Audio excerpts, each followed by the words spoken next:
Republic is first. Ahoy there! Pleased to see you.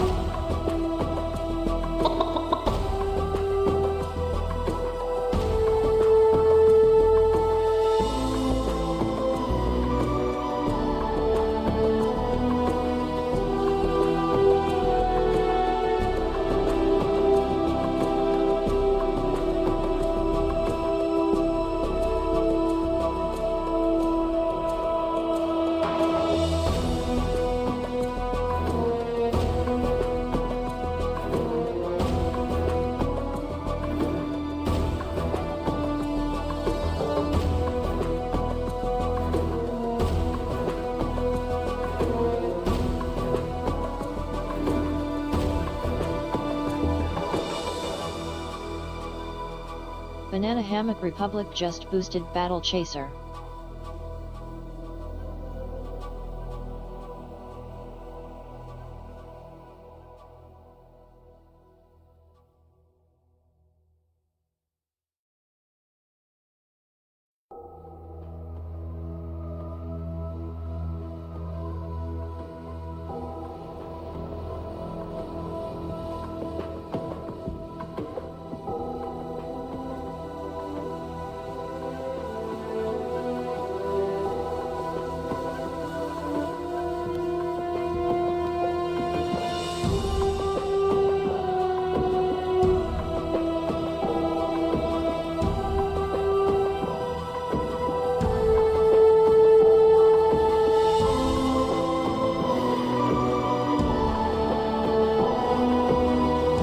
How you doing? How you doing?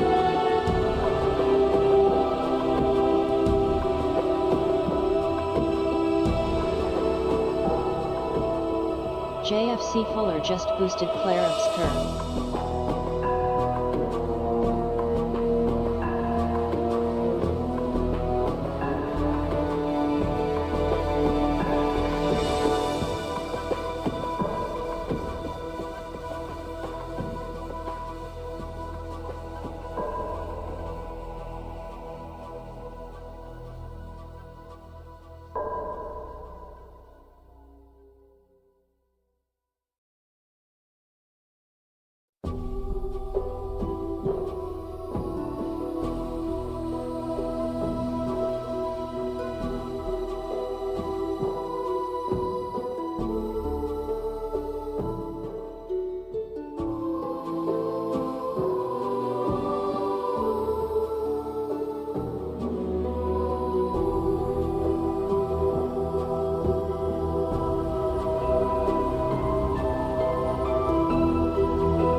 Bow to your queen, mortal. Hello?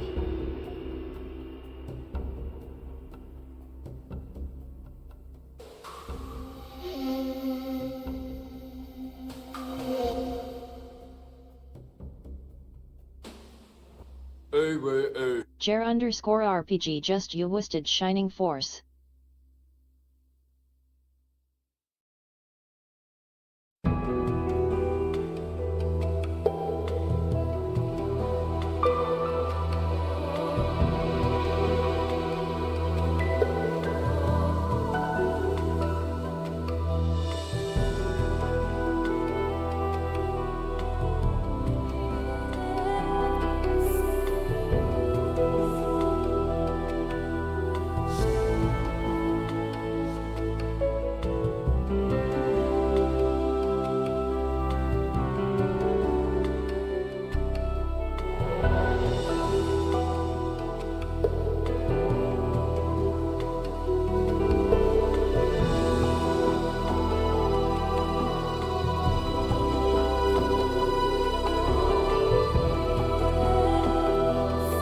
Ahoy there!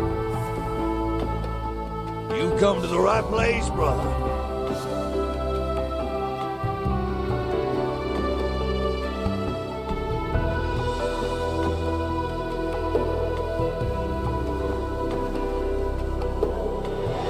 They will be punished for their insolence. Righteousness shall prevail! Hello everybody, happy Saturday, welcome Parrots, Banana, JFC, JR, Linia, and all the lurkers. Good to see you all. I'm starting a bit early. Thanks for showing up. It's nice to see you all. Despite the fact that I started like 20-25 minutes earlier than usual. Yeah, I want to start a bit early because I didn't really have anything else to do and I was just waiting for the usual streams start times to come, and I said, you know what, I'll start early, maybe I'll end early. So that's the idea, and we are gonna continue Planescape Torment, of course, from where we left off yesterday, almost exactly where we left off, except I did jump back into the game, did a few things of minor importance with minor consequences. I'm gonna talk about it as we start. So in case yeah, that could also work, except there isn't really any good fun combat at all in this game, especially in this part of the game. I mean, the best we can do is kill some thugs or something, or murder the high residents. That's the best I can do.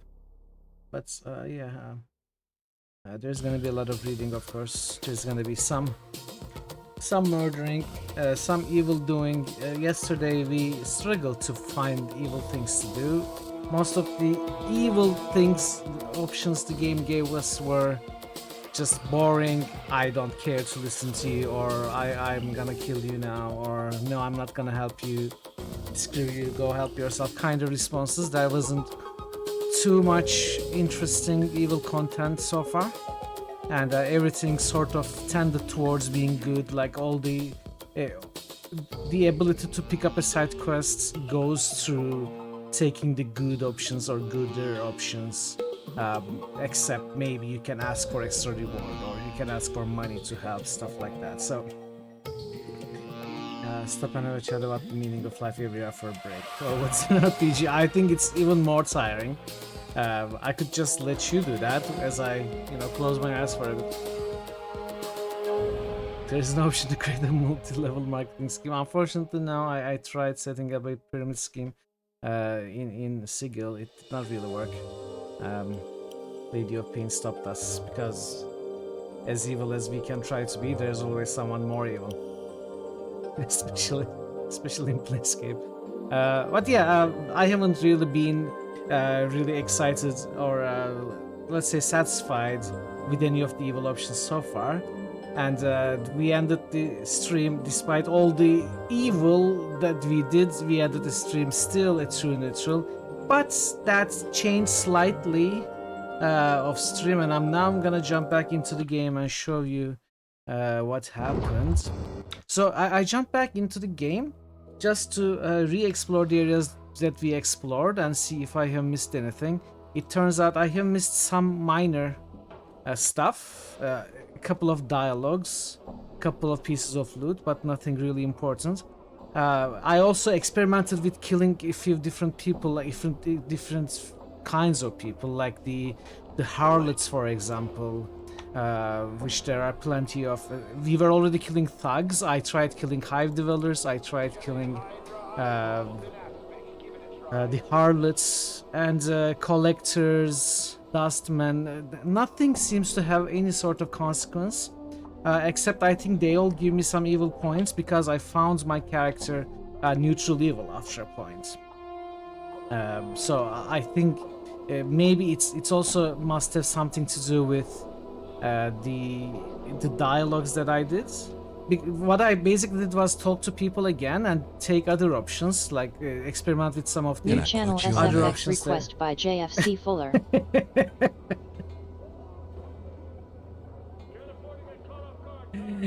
JFC will take it out of context as usual.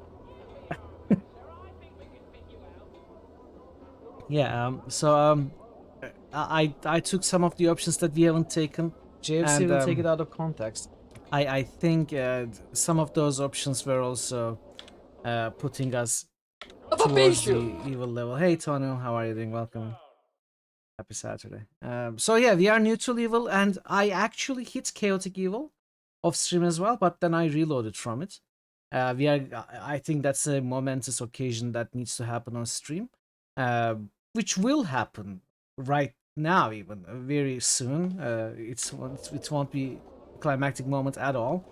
So let's start by doing that. I know I said we are gonna talk to Requint, and we will, but first I want to go back to the first map, the northeastern part of the hive.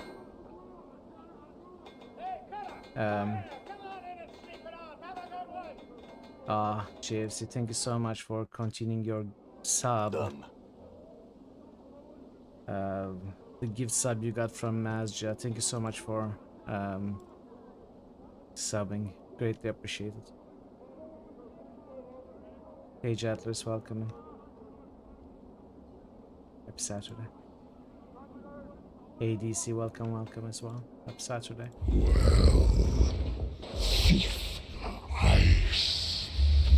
I'm gone. So what pushed me to chaotic evil? It's just a feeling. Was actually I don't think I'll be coming back. Was actually this. Victory looks good on you. We had this dialogue before. And we killed them before. But then I reloaded. Now I'm gonna commit to it. And doing this will put us at chaotic evil. So it's actually a dragon. What did you roll? Let's see. Oh, smog. Nice one, Jettlers. Nice one, DC.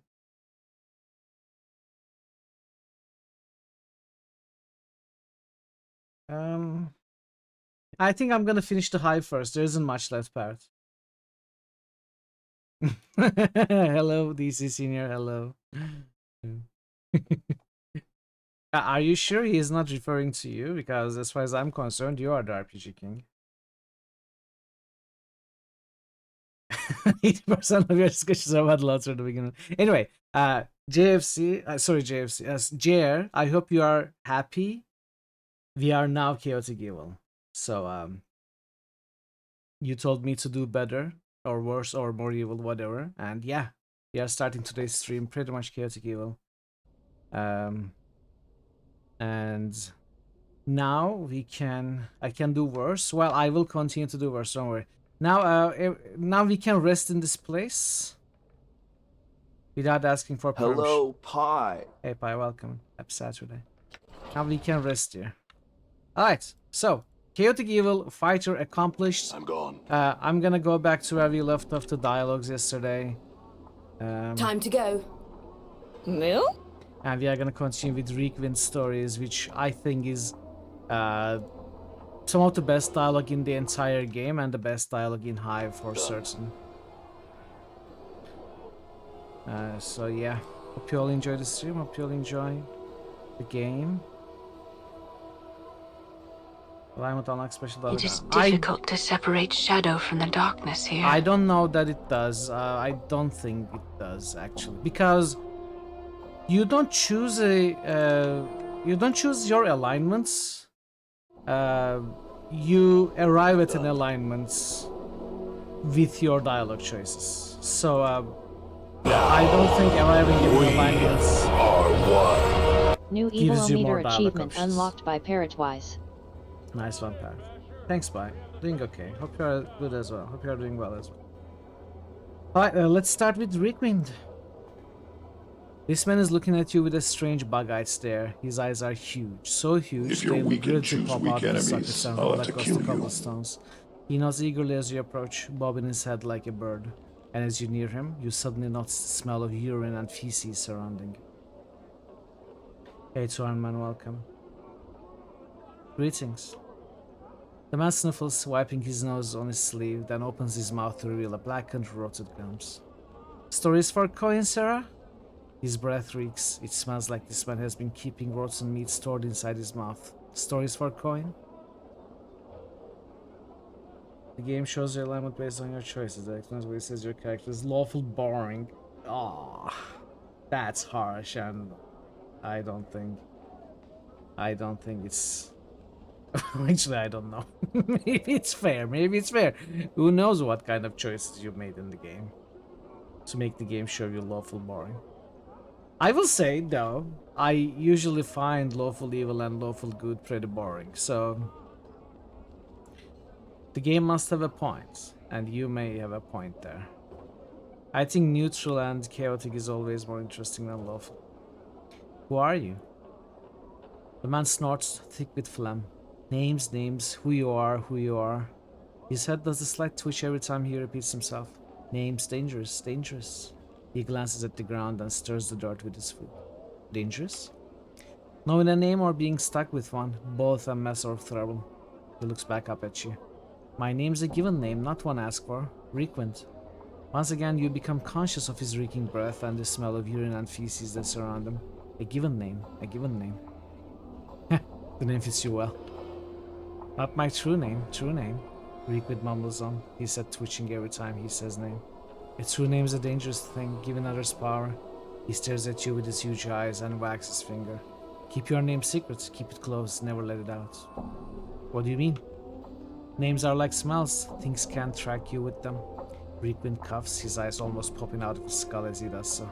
His cough seems to loosen his bowels, for he breaks wind loudly, as if to accentuate his points. If someone knows a true name, it gives them power. He licks his lips, the power to hurt. I don't know my true name. Updated my journal. Requint's eyes widen, seeing his eyeballs bulge even larger makes you uneasy. Then you are blessed. Remain nameless, and you shall be as a spirit on the plains, untraceable, untrackable, unseen, undiscovered. He smacks his gums wetly. A name chosen, a name given. It allows others to find you and hurt you. Hey Bug, welcome. Most updated, most mindless journal. Have you been hurt? Requint gives a twitching nod, then scratches himself. Let my name slip once, only once. His eyes film over as if the memory is painful, then glances at you uneasily. Tell you the story I will. But 3 coppers must I see?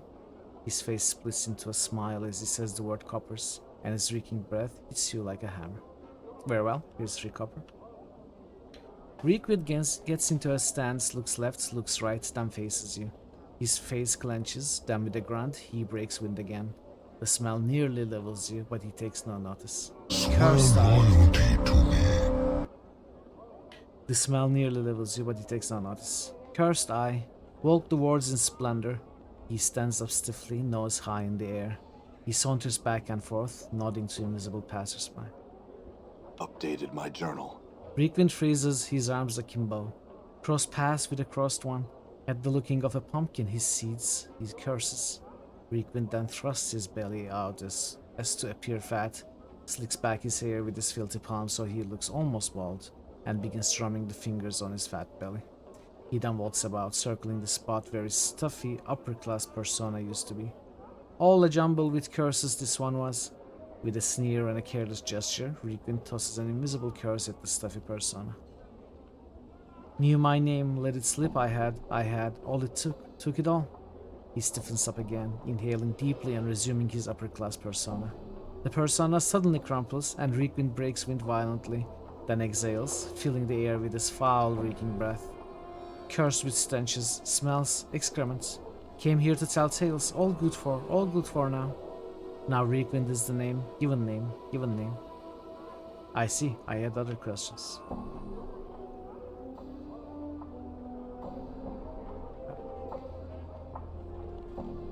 This is the part of the dialogue we had.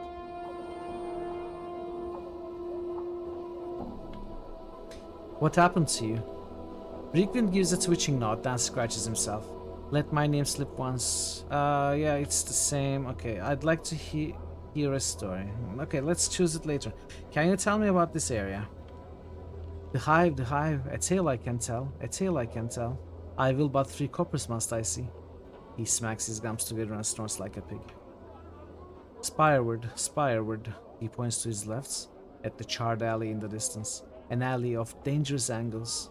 He bends his limbs in a twisted parody of one of the skeletal buildings. Not always angled, not always burned or charred, once alive, no longer. Flames, fire! He flings his hands up in the air, then waves them to simulate flames. The alley burns, great smoke, ash everywhere. In the end, only skeletons of buildings left. Bones of dead buildings, angles, everywhere, angles. Updated my journal. He hunches forward, his voice a whisper. Again, the stench from his body hits you like a wave. Dangerous, now. Bad men have set up there, keep there. He bows, then breaks wind in quick spurts, like a bugle blowing. That is the tale of how a street becomes an alley of dangerous angles. How did the fire start? He makes a semicircle over his heart. A man made it so. A beast made it so. A man whom even fiends admire. Who? A sorcerer's tale, filled with madness, sadness, burning, yearning. A tale I can tell, I will but 3 coppers must I see. He hisses, then cackles in a way that reminds you of a fire burning. A dangerous tale, A sorcerer there was, no simple hedge wizard this, but a mage of power. Requin brings his hands together reverently, then smiles evilly. He burned with the art, and the art burned him. The name given him was Ignis, a name respected, then feared, then hated, then punished. Requin gives a rattling wheeze, then closes the air and hisses, apparently imitating Ignis. Taught by one of the last great magi Ignis was, and as an apprentice, Ignis learned much, and nothing at the same time. Requin shakes his head sadly. In his heart, his cold black heart, a fire blazed. It burns, and it hungered. Requin closed at his chest, as if in pain. As it hungered, Ignis hungered. It was his wish to see the plains burn. In the night, Requin hunches down and begins to slowly stalk in the direction of the alley, a mad grin on his face. Ignis came to the alley that was to be the alley of angles, and the fire in his eyes, the fire in his heart, both he let out. Requin points at the alley, then flings his arms in the air, silently screaming and laughing at the same time. Flesh ran like wax, people like candles, and Ignis laughed. Requin crumples to the ground, his body racked with imagined pain. An evil was done, and forgets not. He stands up, then hunches over, looks left, looks right, then starts mumbling, as if secretly in a conference with someone. Something was to be done. He stands up stiffly, his pace resolute. A punishment was decided. All the hedge wizards, midwives, rune tellers, copper-pinching witches, all manner of magelings, they came. All, even those with the smallest trace of the art, to punish Ignis. Separately, they were flies. He makes a buzzing noise between his rotted gums. Together, dangerous. He hums, then raises his hands. Caught Ignis, granted his wish. He swirls his hands as if casting a spell. He wished to burn, they granted it, using his own desire to feel the casting. They made his body a door to the plane of fire. They intended to kill him. Updated my journal. Failed. Requin breaks wind again, as if to accentuate the failure of the wizards. Ignis lived, only slept, blanket of flames, turned in his sleep as he burned, never happier, never happier. He shuts his eyes, wraps his arms around himself and turns slowly. Burning, ever burning. His eyes suddenly snap open. One day he will wake, and then the plains shall burn. Hey Cavalier, welcome. An unfortunate tale. I had some other questions. Can you tell me where I could find someone named Farad? Rickman suddenly hunches over and leers at you. He walks around you for a moment, dragging his leg as a flame. A king! A noble tale, a noble tale. A tale I can tell, but 3 coppers must I see. Rickman remains hunched over, staring at you. Once a man of respect, Farad was a man of goals and position. All became nothing, nothing turned to air. Rickman squints, then breaks wind, filling the air with a gut-churning smell. Turn to air and stink. A liar, a cheater, a man who twisted law, Farad was. He hunches over, as if writing at a desk. He writes for a moment, then suddenly stops, afraid. Then one day, he found that he had twisted himself. Such a liar he had become that when he died, he was to go to a horrible place. Rickman shakes his head sadly, then hunches over again and looks wildly in all directions. Farad would not accept it. Would not. He had cheated others. He would cheat his fate too. He reads Duggan books and consulted seers. Rickman stalks back and forth, his hand over his eyes as if staring off into the distance. And they told him that only in trash could he find that which would let him cheat his fate. Rickman breaks wind again, then gives a reeking cough. Perhaps they lied. Updated my journal.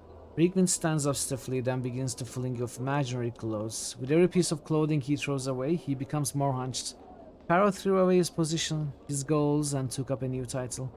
Rickman stops, then leers at you. He claws at his rags, shaking them. And he became a king of rags. He would rule the trash, have his subjects search it all, and find that which he needed. He shakes his head. He looks even now. Do you know where I could find him? He lives amongst rags and trash. There you will find him. I'd like to hear a story. Tell you a story I can. I will, but 3 coppers must I see. Very well, here is 3 coppers.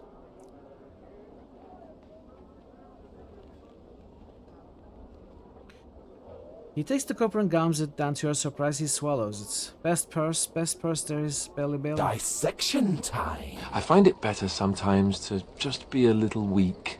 Hey, I'm alright with that, really. Welcome here.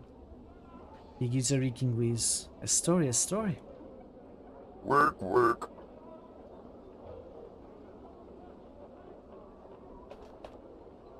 I want to hear the story of the man who came into the city without a name or memory and spoke with the cursed storyteller who warned him of the danger of names.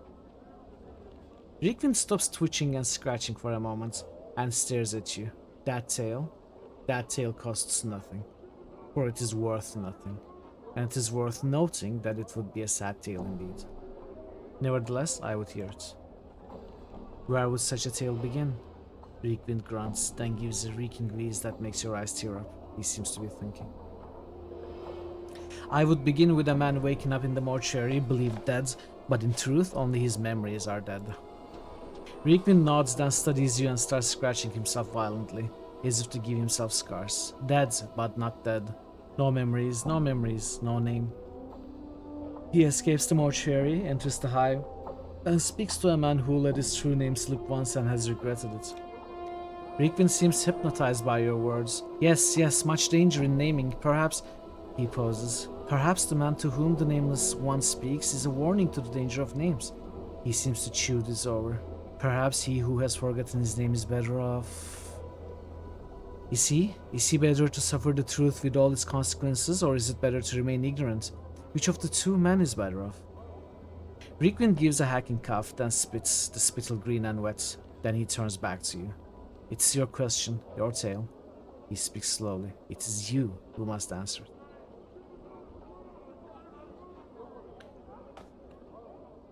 I want to hear your answer. Rickman shakes his head. My answer. He coughs again, belching forth another wave of fumes. He smacks his lips as if trying to drive the taste from his mouth. My answer is this. They are both fools, but only one knows himself a fool. Can we choose the other option? Let's see. No, that was to be chosen only once. Okay. Wait for him to choose a story.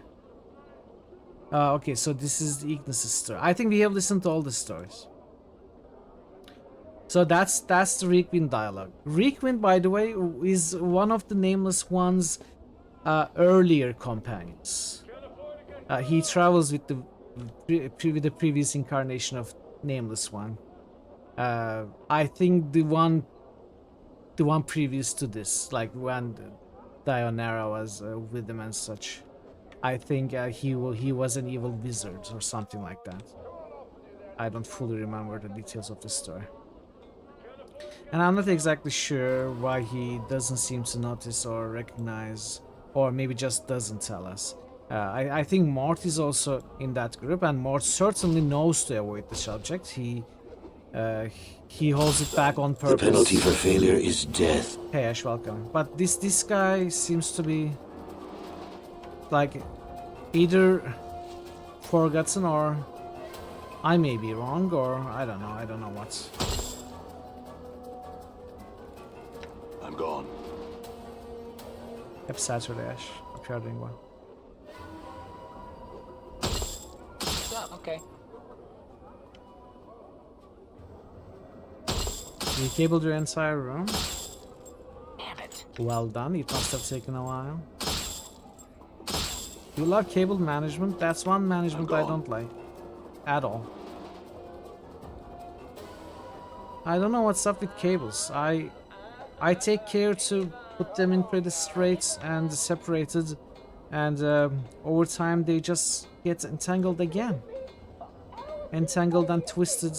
It's as if they have their own sadistic nature, and they just change when I'm not looking at them. It's horrible. Cables suck.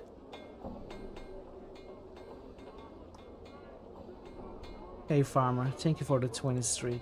It's good to see you.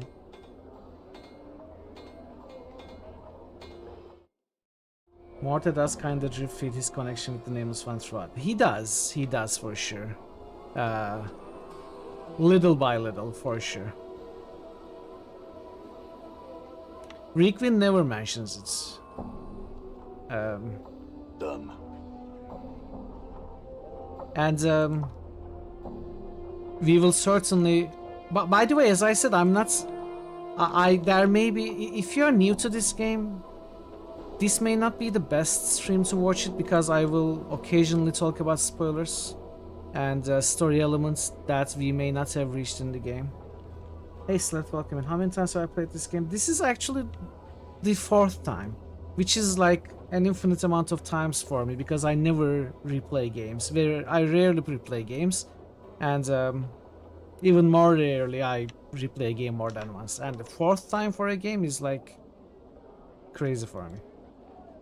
But yeah, this is my 2nd time streaming. Hey, we're being watched, Chief. And as I was saying, I may talk about. Am I using no followers but Mars? No, I'm gonna use followers. I will use followers. I love followers. I think I will at some point betray them, though. I will find ways to betray them all, I think. I'm not. There are some followers that I'm absolutely interested in. This game is a lot of endings, you miss out of it for the first time. Yeah, it's very normal, especially if you don't know that you need wisdom, high wisdom and high intelligence for the best endings. You will, if you approach this like any other Dungeons and Dragons game, you will absolutely miss the best endings. You know, it's more than playing carefully. You have to do the correct character. It's hard limited like that, unfortunately, which is one of the unfortunate parts of the game. That is why I'm playing a fighter, but I still have 17 intelligence and 20 wisdom, and we have to deal with like our 9 strength and dexterity and constitution, because it's just mandatory to have those. So it's unfortunate, but I think the story is worth it anyway. Anyway, as I was saying, this is going to be parts of the stream may be spoiler heavy. I may talk about story elements before we come to there, as I'm about to do now. So Ignis, that we are going to be meeting here. Ignis, as Reekwind was telling, Ignis having learned from another strong mage. That mage is the Nameless One, actually. Nameless One is the one who teaches Ignis, and he tortures Ignis doing so. He pretty much ruins Ignis from the inside. Like, Nameless One has had some truly evil incarnations that would put our character to shame. And we will meet some of them later. See that? But yeah, lots of characters that we meet, like Reekwind, Dionera, Mort, Ignis, they have all been affected in their lives by the Nameless One's previous incarnations.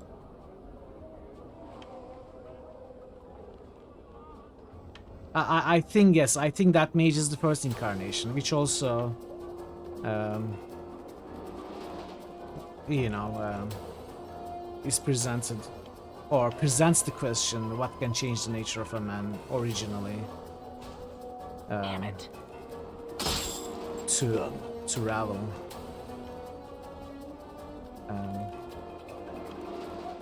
Done. The one who splits his mortality. Damn. New Torment. I think New Torment is a Torment game only in name. It's like a spiritual successor. It has a somewhat similar approach in some of its story elements.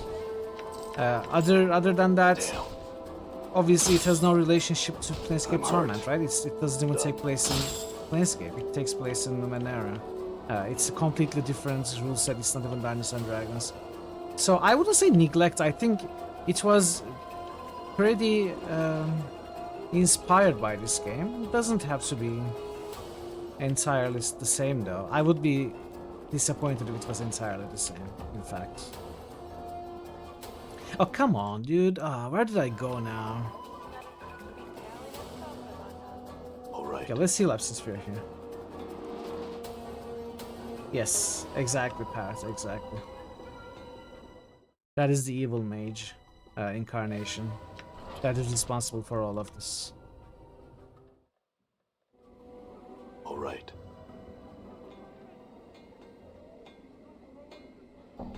I don't think I'm gonna chase after Hive Thugs anymore. This game's strength is the story. Yes, exactly. I very much agree. The story is awesome. The writing is awesome. The characters are extremely memorable and interesting. Some of the best companions and other NPCs I have seen. Like characters like Mort, Dakon, Ignis, Fall from Grace, Nordum. They are all very, very memorable. Even Anna, which is like the most normal of the companions, I would say. Still a tiefling. And what was the name of the Mercy Killer? I think that's the least memorable and interesting character in the entire game. That's partially because it also appears late in the game. I don't even remember his name. Vaylor, yes, Vaylor. Vaylor is the only one that I never think about. You never understand the combat, you have to send the thief to backstab kill everyone. I don't think the combat is... I think the combat in this game is bad. It's something I almost tolerate for the sake of the rest of the game. I think there is combat in this game only because it was like a... it was accepted as a mandatory norm for Dungeons and Dragons games to have combat. I think this game would do so much better if they could move past it and decide that there is gonna be no combat in this game, like Disco Elysium did, right? Hey, Multi, welcome. If they could do what Disco Elysium did, but of course 90s was a different time. It wasn't so easy. And interplay was not a very small indie studio. Partially, yes, Pat. Partially. How are you doing, Multi? Good to see you. Moving from box to box, the man seems to be totally immersed in counting boxes and scribbling results down on a piece of parchment. He looks annoyed as you interrupt him. What is it now? Can't you see I'm busy taking inventory? Go bother someone else. I suddenly became Edwin. Go bother someone else. At least in my mind. I was told to deliver this box to you. Well, why didn't you say so in the first place? Let's see what you got for me. I'm sure it'll need to be inventoried. Mar told me to give this to you. As you hold the box out for him to take, Quattro's expression turns from one of interest to that of intense horror. No, please, get it away from me. I don't understand. Why are you afraid of this box? Hey, dude, You may rest assured you will never lay eyes upon the crown again. Happy Saturday, dude. I said, get back. Death, evil, head to Dupemar. Couldn't take it anymore. Please, take the Brascan. Leave Southwest. Hive me now. Apparently, the sight of the box is just too much for him as he runs screaming from the building. Wait, what am I supposed to do with Brascan? Updated my journal. Okay, we go Brascan.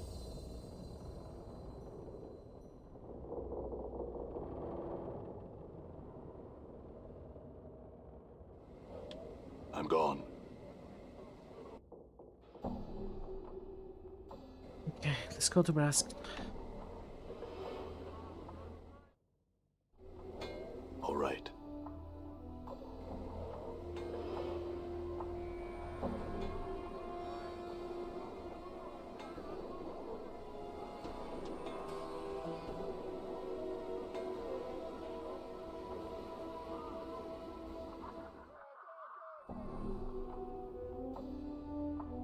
What? You again? Unless you have some business with me, I suggest you leave my house immediately. I was told to deliver this box into your care. Well, why didn't you say so? So hand it over, and you can be on your way. As you present the box to Brascan, his expression changes from one of anticipation to that of amusement. Whoa there! I won't fold that trick a second time. Put that thing away and leave. I don't understand. Why won't anyone take this box? First Quattra, now you. Did you say Quattra? Thanks for 115, Multi. Cheers. Brascan lets out a great bellow of laughter. Why, that's the fellow who bought the box off me. Thought he got the best of me when he bought it. I guess he figured the gem alone was more than worth the price he paid me. Poor fellow didn't realize what he'd gotten himself into till it was too late. Just what's so horrible about this box? You mean you really don't know anything about that box you're holding? Well, I guess it won't hurt to tell you what I know. First off, so you don't get any ideas in your head, the curse on that box only affects the current owner of the box, and to be the owner of the box, you have to willingly take possession of it. There goes the idea of just leaving the box for someone else to find. So, what's in the box? Now, that is a good question. That box has been around the hive since anyone can remember. There are many rumors flying about. As you can imagine, over time, the truth has been warped a little bit further with each retelling of the story. I've heard many a story about that box, and they all seem to have a recurring theme. The name given to that foul thing is Murder's Box, and the owner of the box will die should he or anyone else opens it. As to the contents, who knows? Some say it's an ancient dragon, while others say it's the evil soul of Murder himself. I cannot tell for sure, but just by looking at it, any soul can tell it's something evil, and one would have to be a fool to open it. What am I supposed to do with it? I would suggest you go see Shlandra. She lives in the northeastern region of the Hive. It was from her that I won the box. Who knows? Maybe she will have more knowledge of what to do with it. Or you can find some other clueless Berg to take it off your hands. It's up to you. I wish you luck. Updated my journal. So, I think it would be more evil, but not interesting to try to pawn the box to someone clueless. We can also open the box as we did yesterday and kill the lemur and be done with it. But none of them is actually seeing the story to the end, seeing the story through, and getting the best rewards. Getting the best rewards actually requires following up on this story, you know, now to Shilandra, and we are going to be completing it later. I think it's going to get more interesting. So it may not be the most evil way, but it's the most, you know, curious way. And I think our character being, despite, or in addition to being evil, also wants to learn, you know, like a curious, knowledge-hungry character, like the first incarnation. We could think our current nameless one is the first incarnation. I think, except not a mage but a fighter. Maybe I could get a dusting. There I also need to talk to Bane. This is one game you wish can use the Men in Black's neural analyzer and play the game fresh without remembering getting. Oh yeah. Yes, and I passed along your message. Updated my journal. 30 comments for delivering a message. I'll keep that in mind. Okay, now that we have done this quest, I think we can kill this guy, by the way.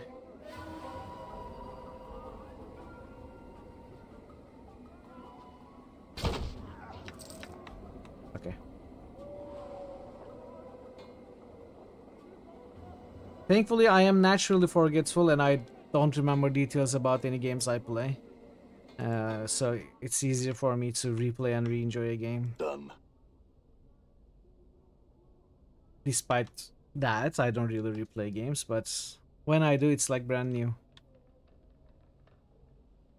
Am I going to use guys to find everything, unlock everything possible, or am I just going to wing it? I'm not going to use guys, but this is a backseating allowed, don't worry about spoilers kind of stream. If anyone tells me that I'm missing something, if anyone tells me that there's a secret, or I'm, I should do something, I will absolutely take that opportunity. But I'm not gonna go and look up a guide and read and do everything I see in a guide in the game. I will play normally, and I think by doing so, I may miss a few things, but probably not most of the things.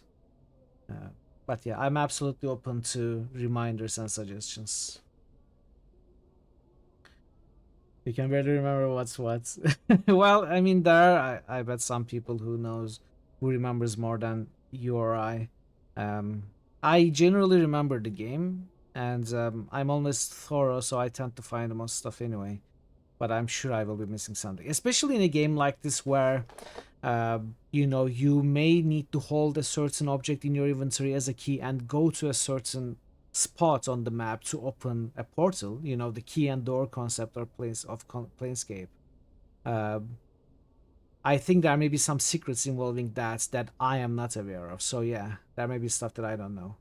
I would absolutely love to hear from chat whenever I'm missing something. I wish to learn more about this box. You hold out Mordor's box for Shilandra to examine. Ah yes, I remember this box well. I acquired it some time ago. What do you wish to know about it? Do you know the history behind this box? Oh, absolutely, absolutely. We will certainly go to the end of Dakon's storyline, for sure. It's extremely important. The Dakon's rings and the dodecahedron are the two things that we will 100% chase the end of. They are extremely important and great sources of experience also, and awesome lore and dialogue. So yeah. More intruders have Hey Draven. the complex. It's another Draven raid. I feel so honored. Welcome Mink. Welcome Raiders. Of the Torment you some more, and you are very welcome to do so. Thank you so much for the raid, Draven. It's a pleasure to see you again. How was your first look day today? How did it go? Hey, how do you do, fellow kids? So I have quite a few. Old Coffee. layouts. Cheers. With Distant Worlds 2 How old is coming this? which 5 I'm really years? looking forward to. That is in development. 5 years old clip? What's my favorite band? Shucks. System 4 runtime years? error. Unable to initialize law enforcement protocols, partner. 2020, 6 years. I like the Foo Fighters a lot, but wow. Wow. That's the young Draven. Draven in his 20s. Welcome, Draven. Thank you so much for the raid. Absolutely go check out Draven. Great friend, great streamer. Very chill, very relaxing, very friendly. Go give him a follow for sure. If you are new here, I'm Mitral. We do RPGs on points and clicks, and we are doing Planescape Torment. This is not my first playthrough. This is my second time I stream this game, and I have also played the game of stream in the past as well. So it's not a no spoiler, no backseating stream.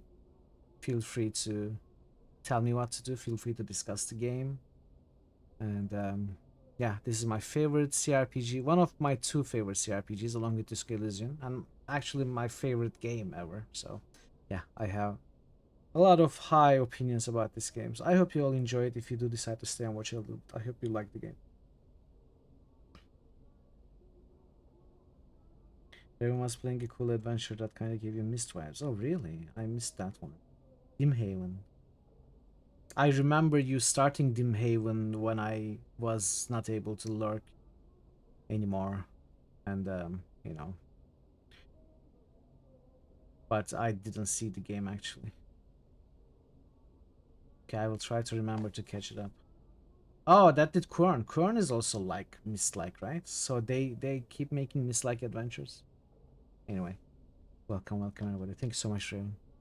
Truly appreciate it. Do you know the history behind this box? The only thing I have been able to learn is its name. It's called Mordor's box. As to who this Mordor is, or the origins of the box, I do not know. Where did you get this from? Let me think. I don't recall whom I got it from. I just remember I was down in the marketplace looking for some spell components when some person offered me this box. After testing the box, I found it to be cursed, but I was intrigued by the spells woven into the box, so I purchased it anyway. This is a hard puzzle game with no hand holding. If you were so intrigued by the box, what made you decide to give it away? I was young and brash back then. In my relentless pursuit of knowledge, I carelessly undid one of the spells. Looked closely at the box. It was like new when I had it. The signs of decay are an indication that the spells are weakening. I realized I was in danger if I kept the box any longer, so I held a contest to get rid of it. Contest? It was the most expedient way to rid myself of it. I simply invited all the bashers in the hive to fight each other to determine who was the best. Bashers are notorious for having weak muscles and not much upstairs, if you know what I mean. They came like flies to honey. I offered some money and box as a prize. I believe some basher named Braskin won the contests. You seem to know something about magic. Can you tell me what spells have been put on this box? For many years, I studied the box and tried to learn its secrets. Spell upon spell upon spell has been woven into it. To my amazement, my studies revealed that all the spells are of the type used to confine fiends. Fiends? You mean there are fiends trapped within this box? No, not fiends. A fiend. And judging by the sophistication and power of these spells, it would have to be one of the significant standing and power in this realm. Can you safely remove the spells on this box? Seeking to remove yourself from this box, eh? That spell is the worst of them all. Basically, that particular spell draws energy from the current owner of the box and uses it to power one of the spells of confinement. That isn't the worst of it. The fiend inside can smell this energy and would more than likely hunt down that person should it escape. It's really a no-win situation to own that box. Either it drains you dry of your energy, or the fiend within kills you. I see. If you don't mind, I'd like to ask you some more questions. Is there a way to safely dispose of Mordor's box without hurting anyone? I'm not strong enough to fight or banish such a creature. It's been ages since I've been there, but there was a cathedral located in the middle of the Alley of Dangerous Angles. A priest or someone who gains their power from a higher source might be able to help. Updated my journal. Alright, let's go to Valley of Dangerous Angles. I'm gone.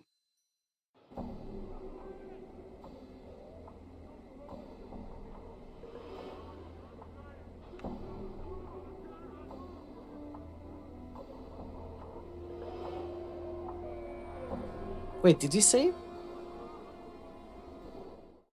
Okay. I can make a quick save. I can make a hard save as soon as I go to the cathedral.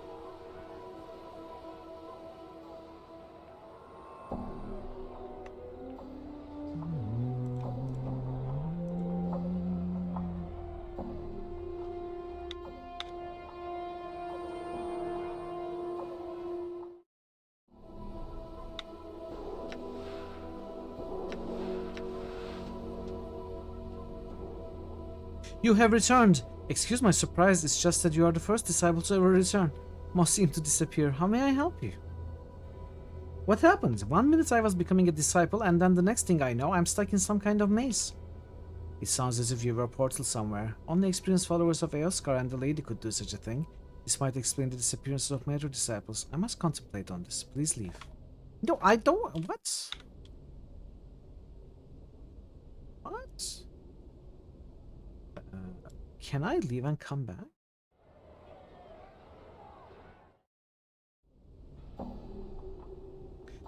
Okay. I come seeking counsel concerning a box and a demon. He explained to him your predicament. Aeolus seems to consider things for a moment, then he speaks to you. I, a humble disciple of the great Eoskar, can indeed help you. First, you must relinquish the box to me. Give him the box. Aeola places Mordor's box within a wire pyramid-shaped structure and then mutters a prayer to Eoskar. The familiar shimmering of a portal soon fills in the size of the pyramid. Aola then casually reaches through the portal and flips open Murder's box. You scream in an attempt to stop him, but are too late. Almost instantly, the box begins to disintegrate as a sickly smoke begins to fill the interior of the pyramid. A feeling of immense dread fills the room, and it is all you can do to keep yourself from bolting from the tent. You notice that as the tendrils of smoke touch the sides of the pyramid, they are drawn into the swirling vortex of the portals.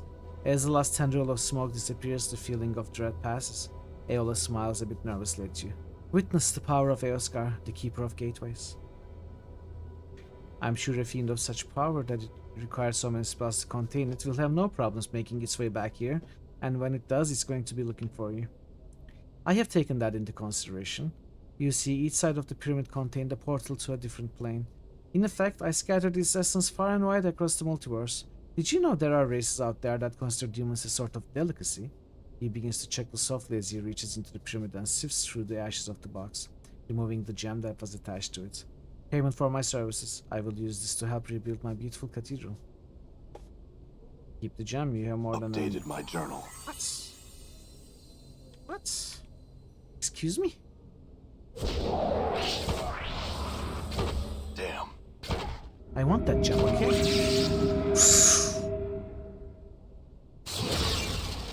Look at that JRPG spellcasting animation.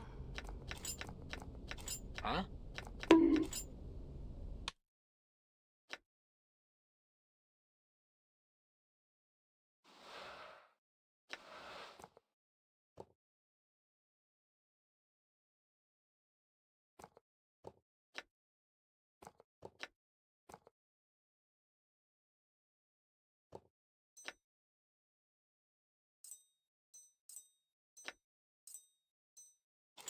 So mean? What do you mean? Did you see my alignments? It's... Wait, what? When did it become cute? Excuse me? I just killed the person who helped me.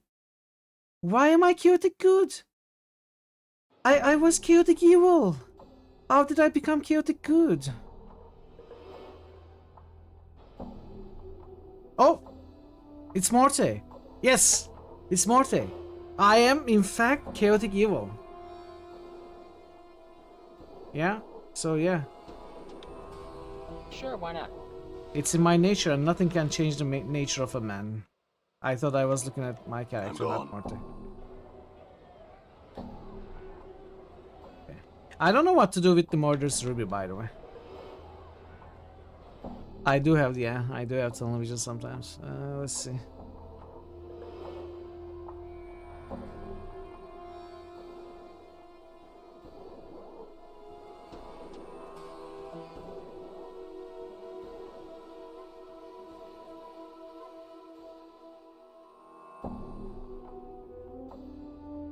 Let's talk tomorrow.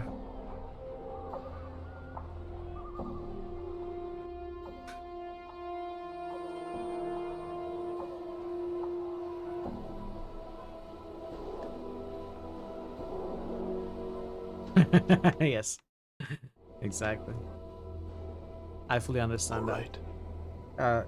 It's worse when they speak the name of the spell they are casting.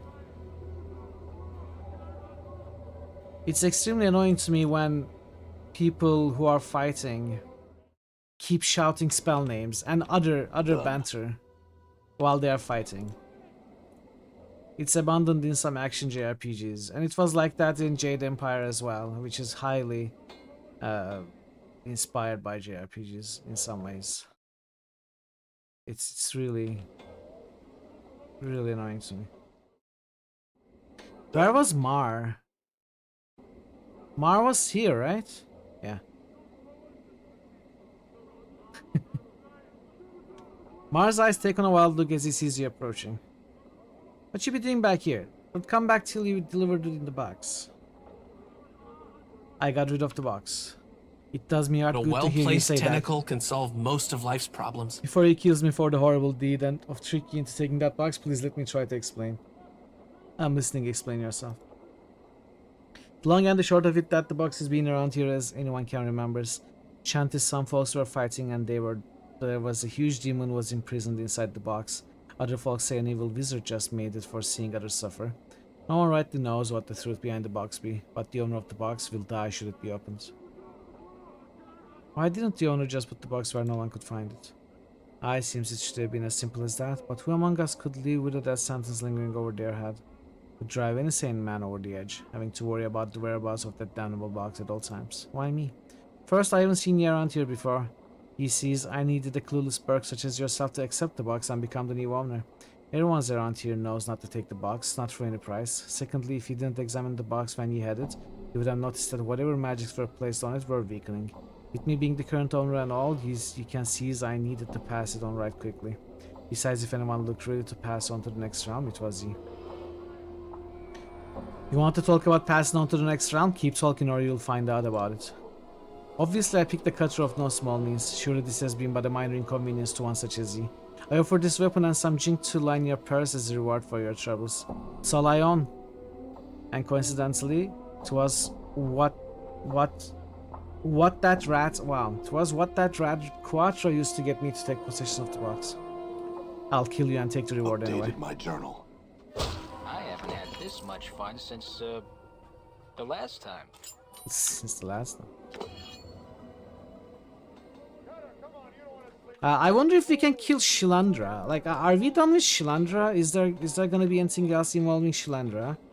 Or can we safely kill her? Let's see.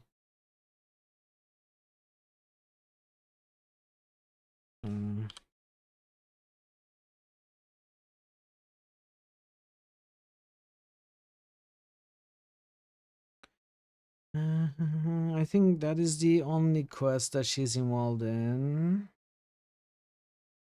Yeah, so Shilandra can safely be killed at this point. Let's do that. I'm gone.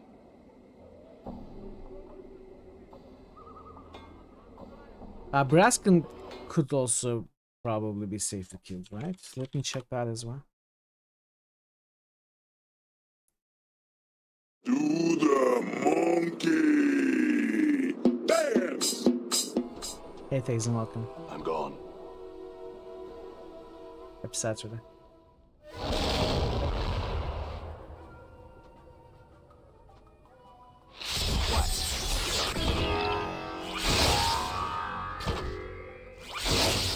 Shilandra is pretty strong. I'm hurt. We I lost. hope he doesn't lose his memories this time. We lost to Shilandra.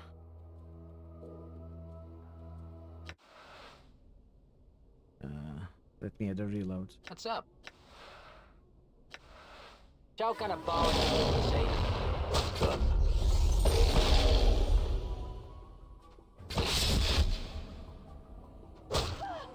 Back to mortuary. Yeah? I think I'd rather reload than run back.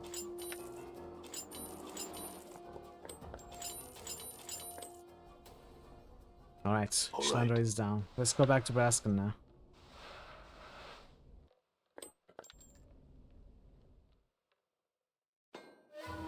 I have been using Litany of Curses almost every difficult fight. Yes, I do. Damn. I just used it, in fact. Right before you asked.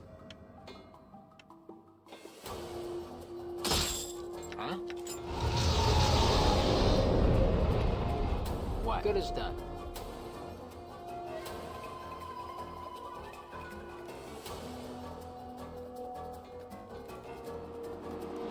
You see that? I'm gone.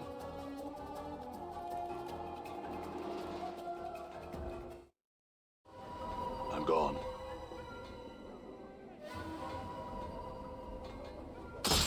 That was the last time I ever chased a thug. I'm never gonna chase a thug again. Damn it. It's just not worth the trouble and the time. Damn it. You see that?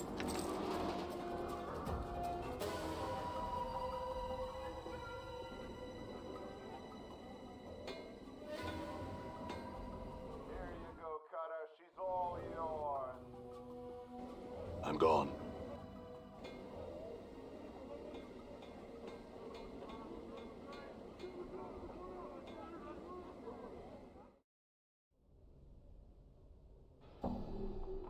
The news is everywhere. Congratulations on breaking the curse of Mordor's box. I must admit to being a bit skeptical that an ugly burg such as you could accomplish such a thing.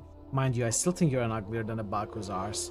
But I've got respect for what you've done. Come, share a drink with me so you can tell me how you did it. Sure, let's share a tankard with you before we... After a few tankards, a few songs, a few jokes, you come to like Braskin immensely. In fact, at the moment you seem to like everyone. Soon Braskin falls to the floor in a drunken stupor. You realize it's time to go. Is it? I feel like this is the time to stay.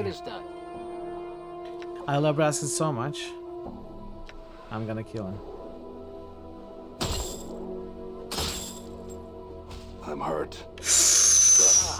What? What is that? And memories this time. he's extremely strong.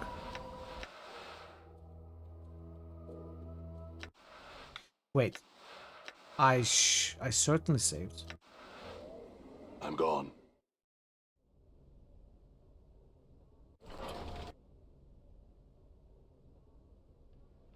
What's up? Good is done. Let's try this again. Yeah? He may be too difficult to kill. Your sheer ugliness stabs pain into my No, we are fine. More saves the day. I'm gone. More tanks like a pro.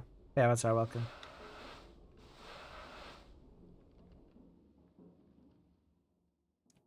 Today me to realize why so many evil characters are so obsessed with power.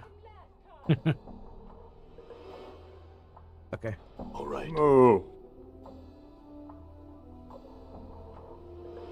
Witness the end, you mortals. The final hour has come. That's the Mordor quest completed and NPCs related to Mordor quest line killed. So I'm probably gonna keep that.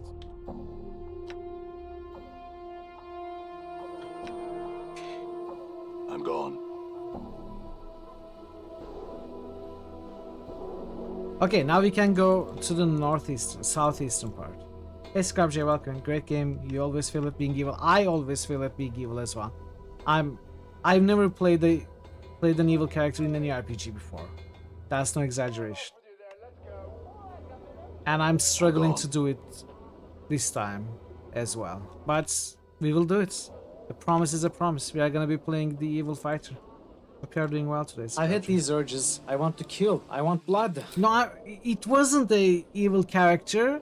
It was our character admitting that she is struggling with the urges. She was a really good character, okay? You would know that if you paid attention.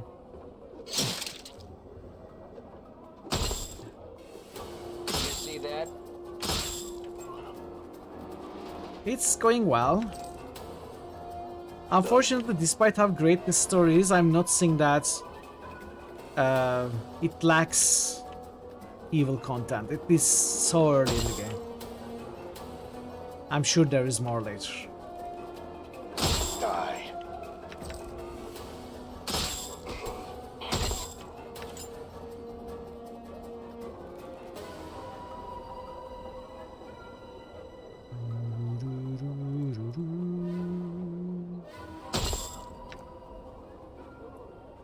Amarys.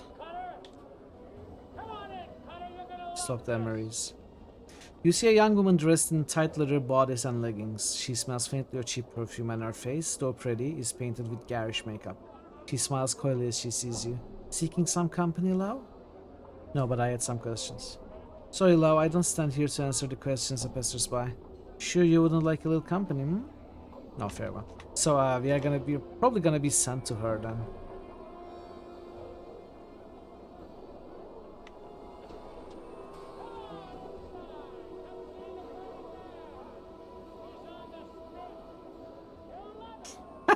No, I just kill. I don't do company. I do murder. Jelai. Let's talk to Jelai. You see a thin man with stained clothes, a hooked nose, and two stubby horns jutting from his forehead. He's stumbling about and muttering to himself. He stinks of brine, vomit, and cheap wine. Are you July? If so, Craddock needs you back at the marketplace. Craddock? The man's eyes widen. Ah, Craddock, my generous boss. Well, you can tell him this. He can pike off, and that he is a filthy dog, a cur of the lowest sort, and July is not working for him anymore. He jabs you with his finger. Tell him that. I'll tell him. Farewell, July. Are we gonna stand and take it from him?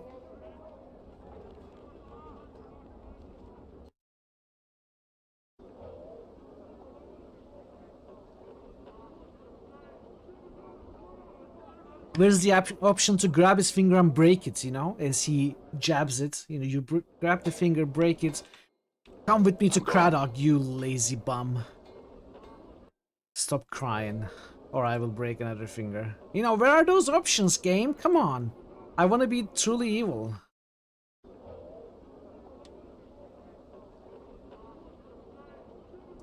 I found July. Is that right? Craddock glanced around. Where is he then?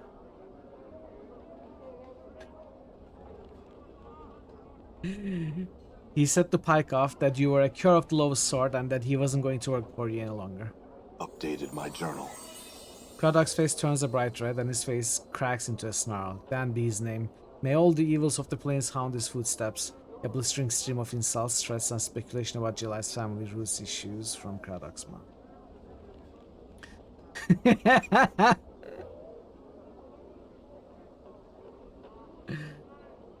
Terrifying presence. Yeah, could be. Craddock's. New taunts, alright. Ooh, Mort clicks his teeth together as Craddock builds up steam. You can almost hear him taking notes. So, these new taunts, alright. This happens at various points in game when Mort hears new taunts and swear words and insults from other characters. This is the second time it appears. You haven't heard the first one. First one appeared when I was talking to a harlot of stream. And every time this happens, I think his Litany of Curses skill improves. And it's gonna happen more, so it's, you know, nothing truly uncommon. Fighter sounds fun, you eventually go mage. I think you can enjoy this game the most as a mage. For sure. No, you start with Mort's Litany of Curses, Parrot. You don't need to hear new taunts. It's new taunts, not taunts. So Mort already starts with taunts. But it gets stronger every time you hear new curses from other characters. I think it can happen 3 or 4 times in high. I know there's gonna be another with Anna. I'm not sure, I don't remember where else. But there are a few. But yeah, he already starts with the Litany of Curses. Damn that July. I'm in need of a day's work. I'll take July's duties for a time in exchange for his pay. He couldn't. He suddenly falls silent. Well, mayhap you can. It's hard work and there is no drinking on my watch. Understood, let's get started. The work is long, but at the end of the shift you are not the least bit tired. Craddock grunts as you return. You did well enough, here's your pay. He tosses you a handful of coins. Nuggets, we've no more use for you. What about the payment for delivering July's message to you? There's your pay, now get! Okay. So are we done with Craddock? Let's see. Is this all there is to do with Craddock? I think so.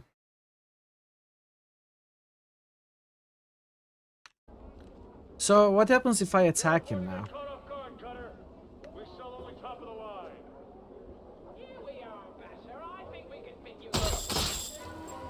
More money. Hell yeah. By Torm, I shall strike you down. It could.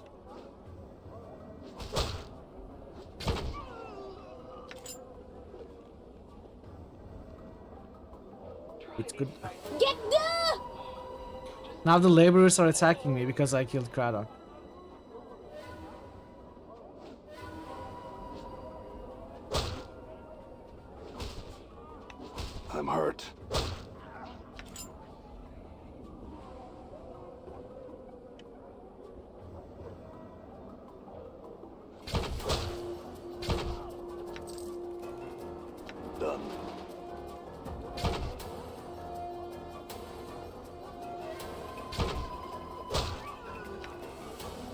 I'm gone. Okay. Let's go rest. You like how I have my murder alone? Oh, good. Poke this. I'm checking wiki to see if the character is involved in anything else. Yeah, let's say I'm making sure.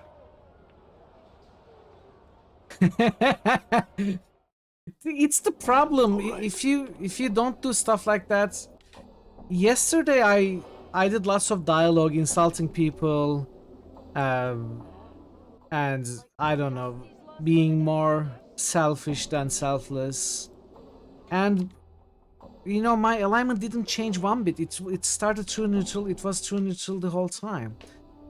But then, you know, kill a few harlots, collectors, dustmen, and useless NPCs, and then it became neutral evil and then chaotic evil. I don't think the game has presented me interesting ways to become evil yet, so I am doing the next best thing, doing the murder hobo thing. I have never played an evil character ever in any RPG, Daryl, so it's the first for me as well. Unfortunately, as I was talking about it right now, it hasn't been very satisfactory. I would expect more from this game, but then again, it's still very early game. Hope you are doing well today, Daryl. Good to see you.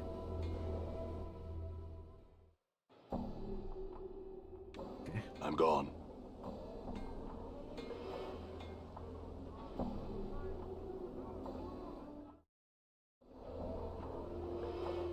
There's gonna be absolutely more selfish and evil options later in the game. That's gonna be very interesting. You see a tired-looking, sorrowful old man who is gazing at the ash-dead tree in front of him. He is mumbling to himself and tapping his chin as if trying to figure something out. Occasionally he shakes his head sadly. Greetings. He seems momentarily startled as he interrupts his train of thought. He speaks in a calm, unhurried tone, but one full of sadness. Oh, greetings to you too, friend. How does this day find you? It finds me miserable. He seems to become even more downhearted. That's too bad, friend. Sorry to hear that. Hope your fortune improves. He seems about to turn back to the tree. Wait, I had some questions. Who are you? Wait, what are you doing here? I'm wasting time, if anything, friend. What do you mean? It's a long story, not something that casual passerby would want to stand around for, I'm sure. Let's just say that any efforts I've made to rouse the people here to action have been ignored. What is it you had wanted people to do? I wanted them to... He seems exasperated, frustrated at his loss for words. To care. Is that so much, friend? Care about what?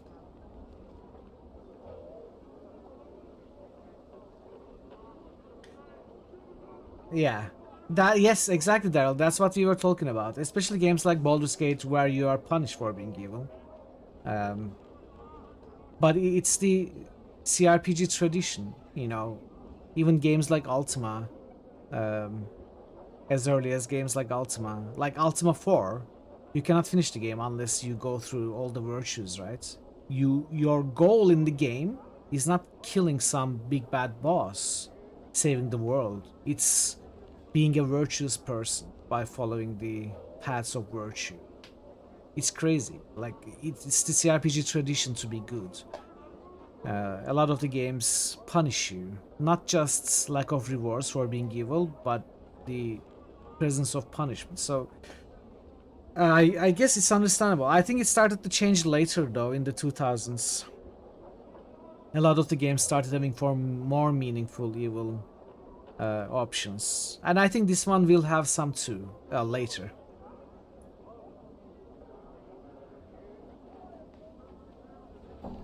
That's the entire premise and message of Ultima 4. But I'm saying that as an exaggerated example, but it's the zenith of the approach in the 80s and 90s. It is the extreme example, but that's what other games also looked up to in some ways.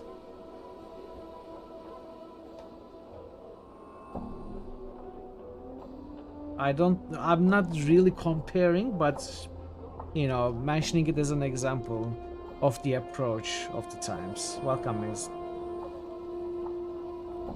No, all things die in time. Why concern yourself with the when and how of it?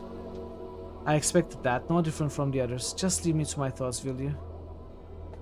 Okay, can we... I regret my rudeness earlier. I wanted to apologize. Lie. I'll accept your apology, friend. Did you have questions for me? Yes. Who are you? Called Morsfork Trees. What is that? Yes, you're right. It's a sad thing. He seems surprised and blurts out. Really? Oh, I mean wonderful. Perhaps you would... He paused and seemed suddenly suspicious. He recomposed himself, speaking in his usual slow manner. In any case, that's good. I suppose you have some questions for me now?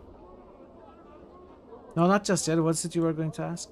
For the first time, the man seems genuinely happy. Beaming, he explains. It's difficult for anything to survive here.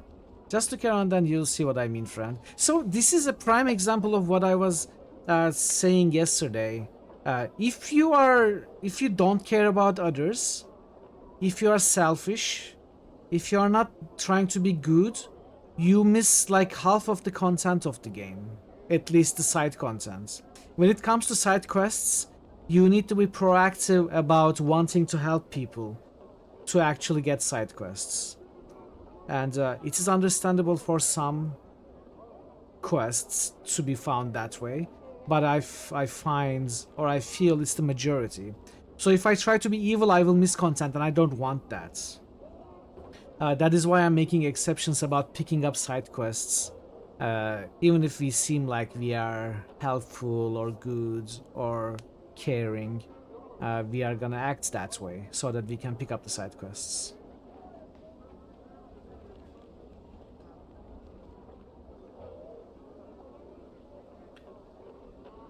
That is also true, Barrett. Yeah, that is also true.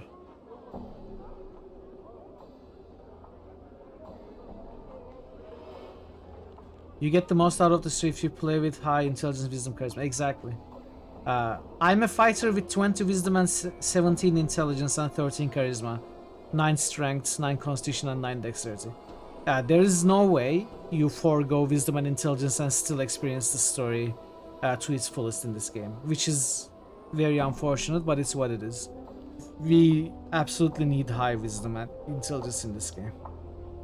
It's not very fighter-like, but it's necessary for Planescape Torment. This is the 4th replay. You better find those evil schemes hidden in game. I will try. I will do my best. Go on.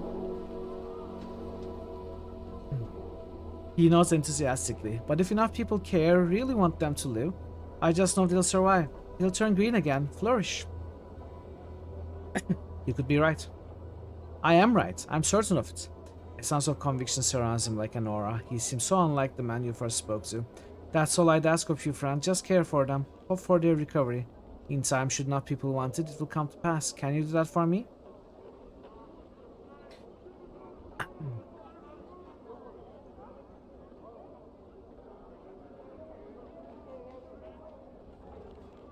So the way I think about, the way I'm going to RP this right now. I'm going to choose truth. Yes, I'll help. And it's because the Nameless One is actually curious. If he doesn't know, he wants to understand if the power of belief can actually change, make an impactful change. As it does in Planescape, you know, with the power of belief, if enough people believe in something, they can absolutely change stuff. They can move cities. They can move mountains apart. They can do anything if enough people believe. We know that. Nameless One suspects it, and he's curious to see if it can be the truth, since he's knowledge hungry and a curious person overall. So he's going to care for the trees and see if it will make a difference. Truth. Yes, I'll help. Excellent, my friend. Excellent. I thank you. You've given me back my confidence, my purpose. Perhaps I can find others like you who'll listen. Perhaps we'll make a difference. What about your companions, friend? Would you speak to them on my behalf? Mort, what do you think? Huh? Oh yeah, Chief, sure. Whatever you say. I'm serious, Mort. Can you make the efforts? Mort looks at you for a while, silently then nods. Yeah, I can. If it's what's important to you, I'll do it. In changing trees yet? No, not yet, friend. I still have hope. As we get more companions, we are going to... We are chaotic evil, yes.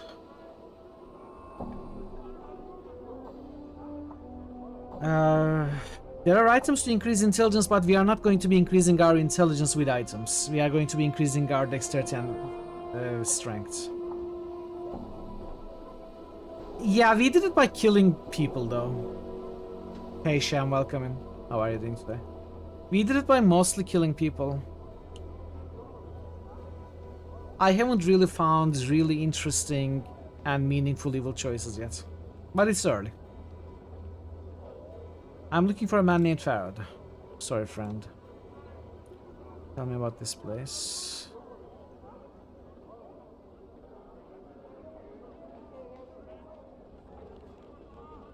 Yeah. It's like to see this game. Hope you're good. I'm doing okay, thank you. Doing okay. And loving this game, as always. My favorite game. Always good to play. Start dog barking. Bug.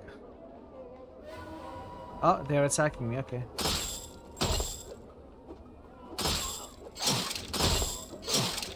Ow!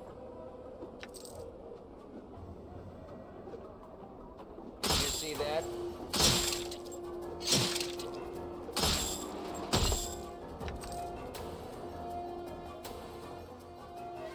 Painted door to tenement of thugs.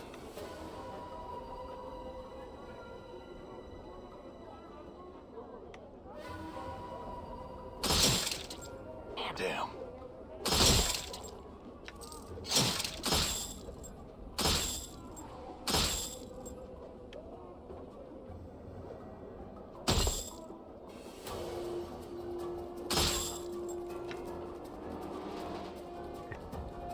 Can I talk to Jelai again? Is there anything interesting to say to him? Jelai, look, I'd watch out. Kradok's angry and he threatened to kill you if he sees you again. Updated my journal. What a fool I was. I just popped out for a quick bite, Obab. And the next moment... Thank you for the warning. Just be careful. Now can we kill Jelai?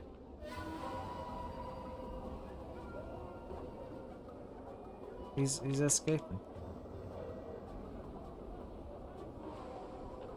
Stop it!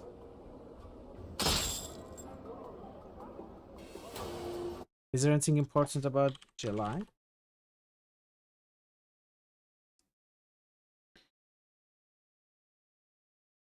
Yeah. All right. Okay.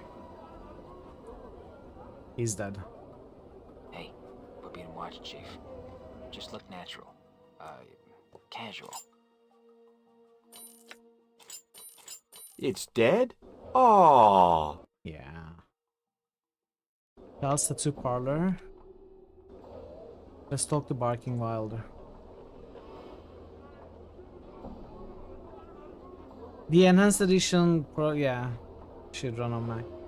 This wild-eyed man is hunched over, snarling and even low growls. It looks like he hasn't trimmed his hair in years.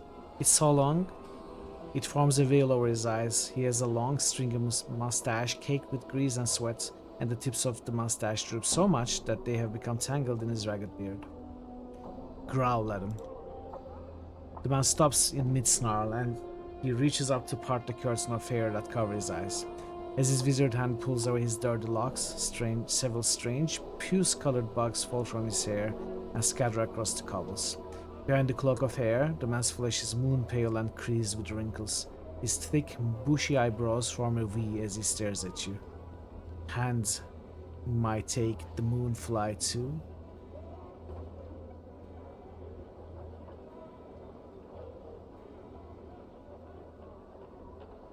Take your hand and fly to the moon? Not today, my friends. The man frowns, but his eyebrows tilt upwards in a reverse V, creating a bizarre expression. You have no idea how he accomplished the facial expression, but it makes you uncomfortable watching the muscles beneath his face shift into the new pattern. You can't tell whether he's angry, curious, both or neither. Singed kiss speak a man, answers prefer a rude woman heart. Improvised song. Single man, shingle man. Through the forest they go, a wood woman's heart never apart and laughing in the snow. The man seems mesmerized by your voice. With every word you speak, a light flickers in his eyes. Barking wilder am I am. A wanting asking a, may you may? You may and I will. Who or what are you? Chaos, he stutters out the word, as if having a difficulty getting his tongue around it. Some say Joustects, I say Stektasox. Chaos man. Man no, nam no, man yes, 3 no's make a yes. He hunches down on his knees and begins to rock back and forth, singing in a childlike soprano. Chaos man, hop along home. A faction it is, yet we are alone. So you are one of the Chaos Men. Very well, I had some other questions. He claps his hand delightedly like a child at a festival, then gives a howling shout. Question, question. Do not shun this question. Are you one of the Chaos Men? Nah. Join the Can I the Chaos Man? As you speak the words, a spark of human light seems to spring forth in the man's eyes. He looks up to the sky for a moment, then lifts up his left foot and looks beneath it.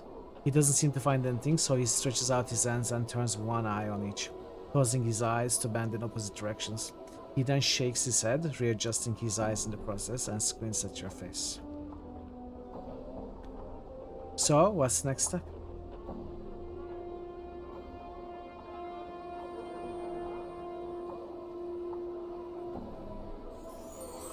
He mumbles to himself for a moment, then shouts, "Matters not!" Before you can react, his hand swings through the air with a high-pitched whine and slaps you across the face.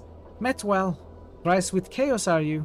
He giggles as the sting in your face subsides. You have a strange feeling you have just been initiated, and that the Wilder enjoyed it too much. Then for you other questions have I. What do I get for joining the Chaos Man? Any powers and special abilities?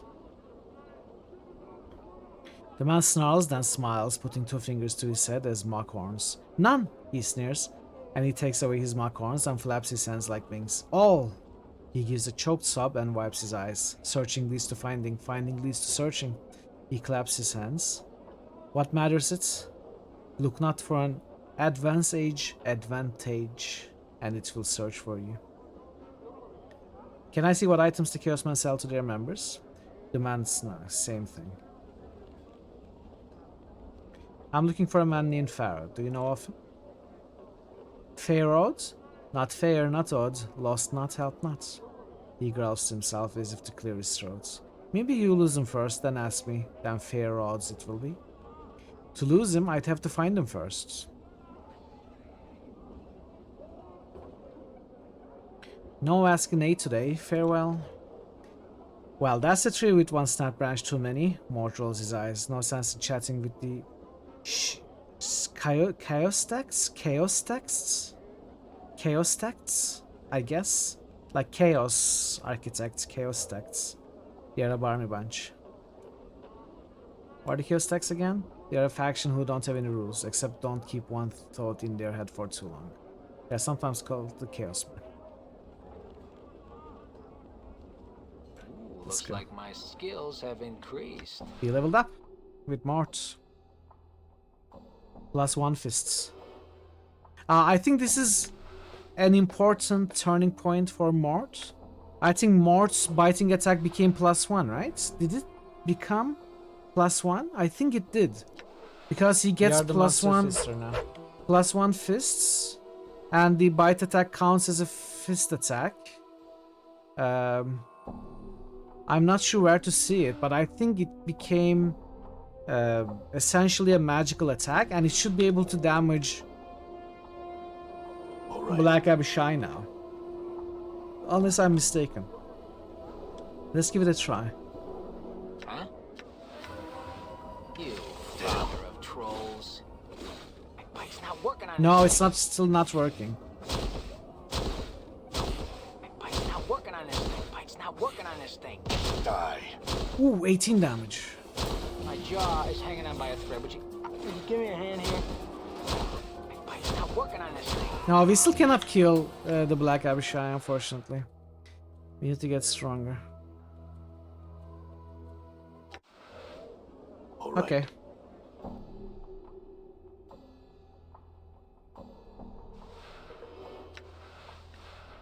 Hollow Axe. 1d8 slashing. Pretty fast. This huge axe is a double-bladed weapon topped with a spike. The edges are razor sharp. Long handle. Allows the wielder to put considerable force into the swing. This axe is of a different alloy than normal steel. It's light and easy to swing. It causes the same amount of damage as an ordinary axe, but it strikes much more quickly. But it's not a +1 like this weapon.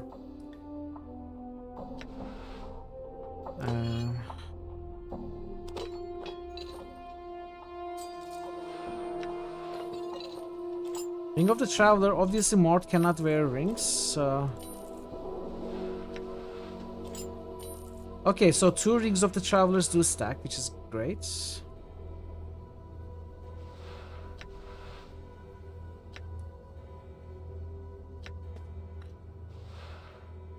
So this is also +1.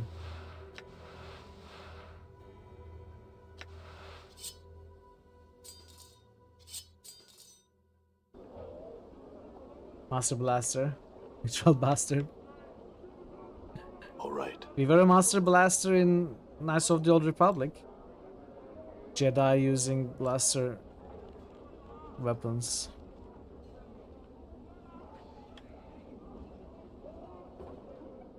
Nose rings? Technically he doesn't have a nose either. Okay, so there is supposed to be Porphyrons. A group of thugs in the hive had taken his necklace of prayer beads from him. He had last seen the thugs by a bar that burns inside, that they were dressed in red and black. So there is supposed to be thugs dressed in red and black. I think 3 of them. Somewhere here, who stole Porphyron's necklace. And we need to find them.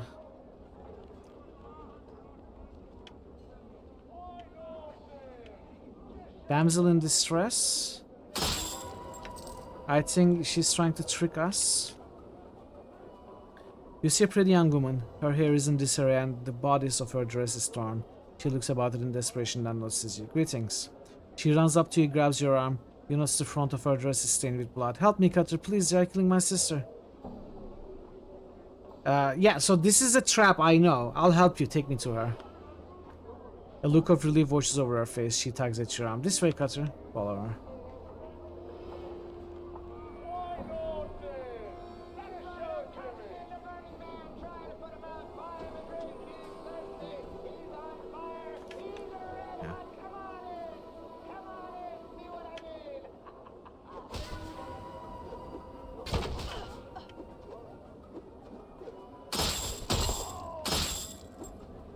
This is what you get for being good, chat. What's up? Yeah? All right.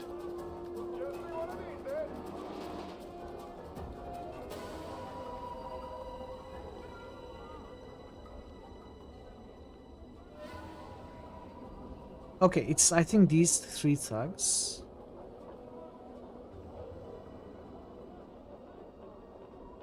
Greetings. I gotta talk to this guy, okay. Huh? Can I talk Sure, to this why guy not? with Mort? No. This heavyset thug is swathed in rags dyed red and black. He looks like he is made almost purely of muscle. He glowers at you as you approach. Greetings. And how can I help you then, Governor? The man's face breaks into a sneer. Looks to me he needs a healer. Wipe that sneer off your face and you'll be the one needing a healer, Governor. I'd be watching where you be letting those threats fly, Governor. You let another one slip your tongue and I'll give you a second smile, Jig. If you think you can take me, come on. It was a short dialogue. What? Done. Damn it. All right.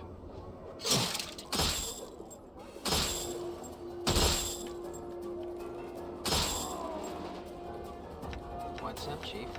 What's the word, Chief? Done. Okay.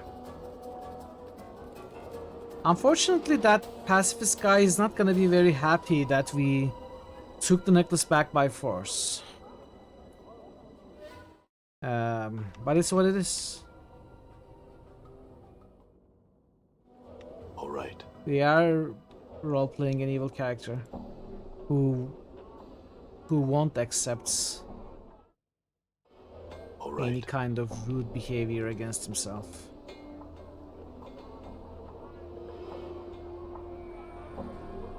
Pretty intolerant against people who try to insult him or make fun of him.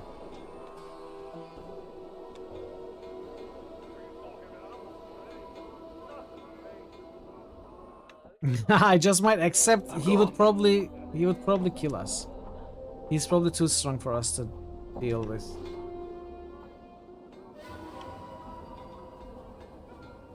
Damn it. All right.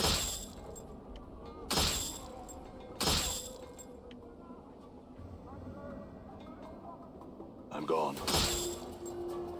You see that? I'm gone.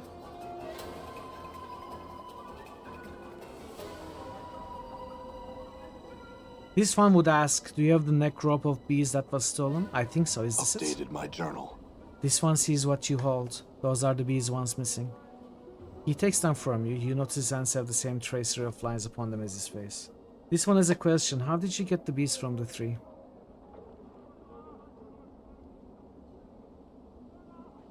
I'm gonna try lying.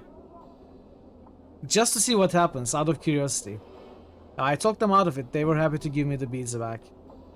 This one would know. One who fights with words carries a name in the order of the arid age. Porphyron's face breaks into angles again. Those ones are called diplomats. It's a path without discipline and without honor. If you were a true warrior, you would learn to use every weapon at your disposal. This one bestows apologies. This one meant no offense. The angles on Porphyron's face sharpened acutely, then slowly curve into ripples. This one bestows several welcome thanks for your service, yes? You're welcome, I think. I have a question for you, though. If you cannot enter combat, how did you get your warrior training? This one clarifies. The arid age may train with one when there is no anger between them. I see. Could you teach me how to use those weapons? This one could instruct you, yes, but this one warns you. With knowledge of violence comes temptation to use it. I don't know. I don't think I have any temptation for violence, Chad. I think we'll be okay. I sure hope so. This one speaks. Is it your will to leave behind your previous profession? The path of the warrior cannot be walked with an unfocused mind. I have no profession other than fighting at this moment. I would walk the path of the warrior. This one will instruct. The lines on his face fold into triangles. These things comprise the angles of your training, focus, experience, proficiency. I don't understand. Can you explain? My journal. This one will speak of focus first. For teaching to take root, you must have focus. You must be committed to the path of the warrior. The warrior is your profession, no other. Understood. I can only be a fighter class if I want to learn about weapons. What is the next angle of training? My journal. This one will speak of experience second. True knowledge of combat comes only with the experience. There is limit to how much weapon instruction one may absorb. When you reach new level in Art of Warrior, it may be you are ready for new instruction. Understood. There's a limit to how much I can learn at first, but this limit may increase when I reach a new level. What is the next angle of training? This one will speak of proficiency third. There is only so much one may learn at any weapon. This one would add, there is only so much that this one can teach. Knowledge of the weapon comes at 3 levels, the ignorant, the proficient, and the specialized. There are levels between each of these, in which the student has surpassed previous learning, but has not yet truly reached the plateau of the next skill. What are these levels? This level of the ignorant is this: when one does not know the weapon they use, the attack is clumsy, the damage much less than its potential. That sounds like me when I awoke on the mortuary slab. Go on, what is the level of the proficient? Level of the proficient is this: when one has learned a weapon, he is said to be proficient in its use. His attacks are no longer clumsy, they come swiftly and surely. And the level of the specialist. Updated my journal. The level of the specialist is this: when one goes beyond proficiency, he becomes specialized in use of the weapon. The weapon is no longer a tool, but extension of will. Alright, I understand. What can you teach me of weapons? This one was trained in the hand, the blade, the stave, the hatchet, and the smiter. Of which would you know? Okay, so I don't remember. I don't know what kind of good weapons there are, actually.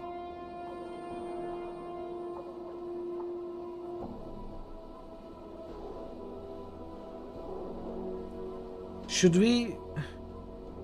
Does anyone know what kind of high level magical weapons there are for fighters in the future?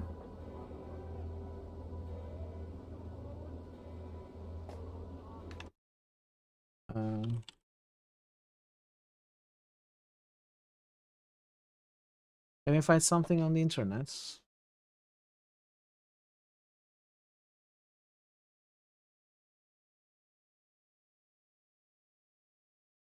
Yeah, for me as well. It's been a few years since I played a fighter. Well, when I say few, I mean few decades.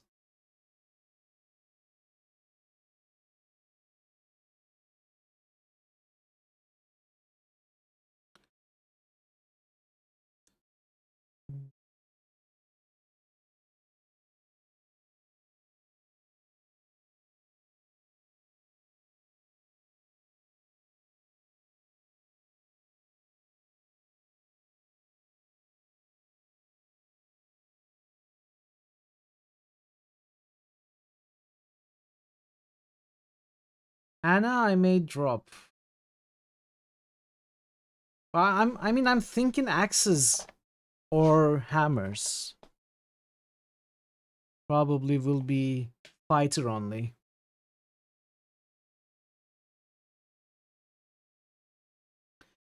Let's see, Planescape Torment weapons. So I see a +3 axe, +3. What is Hearth Grinder? Axe. +3 club. So these are hammers or something. Is there anything high level? So Axe of Celestial Fire is a +3 for lawful good fighters. Heart Grinder is a +3 axe for fighters. Lawful good fighters can use Club of Celestial Fire. Heaven and Earth is nameless one only. Fighters of good alignments only. So edged weapons. Dagger of Is it a Celestial lurker? Fire. Yes. Thanks for the lurk, Bat. Daggers, lawful good weapon, +3. Dakon blades are for Dakon only. Last Resort is a cursed weapon, no alignment proficiency. The Eviscerator is a +20. What the heck is this? What is this? The Eviscerator. 48 damage, +20 enchanted, +20 to the AC, sets all stats to 25. What is that? Is that like a cheat weapon? I don't remember ever seeing that. Gauntlets of Celestial Fires, fists for lawful good fighters and thieves. Mark of the Savant is a level +4 fists weapon for thieves only. Punch Daggers of Shar, +3 fist weapon. Okay, hammers, +3 Hammer of Celestial Fire. So as you see, most of the +3 weapons are these Celestial Fire variants, which are only for lawful good. There is no other +3 hammer in the game.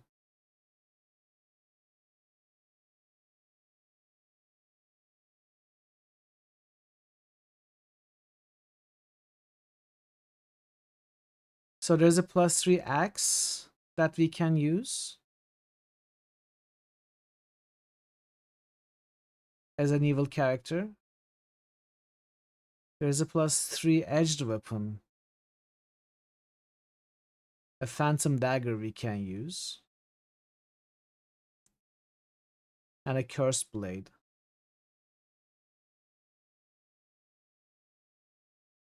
+3 fist weapon also. That's all. That's all. Nothing else in the entire game. So I guess I'm gonna go axes, right?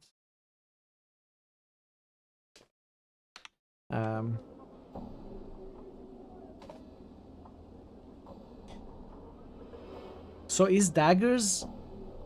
I guess daggers... Wait, what are these edged weapons all daggers? No swords? Like, what is the eviscerator? Let's see. Let me try to find what that is.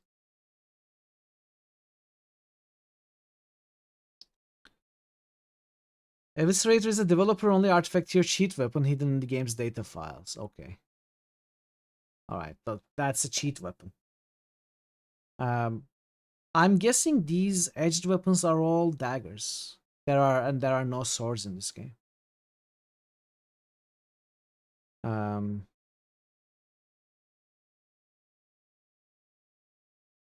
Apart from the cursed sword +3, there's the phantom dagger. There's another cursed sword.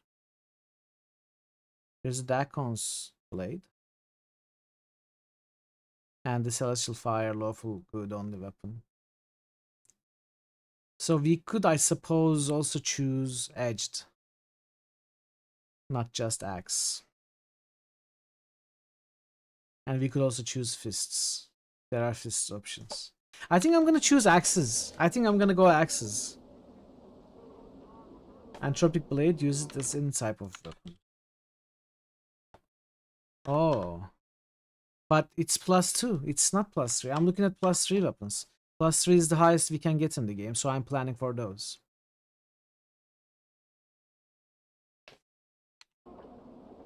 Let's go axes. I wish to know about axes. One who would use the axe, its speed is not that of the club, but its damage is greater. It slashes like a great claw at the body of an opponent. Do you wish to use a portion of your talent to attain the level of the proficient in this weapon?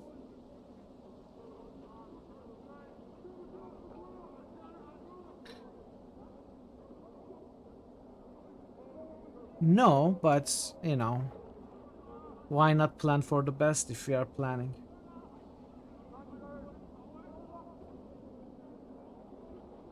It's a slow weapon, but hard-hitting. Let's go. Yes, I wish to learn to use this weapon. My journal. This one will instruct you first, and like so. This one compliments you. The knowledge comes to you swiftly. You take instruction well. Other weapons. Teach other weapons. You learned axes. Let's learn daggers. Hey Thor. If work doesn't pick up, I've been considering starting your own cleaning business, focusing on deep, hard to remove damage. Thinking of calling us Stain Scrape Thor's Men. Marmalade! Update my journal. Balink is still here after 9 months, and has just resubscribed. Darksa Waves Platcat Kek Darksa Wave updated my journal. Updated your sub, Boland. Thank you so much. Good to see you. Welcome, and good to see you as well, Thor. Do you also have work for me at Stain Scrape Thor's Men? I would work there. I will undo the wrong I have done, my brethren, and lift the lockdown.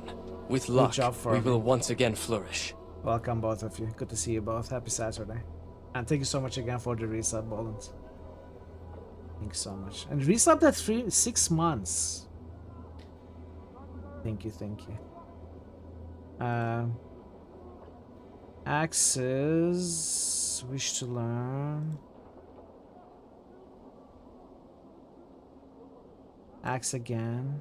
Updated my journal. This one can teach you no more. Do you know you have already achieved the level of the proficient in the use of such a weapon? This one can only instruct you in a final lesson. Find a master to learn more. What other weapons can you teach me? Axes. Okay. Cannot do axes again. Daggers. Updated my journal. Swordsman for Torment, you have to go with it. I think it worked well. It worked well. These your mind's already filled to the limits. Can you tell me of the ways of the warrior? Journal. This one will instruct. We already did it. I'm already... Okay, weapons. Daggers. Okay, so I'm not so sure what exactly we did. Proficiency, we got 2 points of axe, 2 points of edged, and 1 in fists. Somehow. We may have started with it. So This is a +1, but we have proficiency in the axes, so we'd better find a magical axe as soon as possible.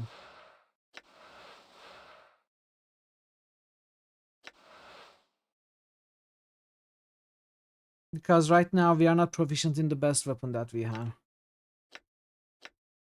It sucks.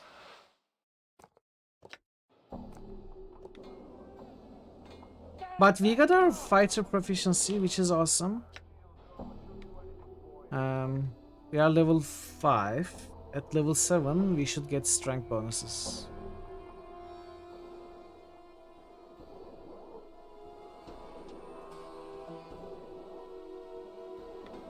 Done. Okay. Done.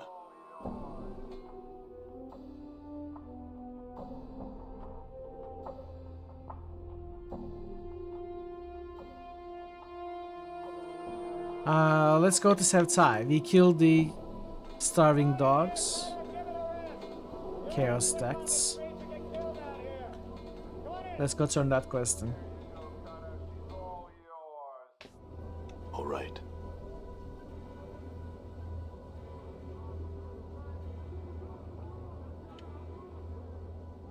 I found the star dogs barking and penned 3 of them in the dead. Updated my journal. The powers be not blind in their justice to stay. The woman reaches into her spider-like hair and draws forth a copper earring. Here you are. Trade a bit it should fetch. This for 33 coppers at least, I'm sure. It belonged to one of my sisters, but she won't be needing it anymore. Alright, so that mission is done. Okay. I cannot do these yet. This I'm leaving for after the full exploration of the hive, so we gotta go to...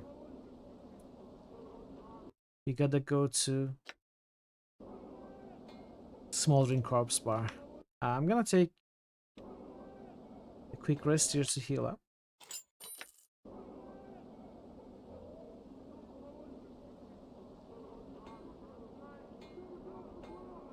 Are we still chaotic evil? Yes, we are.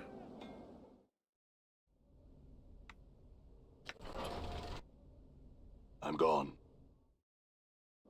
All right.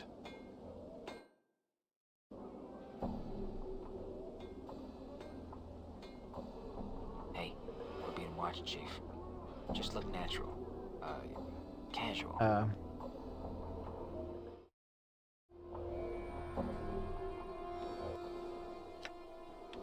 I'm gone. You know what? Let's sell these things first.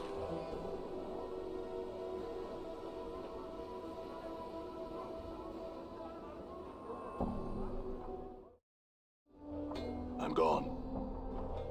I hope we can find a +1 axe soon. The sooner the better.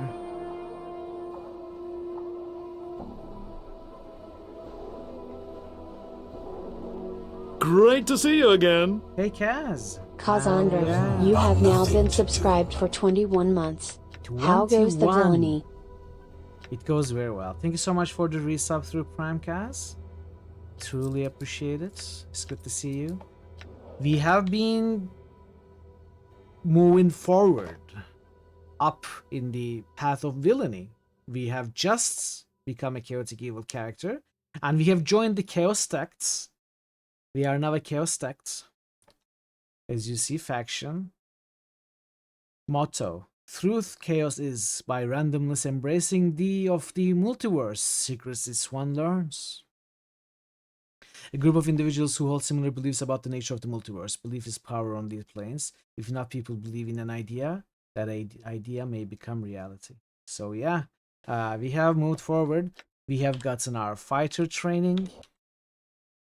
We have got some proficiency in edged weapons and axes. And yeah, it's been going well. I would say it's been going well. We are going to the final part of the hive. All right. The Smoldering Corpse Bar. And then we are gonna go see Farrah. So it's been going well. Hope you are doing well today. It's okay. Hopefully we will find it not much later than that. We will be done in the hive pretty soon. Chat, before I start exploring and talking to the various people of the Smoldering Corpse Bar, I'm going to take a very quick break. Couple of minutes, then we are going to continue. So stick around. I will see you very soon. Don't attack the explosives. I'm trying not to.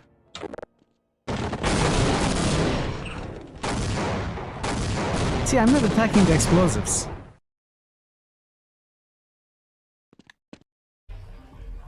Choo-choo. Choo-choo. You are weak. You are powerless against my powers of cheese. Nuclear cheese detected. Paraguay's just ghosted west of Loathing. I will continue. Oh wait, these are not chickens.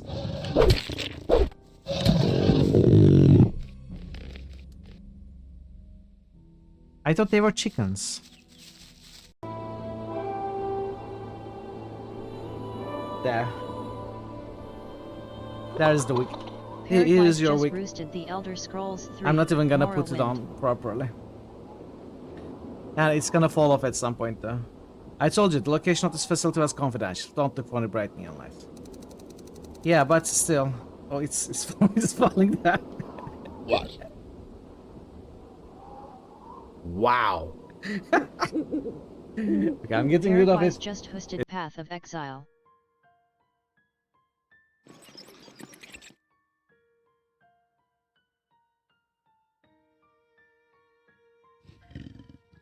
Okay. It's a big one. I have no idea what that is. That revenant is trouble. This is so funny for some reason, I don't know. Sorry, chat. Okay, let's go.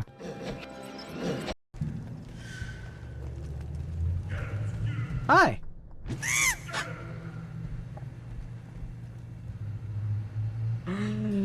I noticed it said punch too late.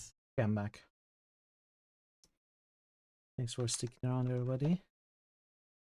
Let's go. So, the Smoldering Corpse Bar is where lore is dumped on you.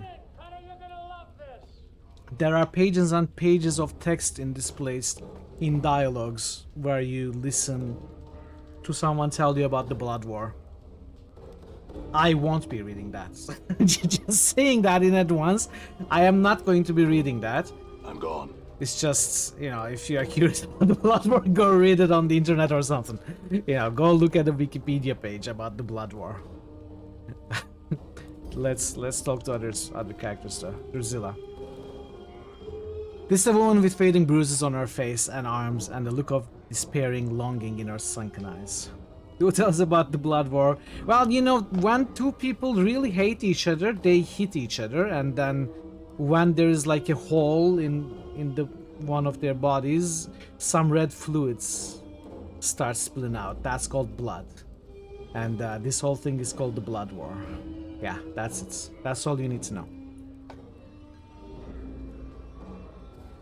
She might have been pretty once, but those days were long ago. She turns slowly to face you. Life pours into her features, and the spark of sardonic light that dances in her eyes now makes you wonder if your eyes were deceiving you.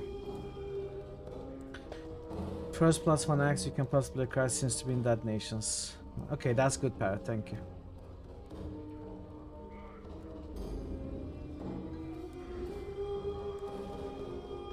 Welcome to the Smoldering Corpse, Guardman. Who are you? I'm Drusilla, and you must be clueless. Don't ask me how I know that.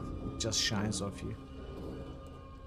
Shines, right. Answer some questions for me. Traveler, what is it you seek? What can you tell me about this place?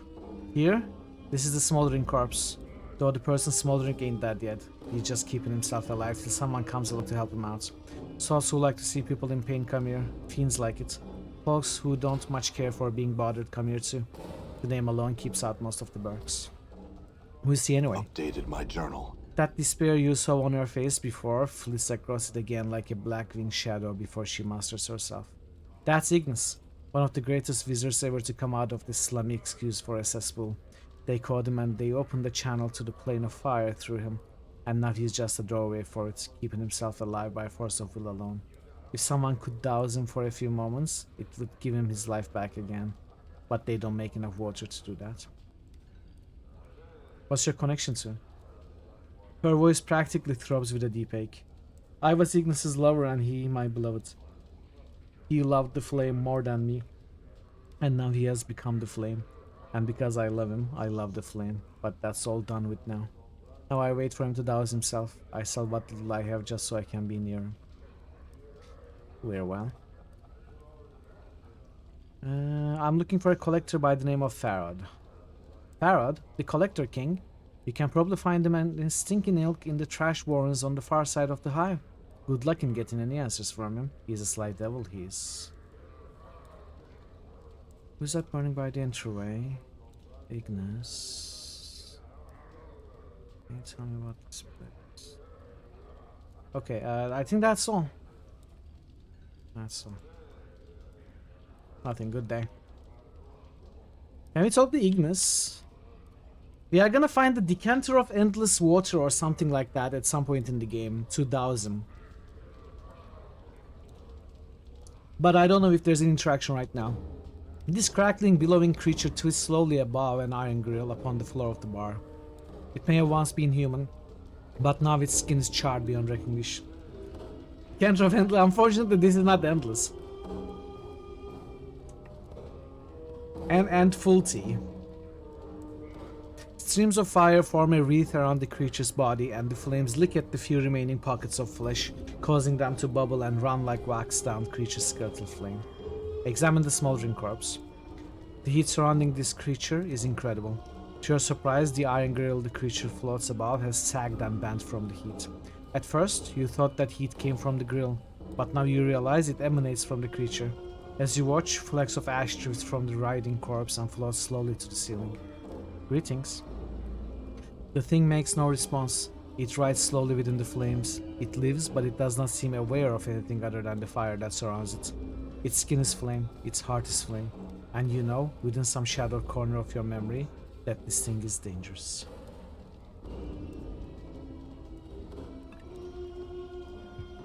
Yeah, exactly, Ash. Exactly.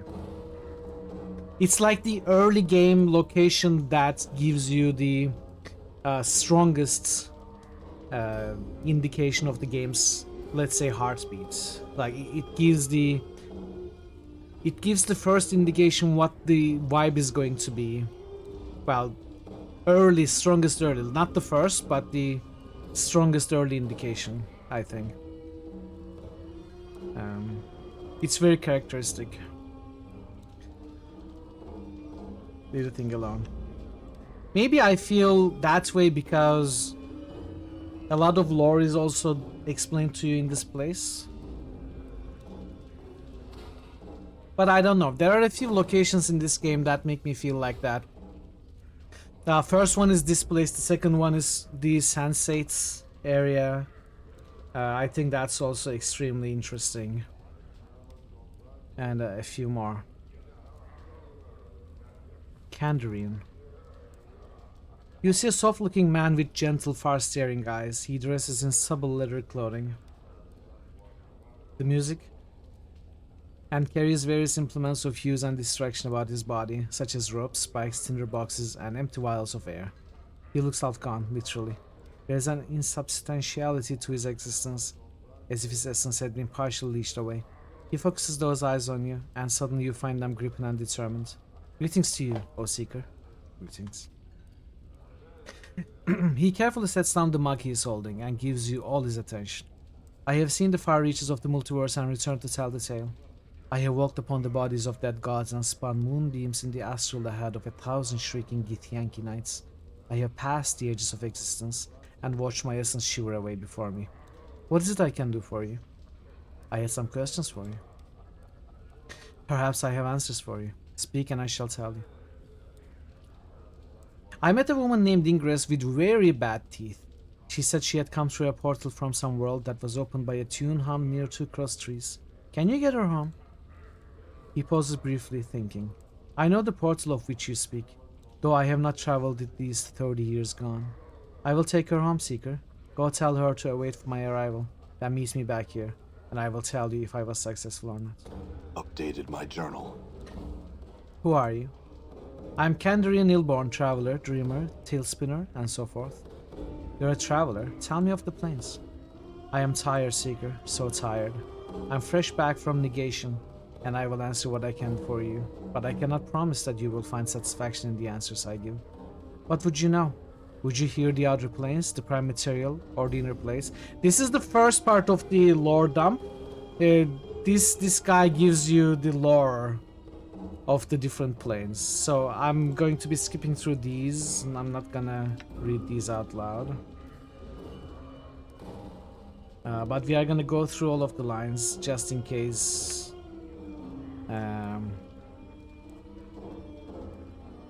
our character updates his journal.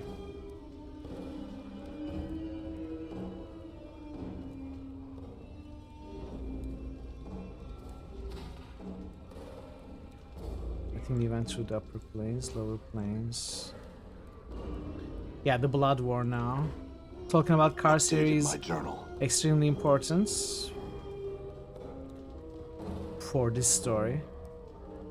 Hey Philemon, how are you doing? Welcome in.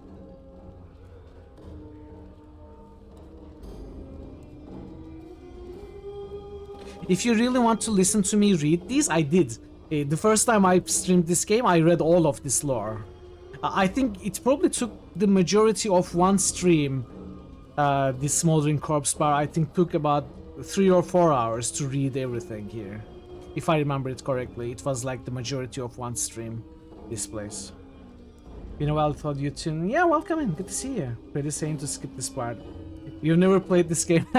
Well, I mean, it's a great game. I have played it multiple times. And I am preserving the health of my throat, let's say. Since this is like a replay, I'm not reading every single line. This is more like a lore dump. So, yeah. It's a lot to read. I'm not gonna be reading... I'm reading everything that pertains to the main quests and pertains to what specifically we are doing with this playthrough, which is being evil. So anything that is specific to being evil and anything that is very important to the main quest, I'm absolutely reading. I'm reading most of the things, just not here. Boundary Plains. Updated my journal. Outlands. Rogue Trader? Yes, we have played Rogue Trader on stream.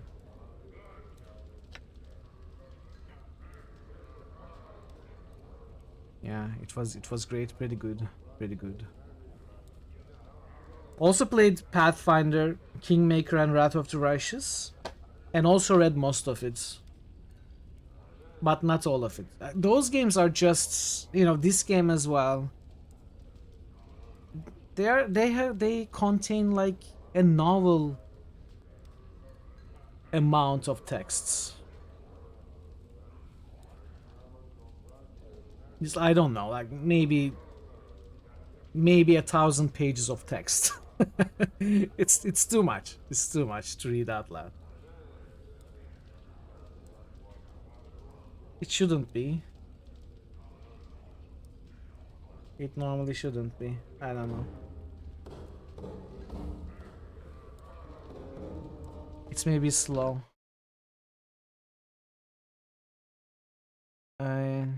It had some problem with live stream announcement on Discord. I don't know.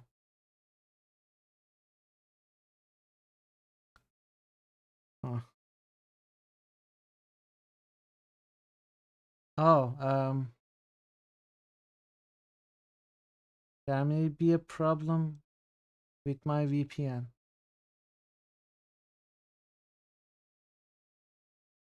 Cannot connect Discord either.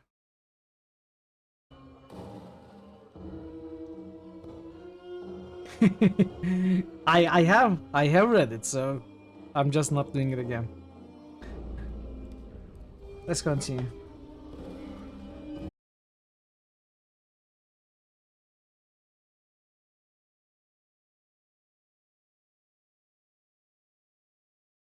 Am I back?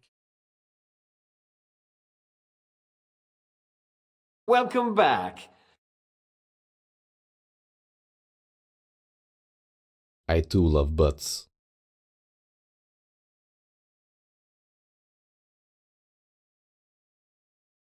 Yeah.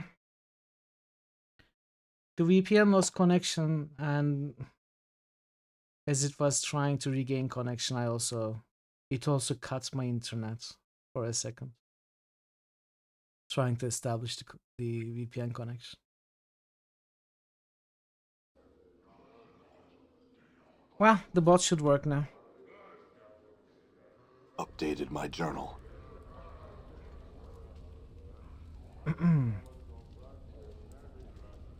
Do you plan to journey to the ultimate negation yourself? You have the smell of desperation about you, and so I make you this gift. Hold it in your hand when the shadows press in, and it should protect you and your friends somewhat, should they remain close to you. He passes you a small black token that looks like as if it has no dimensionality to it at all. Thanks.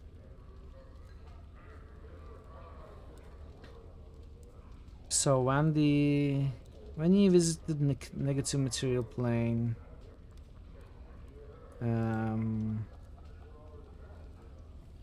he used some token against the shadows.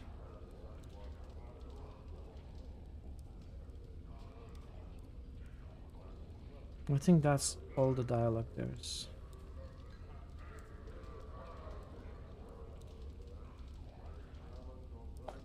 With them. Negative token. This is a negative token, a flat black disc that appears to have no substance to it at all. Turning it over reveals that it has no third dimension. There is no thickness to this item at all. It gives you some command over creatures of shadow. You can command them to stand still for a few precious seconds. The more powerful the shadow, the less likely it will obey your command. As an added benefit, as long as this token is carried by any of your party members, it acts as a ward against shadows. It will not prevent shadows from attacking your group, but the shadows will find it more difficult to harm you while the token is carried.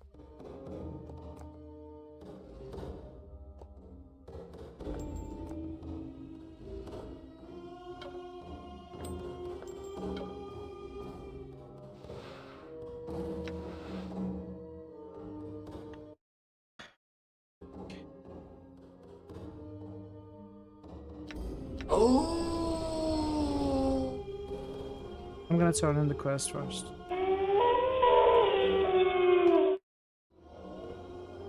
I'm gone.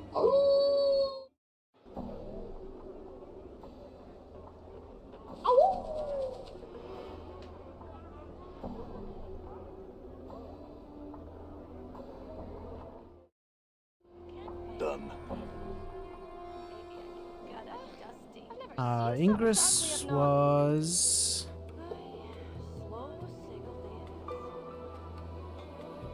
somewhere here, wasn't she? Yes, here.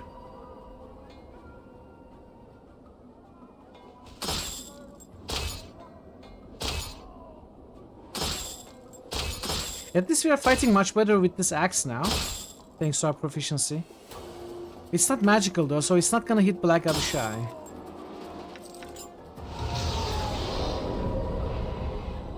Ingress, I found someone who can take you back to your home plane.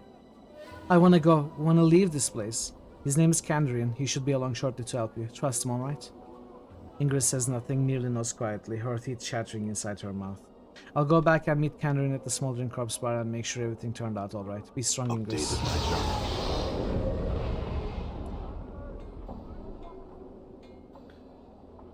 Combat in this game has fancy animations.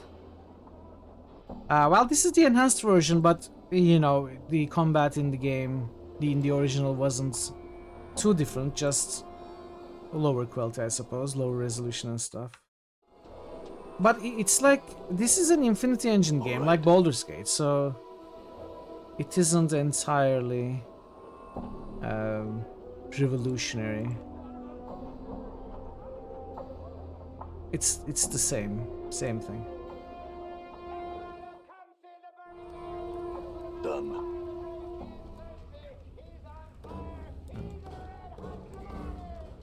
The third woman wanted you to have these, he says, holding out his hand. She wanted to express her thanks, even out the balance book as it were, and be done with the damn things. In the palm of his hand are Ingress's dancing teeth, and he smoothly deposits them into your hand. Enjoy them, Seeker. Updated my journal. Teeth? Ingress teeth? To change the teeth to a different type, select use. The teeth may gain new options and abilities as mark goes up. Okay, so it's for Mort. Let's use. This is a handful of Ingress's living teeth. Apparently they didn't want to go with her back through the portal to her own plane. They rattle amongst themselves whenever they are held close together. They remind you of a bunch of creepy ivory hopping bugs. Use. You examine Ingress's teeth. You can shake their resemblance to ivory bugs. You get the feeling that they are looking at you expectantly, awaiting some command. I want you to become a magical weapon. The teeth rattle about wildly, then suddenly settle down. After a brief moment, they begin to emit a soft magical glow. What's up? Okay, so I can equip it. Alright. So it became +1. So now Mort can hit Black Abishai. What do these do? Well, the teeth are basically Mort's fist weapon. So Mort obviously doesn't have fists. Cannot wield weapons except by biting enemies. So we can find different teeth weapons from Mort. This is the first. Yeah. And we can basically change it to either deal extra piercing damage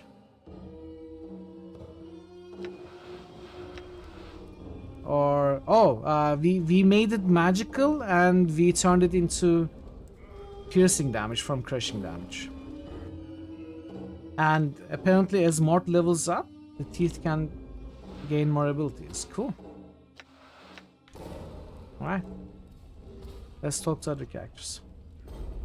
You say slightly stooped old man with a full grey beard and a lion's mane of grey hair. He wears a couple of shoulder guards as armor, and he keeps a helmet nearby. He smokes a pipe and carries a pouch of tobacco around his waist. He looks pretty strong, but he's a little plump and also appears to have some sort of breathing trouble. Well now, aren't you a sight, lad? Never have I seen so many scars blanketing a fella, like a scar cloak you're wearing. Where you been, hanging up in a grain treasure? He laughs. Oh, I'm just jesting with you, lad. No offense meant, and I hope no offense taken. I'm Eb. Greetings, Eb. His handshake is firm. Now I hereby tender my apologies for the unfair jesting, lad. Hope no hard feelings. Can I buy you a tankard or two? Why not? Hey, Puzzle. Happy Saturday. That's the spirit, lad. By the moment. Here you go, lad. Drink up. What can old Eb do for you on this fine single day? I had some questions. Who are you? Eb Creekness. Third measure of the harmonium, now retired and being a tout with one's voice since I don't step as lightly as I might these past 2 or 3 decades. Now, lad, who be you and what trouble might you be in? Third measure of the harmonium. Aye, third measure of the harmonium.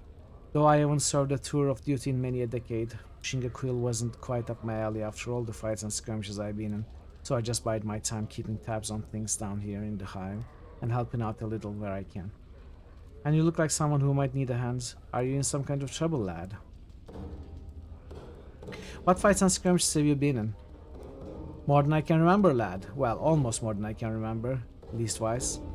And I did an all too long tour in the Blood War. That infernal muck-up war of lies on Terrace. Far too many years in the Black Centuries War. Eb begins to tick off the wars on his fingers and counts silently to himself. Hey, then there was the Three Plains War, and many others. I even took part in the Harmonium War of Liberation. Or towards the end there, I was also in the Sigil City War, which some could argue that was the most dangerous of them all. The mention of the Blood War feels like a cold dagger slipping into your heart. Tell me more of the Blood War. So yeah, Blood War lore, you can always find in my previous playthrough's WOD. Let's move on. It wasn't as long as I remembered it to be. It's basically a war where the Tanari and the Beatezu, so they are the chaotic evil and the lawful evil, devil and demon factions. They just keep fighting. It never ends. It's an eternal war between two different evil groups of demons and devils. And they always try to recruit others to join their wars. Do you know someone named Farid? Farid? Now lad, what you been wanting with a Burke like Farid? I think he stole some of my belongings. Oh, no doubt, lad, no doubt. You have to chain up everything around that grasping little spider. He should have been one of the fated, the way anything not chained down slips into his parlor. Don't give him a yard or he'll take a league, eh? What do you know about him? Well, now, I don't know everything there is to know about old Ferret, but I know some of the dark surrounding him. If you are determined to track down that spider and nail him to a wall, then I suppose I could spill some of the champs so you know what you're tangling with. Ferret dug his nest deep into Rackpicker Square not too long ago, got a bunch of collectors and gangs together and started what one could almost consider a collecting faction, be that as it may be. Where can I find him? Well, lad, if you're looking for a ferret, which I would say is pretty barmy of you, you're a little off the beaten path. You want to be finding Rackpicker Square. Chant is that ferret set up his skip somewhere in the square. Even an old fellow like me who's been around the ring a few times don't know exactly where. I figured that Ferret wants to keep the dark on his location dark. So if you are all bound and determined to find Ferret, go to Rackpicker Square and try to dig up Ferret's location from some of the locals. We actually know we can go anywhere we want. Try and be careful about it, since there's plenty in the square that would make a god out of you as soon as look at you. Who are you? We already... What's a tout? Well, now it's good that you asked that, because now you've told me that you are green, and a tout's about the best person a clueless could have run into on the streets of Sigil. And I'm just the man someone like you is in need of. A tout's a friendly city guide. Shows you what's what. Gives you a little jaunt around the town. A guide, aye. A guide is the best way to look at it. Except I don't really leave this chair on account of my age, so I mostly suggest directions and places you might want to see in your travels in our fair city. Don't cost you a cent. Why is it free? A tout who can move can't command a I am not the end. I am the beginning. Hey, Prince, welcome. That's a mighty roll. Well done. How old are you? Old enough to know better, lad, and too old to walk much. He puffs on his pipe. Let's just say my best years are behind me, and there's only a few irons that keep this heart beating. What irons? Well, lad, not to bring down the conversation, but I'm hoping that one day a holy fellow will be making his way to the old smoldering corpse bar, and hopefully he'll shrive me of some of my private sins so I can go on and step off this plane for good. What is this place? You're in the smoldering corpse bar, lad. Not a pretty place as some, but it's got its own homespun kind of charm. Tell me about the patrons here. Well, you got O, who claims to be a leader instead of a person. Some mercy killing waiting around for a criminal. Hero Abishai on furlough from the Blood War. A Gitzerai over there who has been watching you from afar. Not too unusual, mind you. They are peer cutters. And a lay down here, a clueless kid whose breeches seem to be just a bit too high, if you get my meaning. If you're wanting information on the plains, talk to Kandarian Ilborn over there. He knows more than most I know. Who's the smoldering corpse there? Him? Oh, no corpse, lad. No dead rim. Near as we can tell, old Ignis is still alive inside that little rot spit. Near as we can figure anyway. Eb wrinkles his nose. He can smell damnably awful sometimes too. Keeps me on the pipe to make sure it don't worm its way into my nose, it does. Would a deva allow you into Mount Celestia if you do them some favors?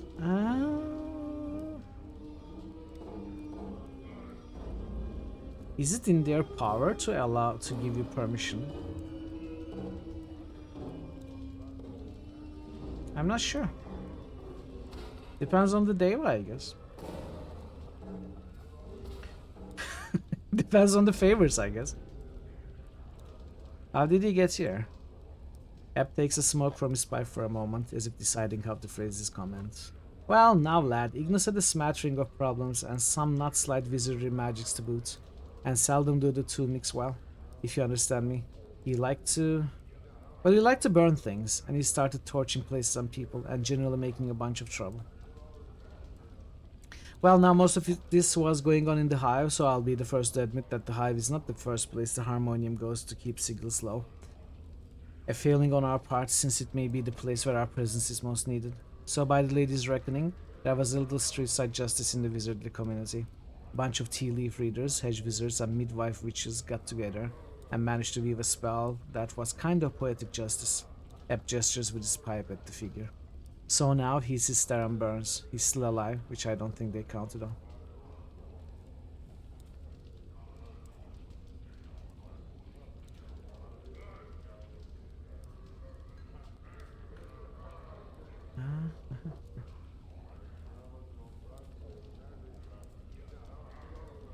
Tell me of Sigil and its environs.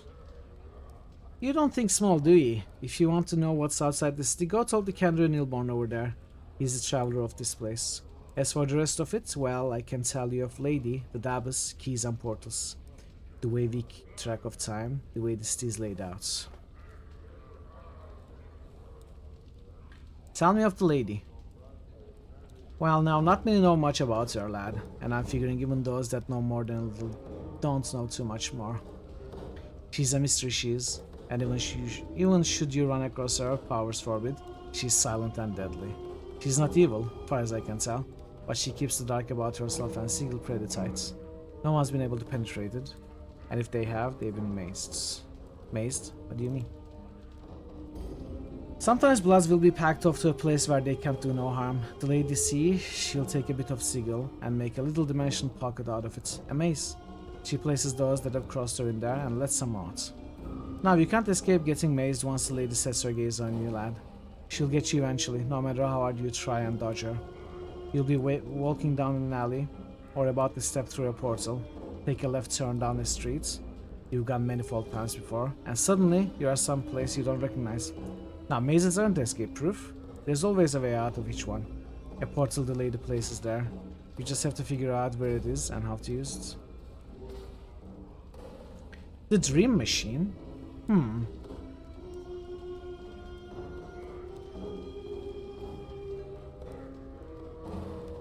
I don't remember the Dream Machine music. I'll take your word for it.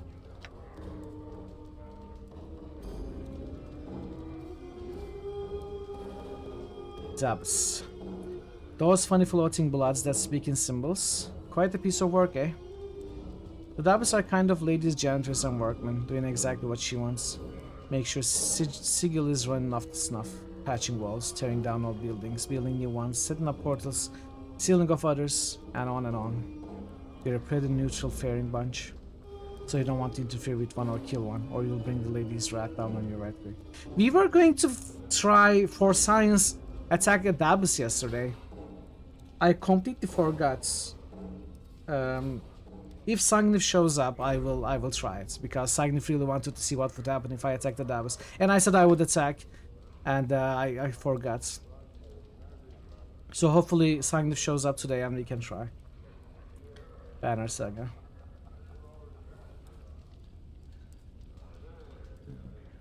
Tell me of Sigil's time. The way we measure time in Sigil's by the brightness of the sky. We haven't got a sun and moon like most worlds, we just got this everlasting haze that brightens and darkness at regular cycles. What most folks call midnight, we call anti-peak. What they call moon, we call peak. What they call noon, we call peak. So it's based on the peak and anti-peak of the brightness. So when someone says something about 5 hours past peak, that's what they mean. Wow, very accurate, amazing.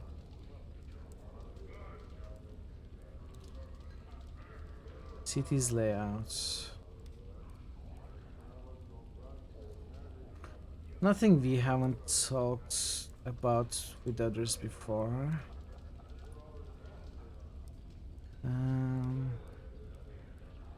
Ebris is... Oh, now hold on, lad. I'm no has-been faction member. They say, and they're right, that once you're one of the Harmonium, you're Harmonium for life. We are the bloods that try to make sure Sigil stays out of trouble. No wrecking the spire, no folks getting too over-enthusiastic about hurting each other, keeping the city down to a low roar. We try to keep the peace, lad, and most times we do a decent job.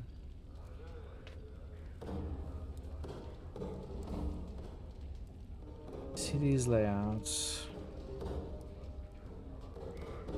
City of Doors Uncaged. You mentioned something about portals.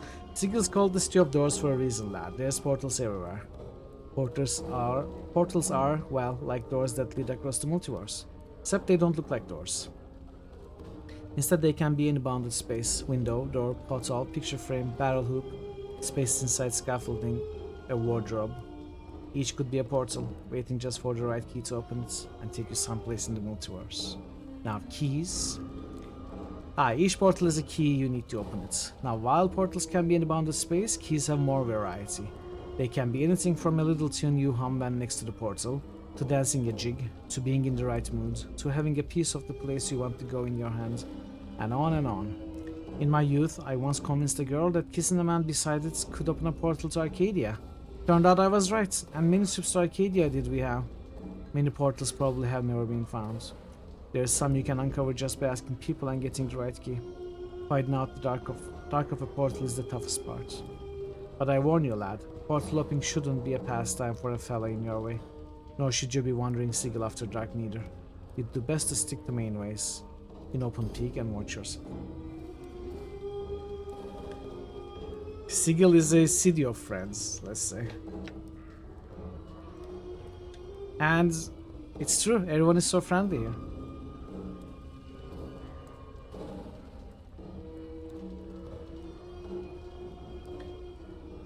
Okay, this was the other lore information dump guy. I don't think there are any long dialogues like these two anymore. You see a trim, muscular man dressed in clothing that is comparatively drab and mundane compared to most of the outfits you've seen in this city. He carries himself with an air of superlicious arrogance. He also looks dramatically out of place here. What do you want? He asks. Who are you? I'm a lay, warrior of renown. Surely you heard of me? No. Can it truly be? Can it truly be that none in this town have heard of me or my exploits? Alas, I shall have to prove myself all over again. And here I had thought my fame had spread all across the world. What world are you from? I come from the city of Aliburn on the river Thane. Surely you have heard of its glories and wonders. No matter, no matter. This place is benighted and ignorant when it comes to splendors of true cities. I'm told that my land is what is called a prime by the denizens of this city. Though a prime of what, I don't know. How did you get here? I was chasing my old foe, the villainous life-shade Tirtanalal. He pauses, waiting for acknowledgement, then continues. He conjured his demonic magic and opened himself a doorway, and hurled himself through it. Before he could flee me entirely, I threw myself after him, and found myself here. I get it, you are one of the clueless. He bristles, reddening, and his hand clutches convulsively around the hilt of his sword. Clueless, is it? I took offense to your words, Sarah, and bid you farewell in the hopes that we should never cross paths again. He turns away from you, still flushed with pride and rage. I just wanted to ask you some questions. He sighs heavily and eyes you with disdain. Then be on with it, scarred one, as can be done. Who are the patrons?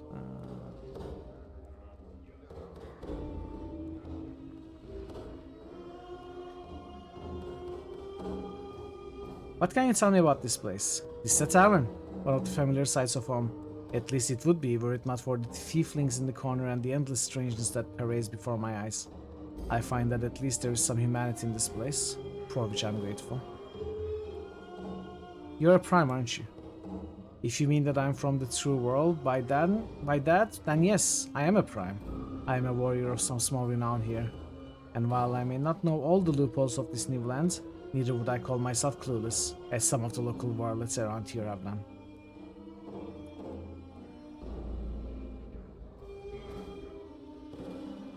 Really? I would. That is twice you have insulted me, Sarah, and I shall hear no more of it. Defend yourself! Get out! Yeah, sure, why not? I'm gone. Huh? I'm gone. No, he's...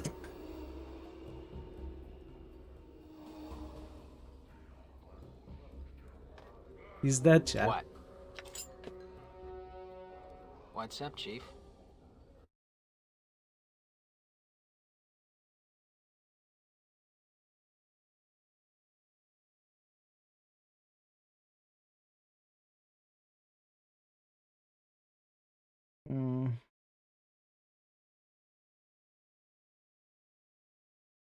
We missed something with him. We missed something in the dialogue.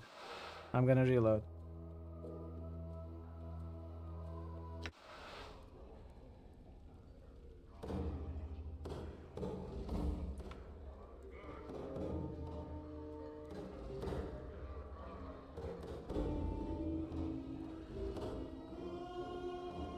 How do we get that? Okay. No, planes, as in planes of existence. They are planes of the imagination, of thought and belief. They are not physical prairies or grasslands, but other dimensions. A look of confusion passed across his face. I understand. What the old man said is starting to make sense. Excuse me, I must think this over. Very well. Yeah. Okay, so we could have gotten. This is the only thing we can do with him.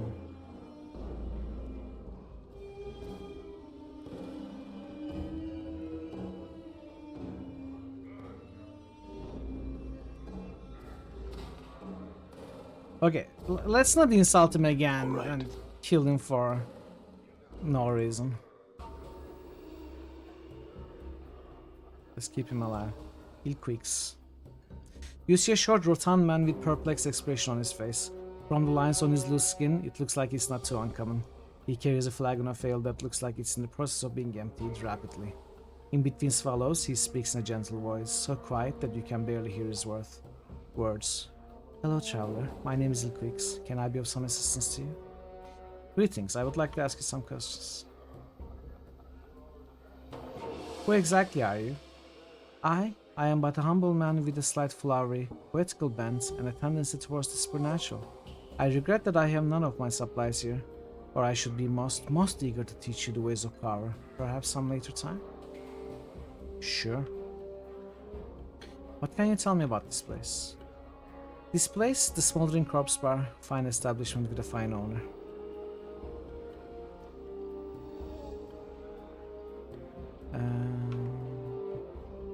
Anything interesting to talk about with this guy?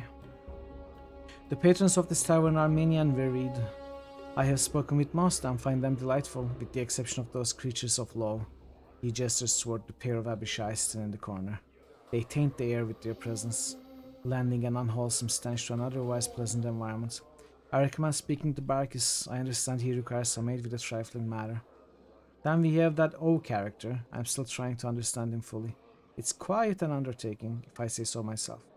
Those are the folk of interest there. The others, well, perhaps I'm too discriminating. Why do you despise creatures of law? Ah, a fine question, my friend.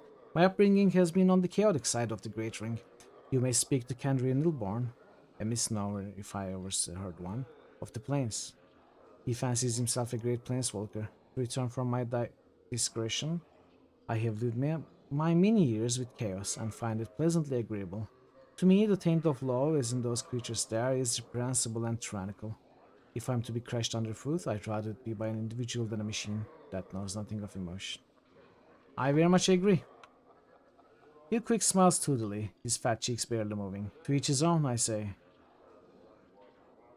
Did you have many questions? Did you have more questions? Yes. Burning Man. His name is Ignis and he was a pyromaniac. He burned and burned and didn't burn the right people, and wound up channeling more raw power than he could control. Now, well, you can see what became of him. Okay. I'm leaving Dakon and O for the last, so let's talk to Barkis. You see a leather-skinned man with just a hint of ashen color to his face. His teeth seem sharper than normal. His eyes are filled with the boredom that comes with having seen too much. His voice is nasal and clips. You again, eh? What you want this time? You again? What do you mean? Yeah, you again. You got a hearing problem or something now? You was in here about 15 years ago, got all bobbed up, smashed up the place, and left a pile of coin that wasn't enough to pay for the damages. So you plucked out your own bleeding eyeball and tells me you'll be back to reclaim it when you got to 200 coins together. With 15 years of interest, you got about 500 coins. You got the Jing Pal, I got your eye. 500? That's ridiculous. He pauses for a moment, considering. That it is. Tell you what. Give me 300. The eye is yours. It's a deal. Here's your money. It's a deal. He produced a darkened, wax-stoppered, white-mouthed bottle from his pockets. You hear the sound of liquid sloshing around inside it, along with a heavier, squishier noise. Opening it, the stench of some sort of preservative agent nearly makes you gag. Floating in the viscid muck is an eyeball. You'd better figure out what you want to do with that. Now you've exposed it to the air. You might as well put a pickled egg in the jar for all the good it'll do to you. Make up your mind, Cutter. Pickled egg or not?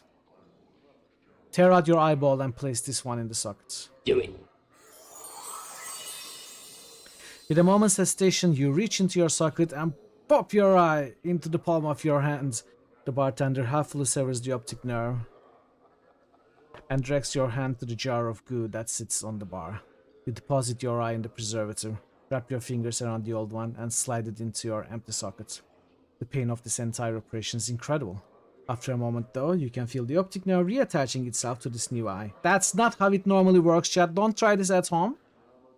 And if you do, I won't be held accountable. Don't do it. After a moment, though, you can feel the optic nerve reattaching itself to this new eye, and suddenly you are hit by a flash of memory. Absorbed. A vast expanse of chaotic, ever-changing wasteland stretching before you, a group of humanoid vultures plummeting towards you, cruel weapons ready to strike, and your own shining blade clutched tight in your fists. 3 toughs surround you, in the colors of an enemy you can't quite place. Long daggers glisten in their hands, and the light glints cruelly from their exposed teeth. You glance at your scarred hands, and know that soon they'll be covered in blood. An enormous frog-like creature comes bounding over through under-chaos stuff, headed for you with a mouthful of teeth. You hurl your javelin through the shifting matter and pin the creature to a sudden stone plinth. You have recalled some of your lost fighting skills. Tracks is not clear. I now have 3 eyes.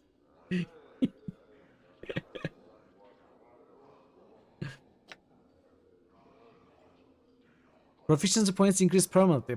Perfect. We can get more training now.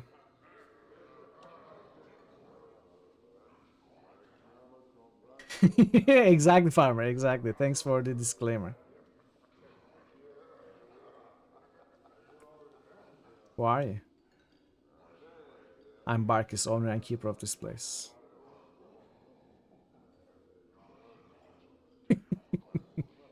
What is this place? Didn't you see the sign out front? Didn't you see the bark burning over the furnace when you came in? It's the smoldering corpse cutter, best damn babas in Sigil. At least it's the best damn babas in this part of the hive, which makes it one of the best in Sigil. Hell, they got fancy places with plants and such in the ladies' ward, and they got fiendish taverns salted around the rest of the hive, but none of them got the character of the smoldering corpse.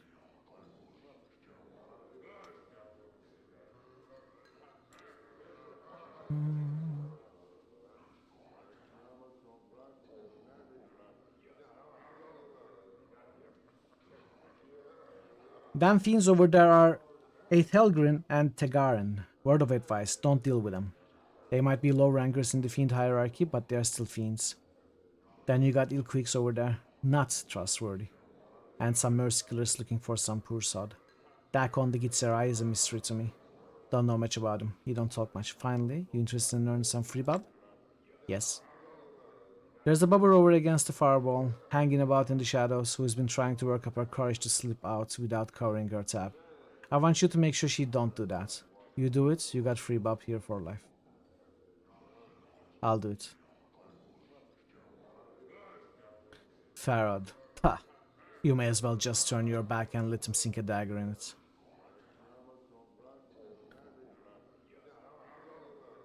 Though from the looks of you already have. If you are dead set on finding Farad, pardon the pun, talk to Ed Creekness. Creekness. It's not Creekness, it's Creekness.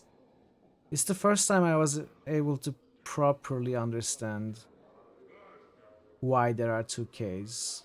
Creekness. Like his knees creak when they move, I suppose. I don't know. I'll do that. Okay.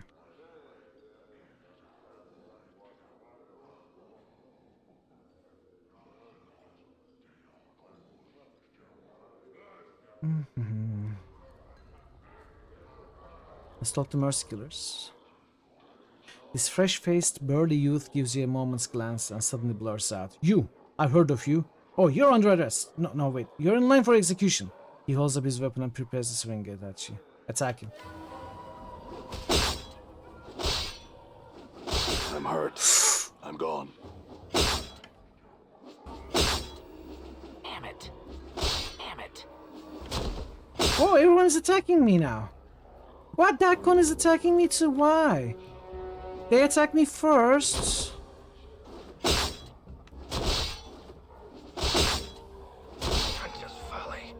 Ah.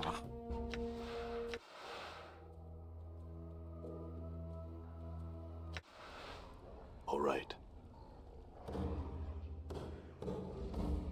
Flee. Okay, so if I flee, Dakon is not hostile. If I attack now, Damn it. I'm hurt.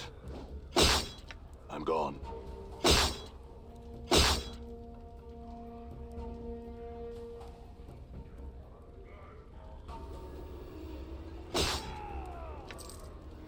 no, now Dakon is okay. So I cannot be talking to the Mercy Killers.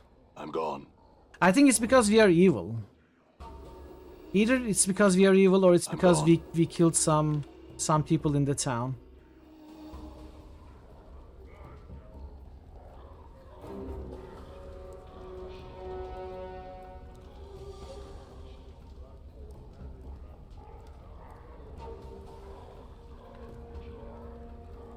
You see someone dressed as a female dustman with a half-empty glass in her right hand. Try getting drunk and talk to them again.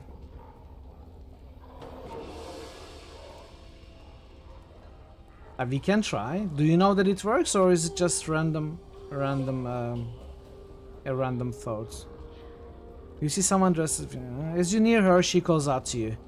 You over there? You notice that there's something wrong about her, and your exposure to Dustman leads you to believe that she's just too liable to be a real member of the faction. Approach her. Hey Cutter, buy a lady a drink? You're not really a Dustman, are you? He looks around nervously and seems to sober right up. Why do you say that?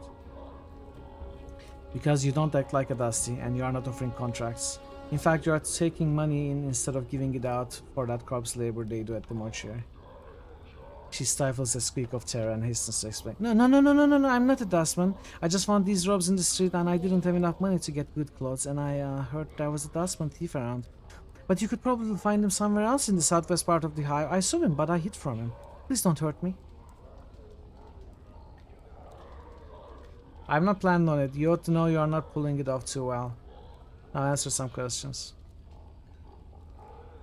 Barky says it's time for you to settle your tab. Pay up. She jumps a little and her nervous tension becomes full-fledged anxiety. What are you going to do? Ask you to go pay up now. I can't afford it. Can you spot me just 10%? I'll give it to him and he knows I'll pay the rest. I don't think so. I'm not a charity. Can you think of another way to pay him? Another way to pay? She smiles sadly. You could always kill me. I could, but I'd rather find another solution. She looks at you for a moment longer, swaying where she stands, and then says, alright. Did you want something? That's all? I don't think Nameless One can actually get drunk, no. Yeah. We can try, though.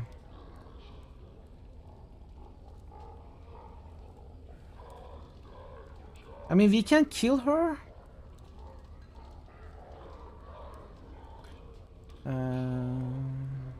Let's talk first. Me, I'm Mokai. I'd just like to drink here, and she loses her train of thought momentarily. I'm just a person, you know. Tell me about the other patrons here. Dana, they're just people. I don't deal much with people, unless they're buying me a drink. Who is the burning corpse?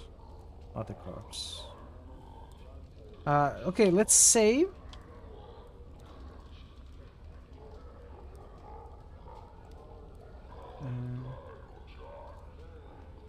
I could, but what's it over there? Over where? She whips her head around to stare and where you're pointing, and pauses for a moment as she focuses her drink-addled eyes. I don't see anything. Poison her drink with the embalming fluid. Now what are you doing? She sees you readying your bottle of embalming fluid and watches you suspiciously.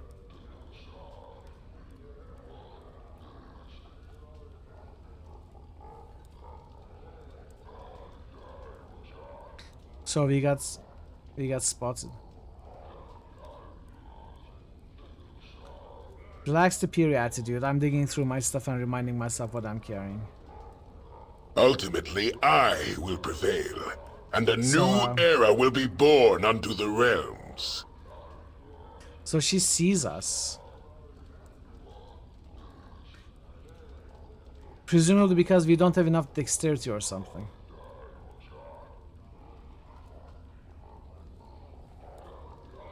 Hey, Pixel Kitten, hell yeah. I really appreciate the lure. Thank you so much, Tony. And thanks for the 15 stream streak. It's good to see you. If geolocation is... If from Bulgaria, ignore what? If from Varna, ban. How are you, Marta? Welcome. Happy Saturday.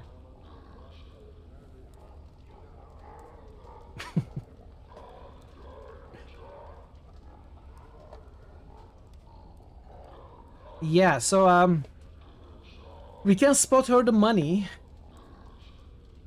We can not silently kill her. We get caught. If I attack outright, I think the whole bar is gonna attack me. Die. Damn.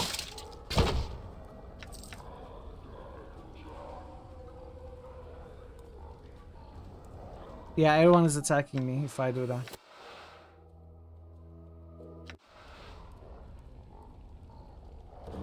All right.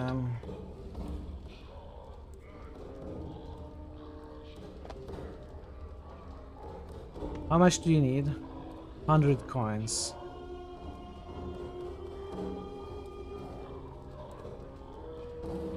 I'll lend you the money. Here, take it and pay up now.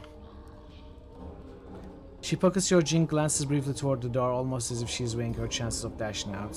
Sighs heavily as she realizes there's no chance and begins to walk glumly toward the bar. My thanks, I suppose.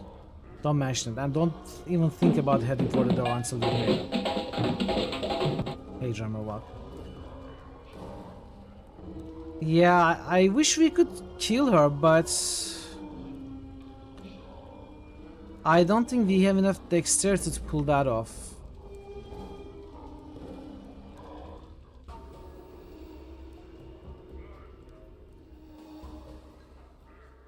You won't be having trouble with Mokai again. Damn friend, you have full bar privileges for free. That must have been a pretty big tab she ran up.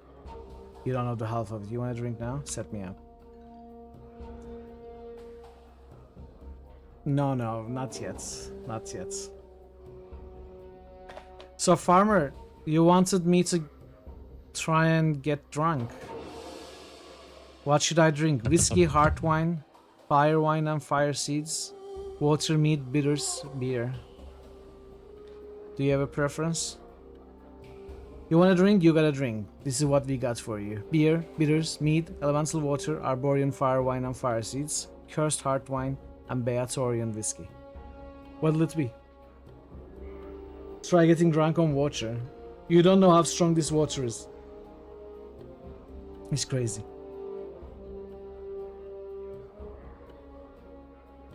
I mean, it was your idea. Mead. You craft a weak drink. The flavor isn't exactly bold, but it's filling, and it's alcoholic. It doesn't seem to do anything else for you. Give me another drink. Yeah, it didn't really work though. Let's try all of them. Bitters. You craft a weak drink. Okay, same thing. Beer. Weak drink. Water. He moves back to a keg on the wall and turns the spigot. The clearest water you have ever seen pours from the nozzle into the glass he holds underneath it. He sets it down in front of you and you take a deep draught. It's the purest thing you have ever tasted, a coldness inherent to the water itself. A feeling of air that passes over your tongue and into your stomach. where its coolness calms even the raging of your passions for a moment. From the heart of the elemental plane of water, Barkis snorts. Any other water you ever drink's going to taste dirty by comparison. That was great. Fire wine and fire seeds. He passes you a glass of deepest red wine and a handful of brightly colored seeds. Stick the seeds into your mouth, he advises, and take a swig of the wine. Don't be surprised when the seeds catch fire, and they won't do you any harm. It's a taste like no other. He's right. When you pop a seed into your mouth, it mingles with your saliva and bursts into a tiny flame. You quench it with a swallow of the fire wine, and the taste is indescribable. Barkis smiles. Heart wine. He passes you a glass of Kirst's famous heart wine. The bouquet is breathtaking, and the wine itself is full-bodied and fruity. The aftertaste leaves nothing to be desired. Made from real razor wine, that is. Wish I knew the secrets. Whiskey. He places a shot of some steaming substance that looks like boiling urine in front of you. The fumes that waft your way, however, are exquisitely tempting. The taste, though nearly unbearably hot, is as smoky as the scent. The feel of the liquor burning its way to your gut is nearly painful, yet even this pain is sweet. The barkeep's eyes widen. Still standing? Most folk can't even make it halfway through the first shot. I feel fine, I don't even feel anything. The barkeep considers you carefully, resting his chin on his hand. You know, Cutter, there's some as have a natural immunity to poisons and such. Some folks call Baba poison. If that's the case, chances are good you got yourself a handy little defense against poisoners. Well, how about that? We tried all the drinks, we didn't get drunk. Glass of donut, that's too much even for this place. My thanks and farewell. Eyeball.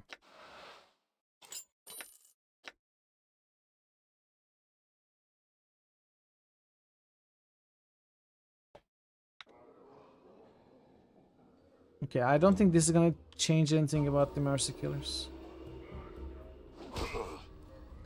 I'm gonna try something. I'm gonna try fighting at this very edge and hope that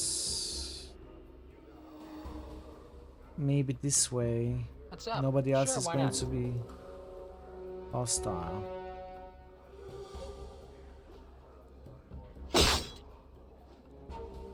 Did you see that?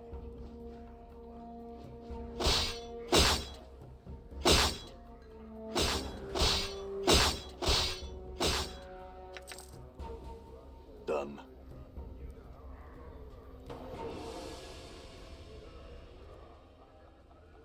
Oh.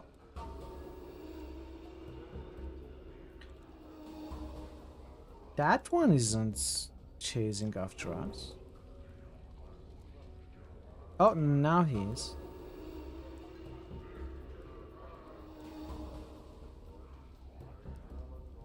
Yeah?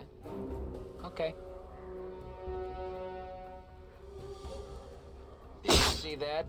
Did you see that? All right. Yeah, they are not angry at us now. They are not hostile. Could we have done the same with her? Oh, did he leave entirely? I mean, she. No, Mokai is here.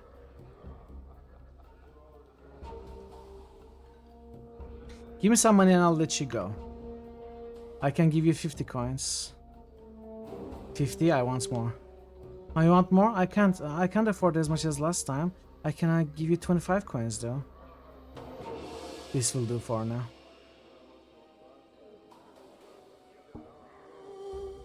Okay, we have blackmailed her a little bit. Can we blackmail even more? I want even more money to keep your Dustman charade the secrets. Well, that's too bad because I can't give you any more. I just don't have any money. Aww. But I know you're lying. Because if I kill you... Die. Not that I will, but if I do, you drop 100 more coins. It's okay. We have exploited our enough, let's say. Okay, so let's talk to the Abishai. You see a scaled fiend who looks very similar to the one standing next to him. In addition to the pierced left ears, both are black-hued and reptilian, with black wings tacked against themselves. This one is missing a tooth on its right side. Ah, Tegarin, it says. Our old friend has returned to pay us a visit. So he has, Athelgrin, so he has. Yet his eyes do not gleam as once they did. What do you suppose brings him back to us? What does bring you back to us, friend? Who are you? Ah, Athelgrin, time has robbed our companion's memory. You honestly do not recall us, do you? Truly I am aggrieved. But, as am I, Tagarin, truly aggrieved. Yet I rest easy. It has, after all, been many hundreds of years. And we know how the minds of mortals tend to dissipate with age. Ah, well spoken, old friends. We are a pair of Abishai on leave from our current assignments in Beator. I am Tegarin the Thrice-Damned, so named for my ability to find the best in every situation. This is Ethelgrin, who has earned himself no special name, though not for the lack of trying. What do you mean? Ethelgrin ignores you as it responds to its companion. And once again, Tegarin, you have cut straight to the truth of the matter, though perhaps it's best not to have earned this sort of notice. Notice one bearing the name Thrice-Damned must surely have incurred. I had some other questions. Mort whispers to you, Boss, I don't like this. They are not supposed to be here. The Blood War hasn't kicked the Celestials' asses bad enough that any fiend can go on furlough. They want something. Tread carefully. In the meantime, Tegarin continues to respond to his companion. In his turn, Tegarin ignores you as it replies to his comrade. Once again, I maintain that any notice is better than no notice at all. The Abishai turns back to you. Old friend, does this answer your question as to our identities? I suppose it will have to. What are you doing? What are we doing? Why, is it not perfectly clear, old friend? We are on leave from our beloved assignment, taking for ourselves some much-needed rest, and perhaps inducing some additional recruitment for our glorious cause. Our spirits fully support our presence, to be sure. In a more immediate sense, we are taking our entertainment in this delightful establishment, and of course we are celebrating the return of our old friend. However, the stench of the breezes, which occasionally waft the scent of goodness in the door, debases us somewhat, leaving us physically, mentally, and spiritually weaker. Fortunately, the air in this ward of the city carries a delightful tang of pain and supplication. Wouldn't you agree? Again, the fiend smiles broadly at you. What is this place? Do you know Farad? I've heard the name. Is he a diviner of rubbish? Okay. Tell me about fiends. As we see it, there are two kinds of fiends. Those who are correct and those who are not. Our side, that of the Beatezu, is correct. The other side, that of the cursed, hated, chaotic Tanari, is incorrect and must be exterminated. 5e Planescape book did a bunch of stuff to really flesh out this setting. I for the first time heard of the 5e Planescape book yesterday during the stream. I had no idea they made a new Planescape book. Probably lurking. Busy with stuff. Marso. I wish there was sometimes part they're all, because they're all lawful. They connect through their lawfulness.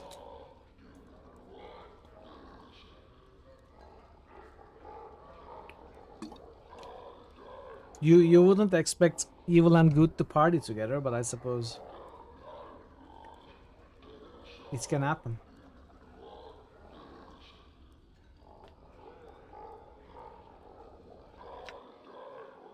We hold the Tanari directly responsible for the Blood War. Were it not for them, we could have settled the lower planes in peace, and wouldn't have all the bother of fighting this wretched war, nor would the unfortunate spillovers into other planes be such a cause for concern among the namby-pambying do-gooders.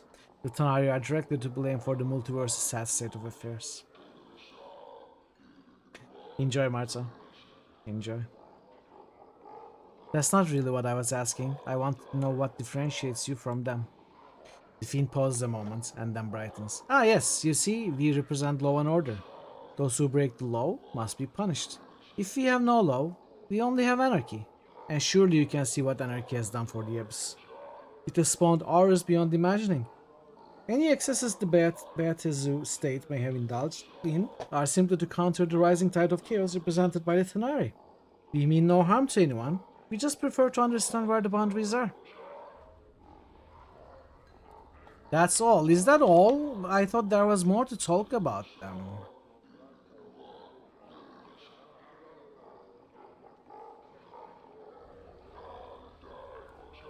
I thought we could ask about our past with them. Our time in the Blood War, but I guess we cannot. You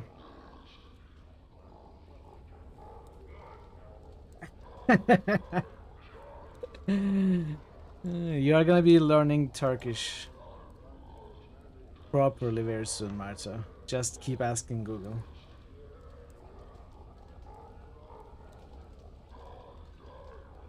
Okay, let's talk to O.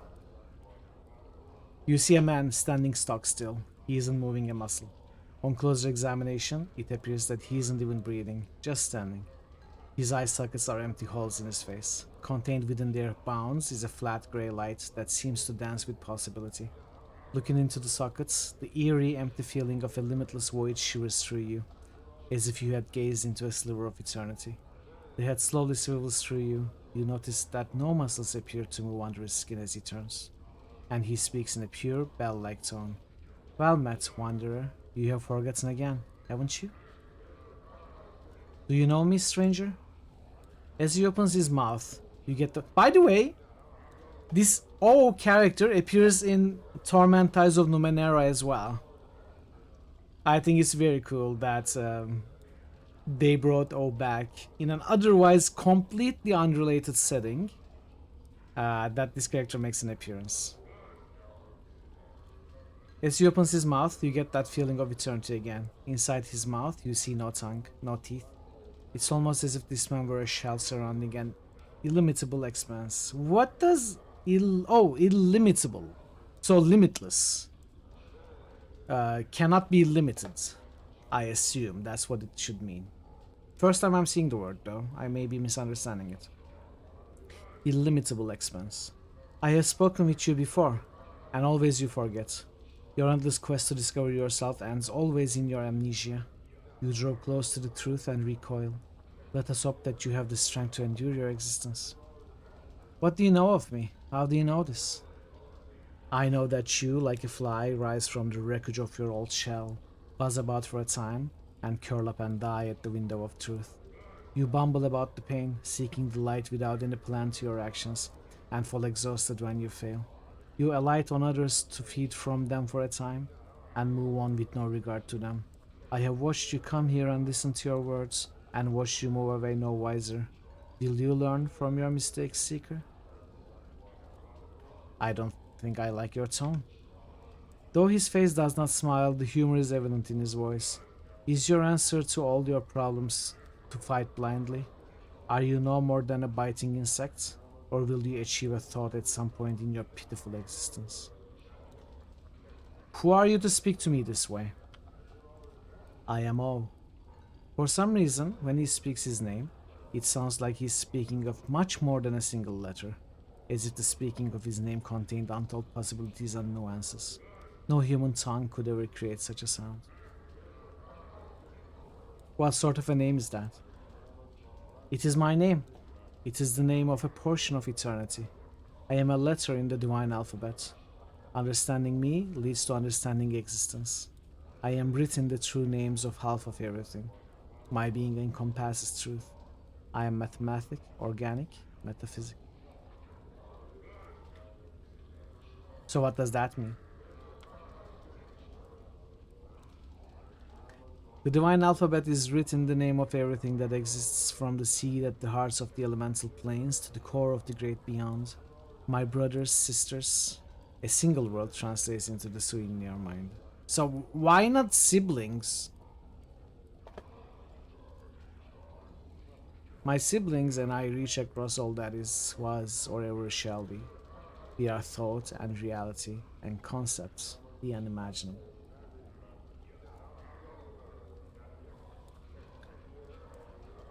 Then that means you know all the secrets of existence, doesn't it?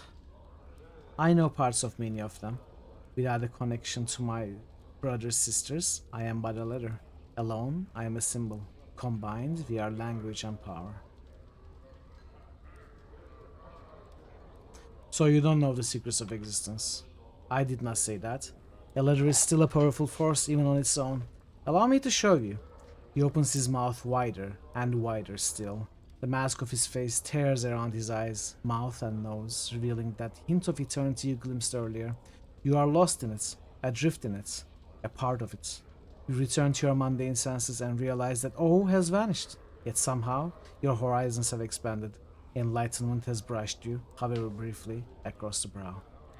That was indescribable.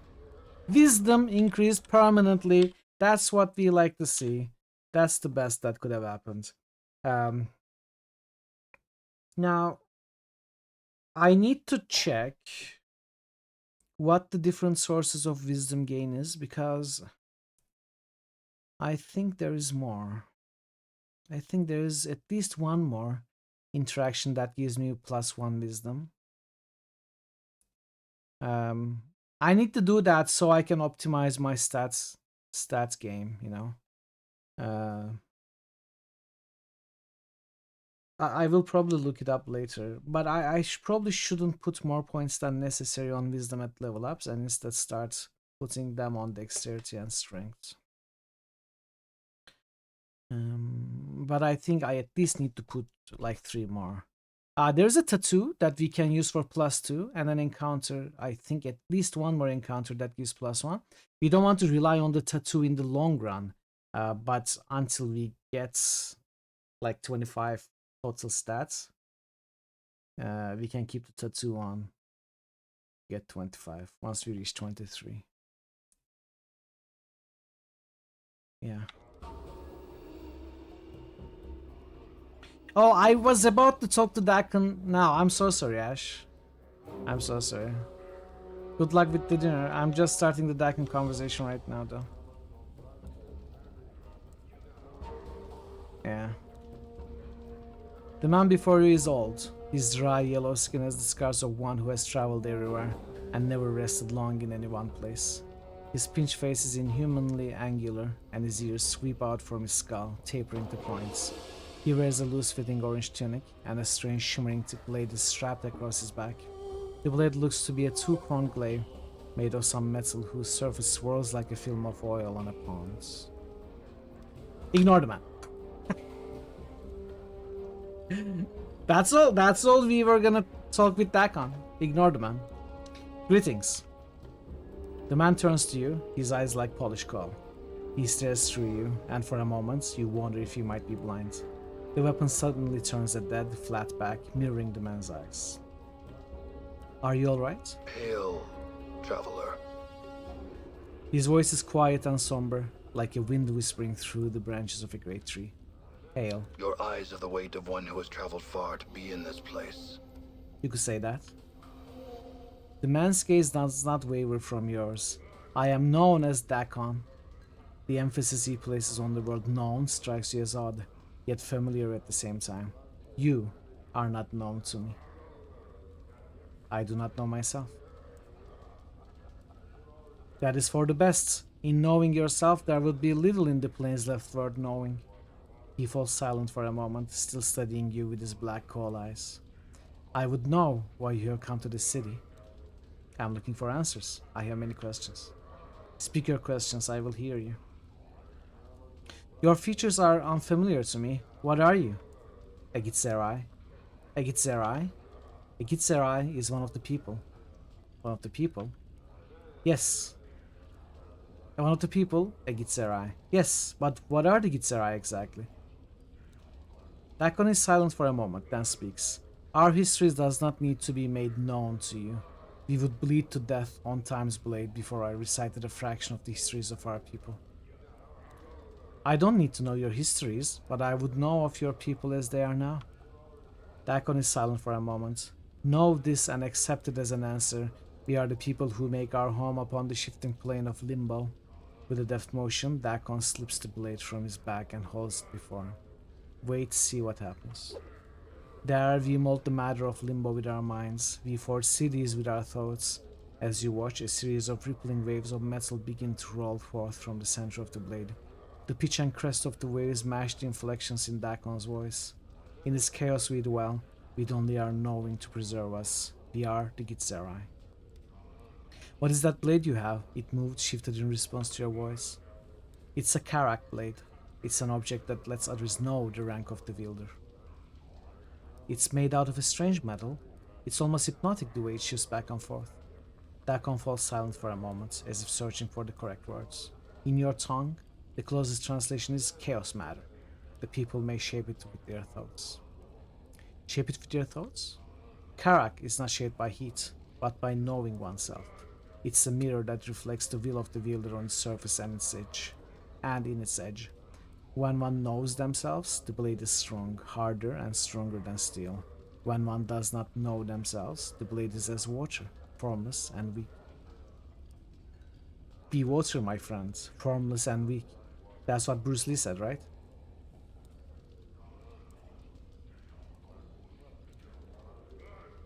Are you willing to sell it? It would become as nothing in the hands of another. The blade knows my mind, and I know its heart. We die the same death. Oh yeah. Is there something else here that I missed? Karak, what rank does it signify? The blade is a symbol carried by the Zerth. A Zerth is one who knows the words of Zerthimon. In knowing the words of Zerthimon, they know themselves. Zerthimon? Zerthimon founded our race. He knew the Gitzerai before they knew themselves. He defined the people. He gave them one mind.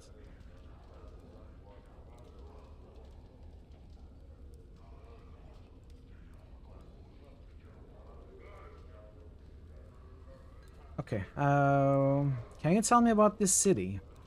It is not known. It is known by the name Sigil. Among the people, it is known as the city that does not know itself. It doesn't know itself? What do you mean? The city exists, but it does not know itself. In not knowing itself, its existence is flawed. How is it flawed? The city exists in opposition to itself. It has set itself apart from the planes, yet it seeks to be everywhere at once. Its walls are doors, yet it keeps these doors locked. Such an existence tells of a thing that does not know itself. In not knowing itself, it's flawed. What if the city is not flawed? A thing does not need to be ordered and have a purpose to know itself. What if these contradictions are strengths that you cannot see? To your question, a question. What if the city is flawed and you see its contradictions all around you? To your question, a question. You claim the city's existence is flawed. You have accepted this rather than explore the possibility that something greater may exist. That suggests that you are flawed and that you do not search for knowledge, but only for a convenient answer. Dakon falls silent. There is no knowing the answer to the questions we have asked, yet the city exists, that is all. Yet I would maintain that we know ourselves by the questions we ask and the ones we do not. If we cease asking questions and accept only what we can perceive, then we will cease to know ourselves. Dakon's voice has changed slightly. Nice, we made him question himself, now he's weaker. We have ruined him, chat. He was going to be a very great companion who knows himself. Now we have made him question himself, so he's going to be horrible. That's not how it works, obviously, but this is something we gotta do with Dakon, and it's gonna become a thing. Question makes you weak. Such words have been spoken before. I have heard them and know them. Where have you heard them? The words are mine. Once I knew them and knew their meaning. I had forgotten them until you spoke.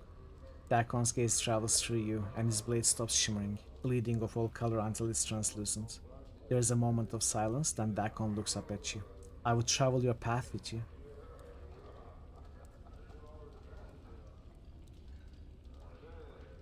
I'll consider it.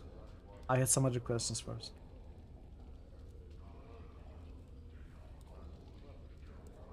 You seem to place a special emphasis on knowing. What do you mean?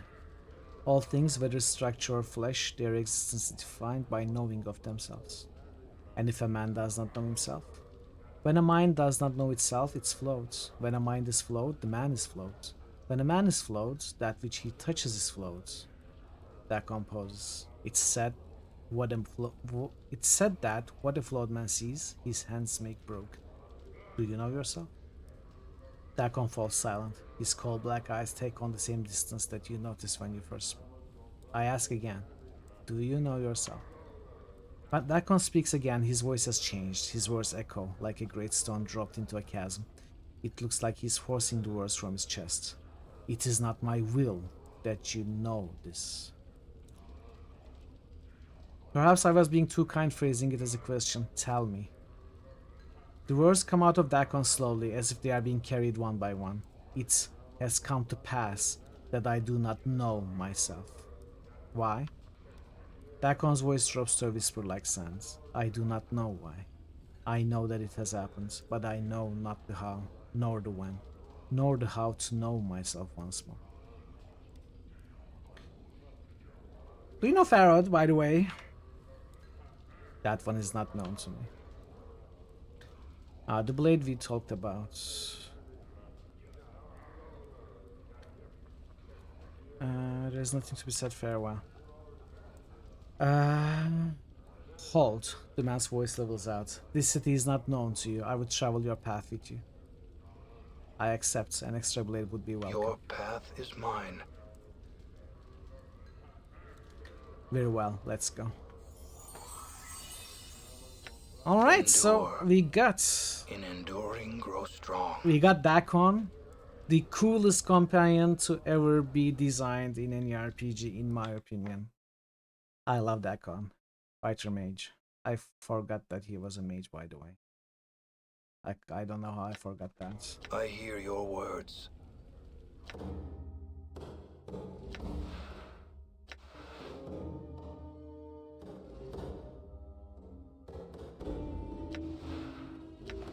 I probably won't be using many of spells though. But I would memorize spells. I wouldn't have sold the spells. Unbroken Circle of Zerthmore. Okay, Ash. Enjoy. I will hear let's try to work with this, see what we can accomplish. This small round stone is the Unbroken Circle of Zerthmon. The Unbroken Circle of is a Zerth religious text containing teachings of Zerthmon, the founder of the Gitzerai people. The circle is made up of a series of interlocking circles that fall out from one another, depending on which branch the reader wishes to follow in the path of teachings. It's said that some Zerths spend years poring over the combinations of plates, looking for new significance in the teachings. Dakon seems to use the text as a means of focusing his spellcasting abilities, for he pores over the tablet occasionally, memorizing the words. Use. This small round stone appears to be a religious text that Dakon carries. It's made up of a series of interlocking circles that fold out from one another. The complexity of the plates and the intricacy of their links prove the text was constructed by a master artisan. You can't figure out how to unlock the place or... Wait, what? That's all? I cannot part with that. Huh. Maybe more will open up later, or do I need more intelligence though? What is your will? There are things I would know, Dakon. Can I talk to you about your teachings? Can you teach me anything of weaponcraft, Dakon? Dakon shakes his head. I can redirect one towards the craft of war, but I cannot advance their skill. My weapons are not of steel, but of will. Okay.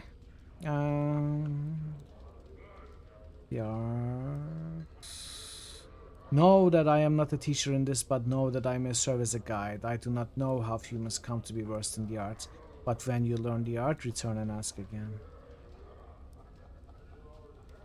What are travels?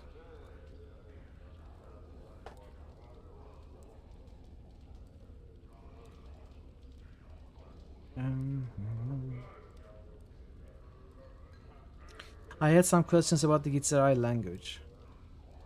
Can you teach me the ways in which your people speak? Know that the speech of the people has its foundations in history. All things are a story to us, metaphor is a tool. and inspiration to the strengths. Now, when we speak of Torgis' table, we remember that Toric's table. We remember that Toric was noted for his hospitality and goodwill. When we speak of Selkant's heart, we recall the lecherous and cruel nature of Selkant. I understand. Will you teach me? My journal. Dakon teaches you some of the common forms of speech. A wise man is said to have wrote the book for the Anarchs, while to accuse another of treason is to remember Vilquar's eye. It's said of generous people that their covers are bare. The common greetings include Hail, Swordringer, and Zarkai's kin bow to you. Zarchai's kin bow to you. To which one should respond, and the traveler is pleased. Dakon is a skilled teacher. After his instruction, you will feel capable of exchanging proper greetings with another Gitsarai. Emelando, welcome. What can change the nature of it? What can change the man of a change? What can they? I cannot read. You messed it up. You changed it in ways I couldn't understand. What can nature the man of a change? Certainly you can nature the change of a sentence.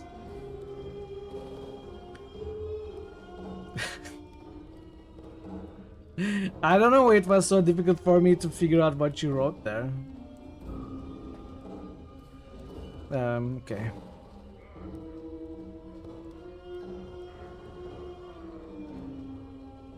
Questions. Hope you are doing well, Emelando. Well, I'm surprised that we cannot do more with the circle now. Maybe it's gonna become a thing later, but maybe we are gonna need more intelligence. I'm a bit worried about that. Let me try to look it up. Unbroken Circle of Zertimon. Let's see if I need... Oh, maybe I need to be a mage for that.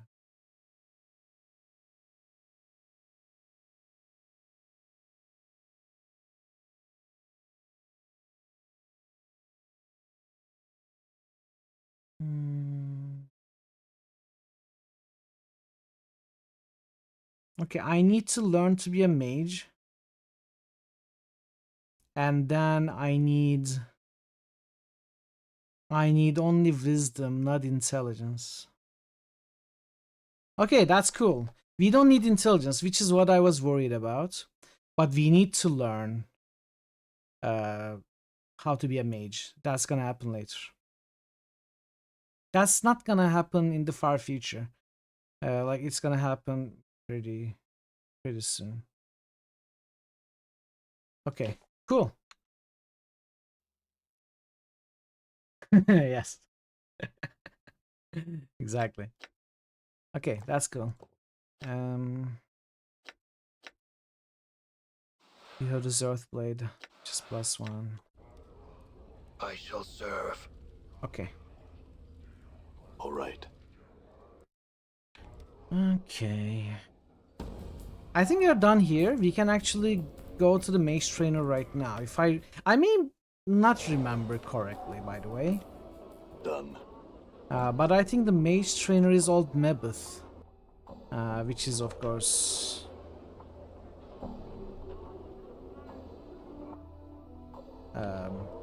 Ravel. Done. But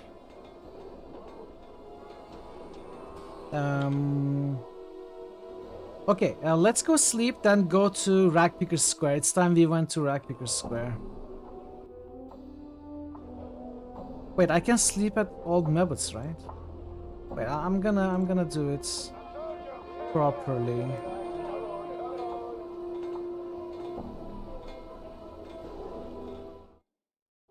Done. Well, I haven't talked to this barrier.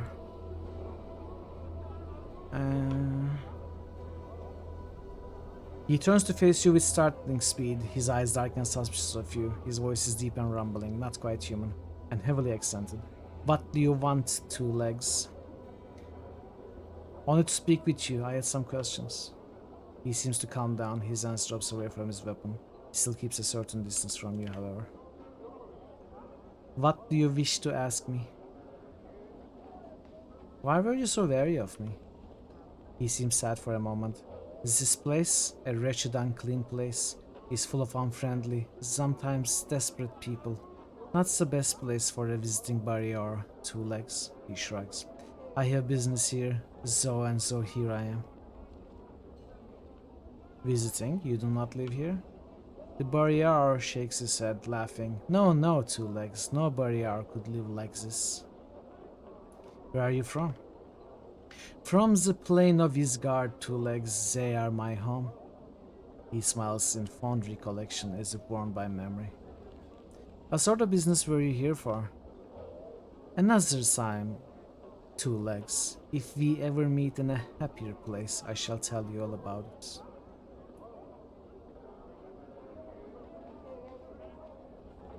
Tell me about the city. Ah, what about the city? What is this place? Why, it's a crossroads, 2 legs. Surely you know that old paths run through Ziggle? Paths? Do you mean paths? He looks slightly annoyed. Yeah, that's what I said. Paths. No, you did it again. Paths, not paths. His dark eyes narrow. He begins to look suspicious as well as angry. I said what I said. Perhaps you should try speaking my language, 2 legs. Oh, I can watch. Yeah, bork, bork, bork. He sneers in disgust, reaching for his weapon, then calms himself.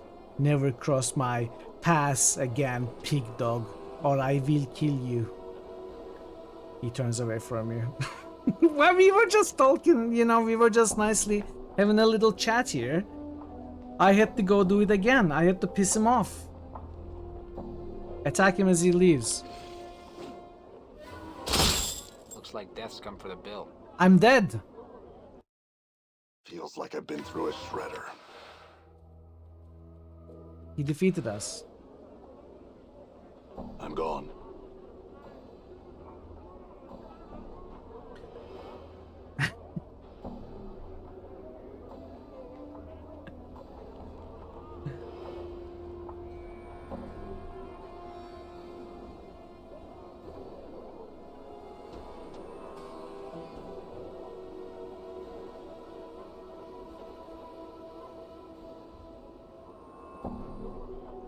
Yes, I see. Where in Sigil exactly?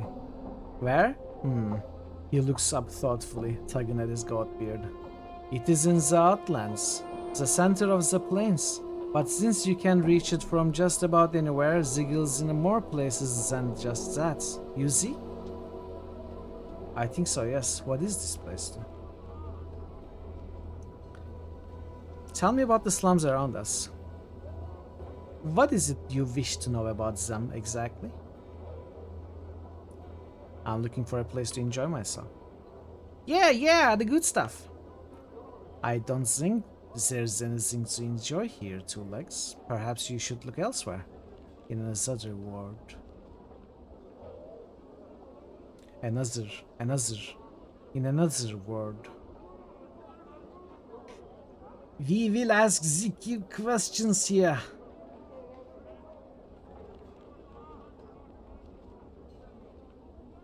Can you tell me about the Lady of Pain? The lady? He looks around as if to see if anyone's overheard. I only know that she rules this place, all of Ziggle, and that the locals feel it bad like to speak of her. Do you know someone named Farod? I know few people here, 2 legs. This Farod is not one of them. A friend of yours? I don't know. Okay, let's see if we can piss him off and win the fight. I'm gonna give it one try.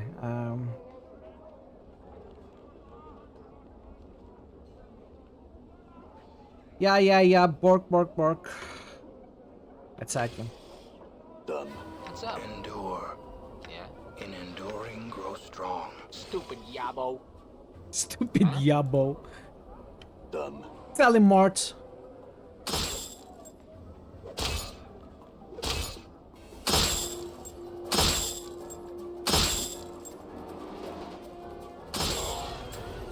$2,000 experience.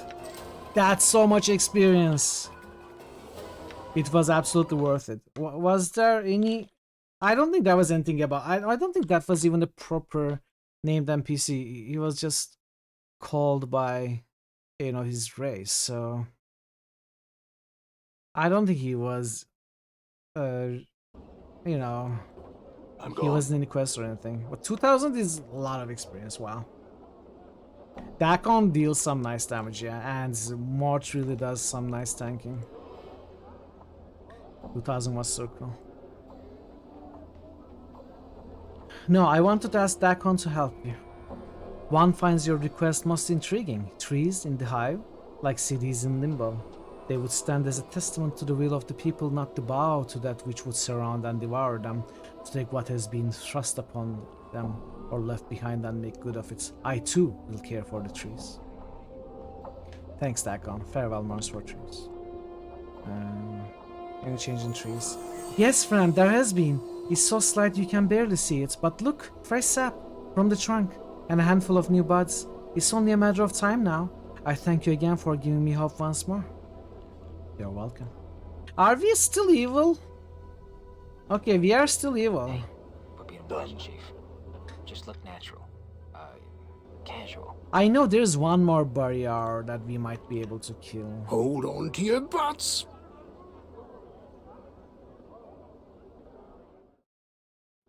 All right.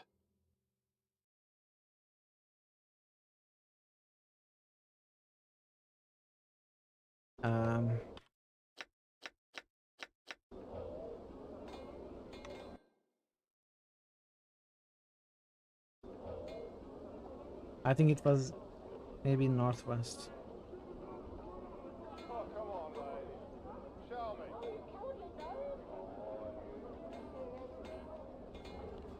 I wonder if I can kill the Black Abishais now. Let's give it a try. What?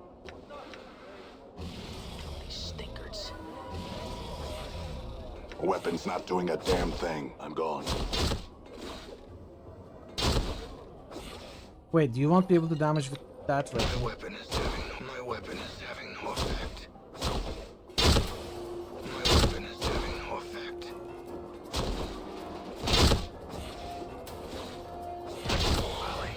Okay, we actually killed it, and it's 7,000 experience. That's why, as soon as we can start killing the Black Abishais, we can farm the levels so easily. Because they just keep respawning here. That was our first Black Abishai kill. It should be so easy to level up now. We got weapon proficiency slots. One more point in wisdom. Okay, that was pretty good. I'm gone.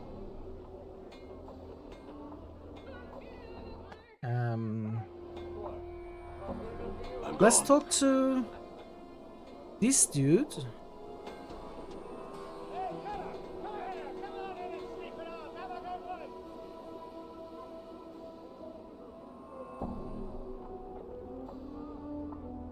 Weapon. Should I learn about hammers?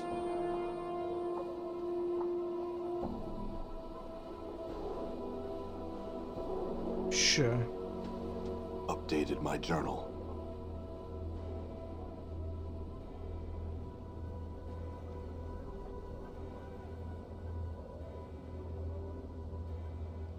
Okay, so now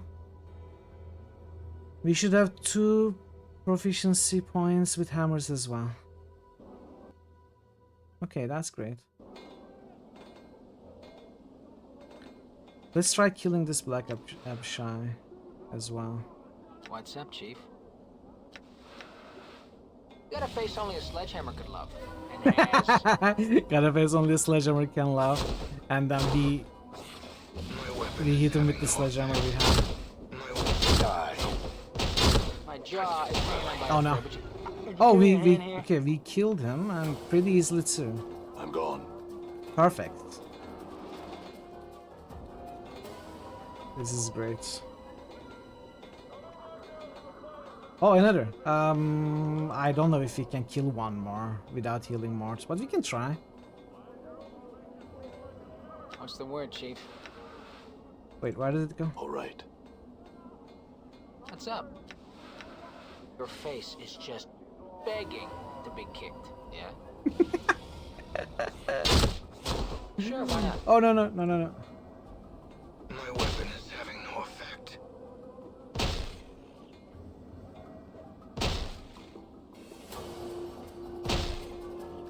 Die. In knowing the teachings of Zerthamon, I have become stronger. My blade has Back on level up.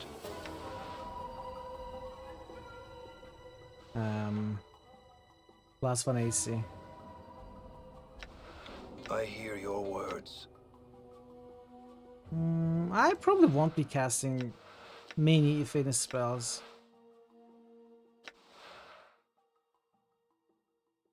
This is magic missiles.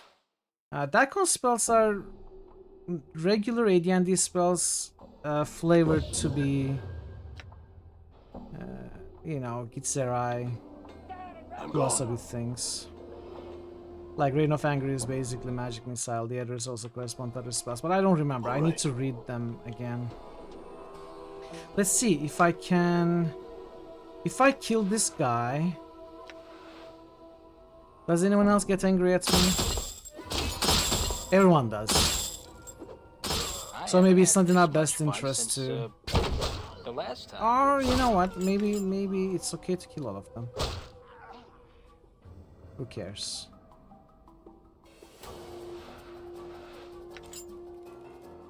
Not like they will ever sleep at the flop house.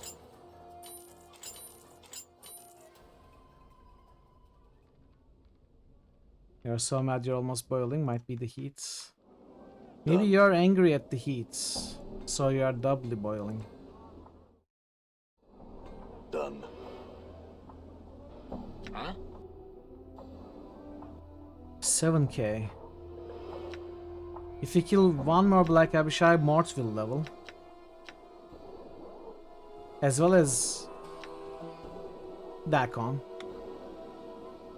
Actually, Sure, why not? when it says 7,000 experience gained, is it 7,000 for all of them, or is it 7,000 total divided equally by them? I'm not sure. All right. I'm not sure how exactly it works. We need to give it a try. Test it out.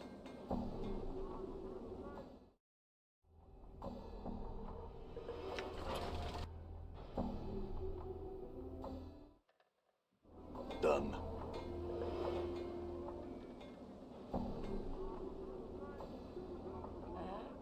Looks like the Dusty's lost one of them deaders. Shut up, Anna.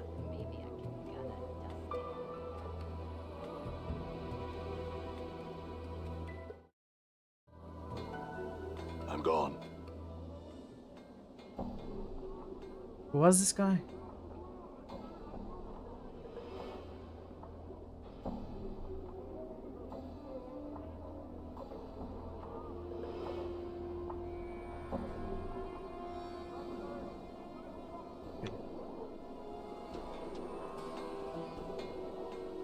No Abishai is here.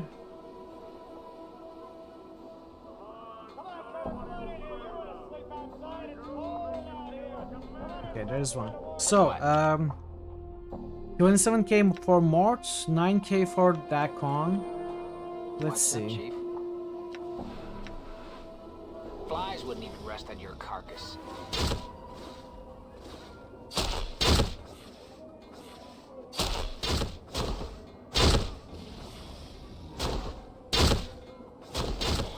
In knowing the teachings of Zerthamon, I have become stronger. So Daikon only gained 1k. Mort gained about 2k. Nameless One gained about 3k, I think. So the experience is distributed among them not equally, but weighted by their current level. So Nameless One, being the highest level and requiring the most amount of experience, gains the most amount of experience. And Daikon gains the lowest share. So if I kill 2 more, Mort should level up. A lot more for Daikon to gain a level. Maybe I will kill some Black Abishai off stream or something, I don't know. Maybe I won't bother. I'd like to get to level 7 on stream though. So we need to get to level 7 on stream today. Because that's gonna be our specialization. That's an important level.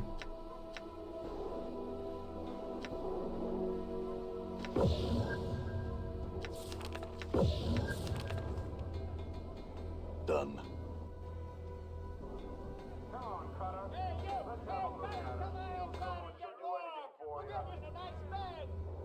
Can't imagine running an old school D&D dynamic to calculate an individual SP game from everything and having asymmetrical leveling. There to be some sort of nerd to enjoy all that number crunching. Or no, a little bit of spreadsheet, you know, a little bit of Excel, Google Sheets. Put the numbers in. Let it calculate for you. Rat's bone. This man is whistling a cheerful tune and playing with a well-kept fighting knife. As you approach him, he stops whistling and gives you a curious look. What you want? I had some questions. My name is Ratbone Cutter. I'm a thief for hire in the employ of Sharegrey, the boss of the collectors you see around this square. Exile famously existing in this... Oh, you are talking... Okay. I mean, you said running old school D&D, you didn't say running it back in the day. Also, it did exist, okay? Maybe not Exile. Maybe not in the 70s. But there was spreadsheet programs in 80s. Maybe as early as 70s as well, I'm not so sure now. Maybe not very complex, but yeah, there was software capable of doing that. Probably late 70s, I would say. Yeah, in the 80s there were a few of them, not even just one. There were several competing ones. I'm just not sure about 70s.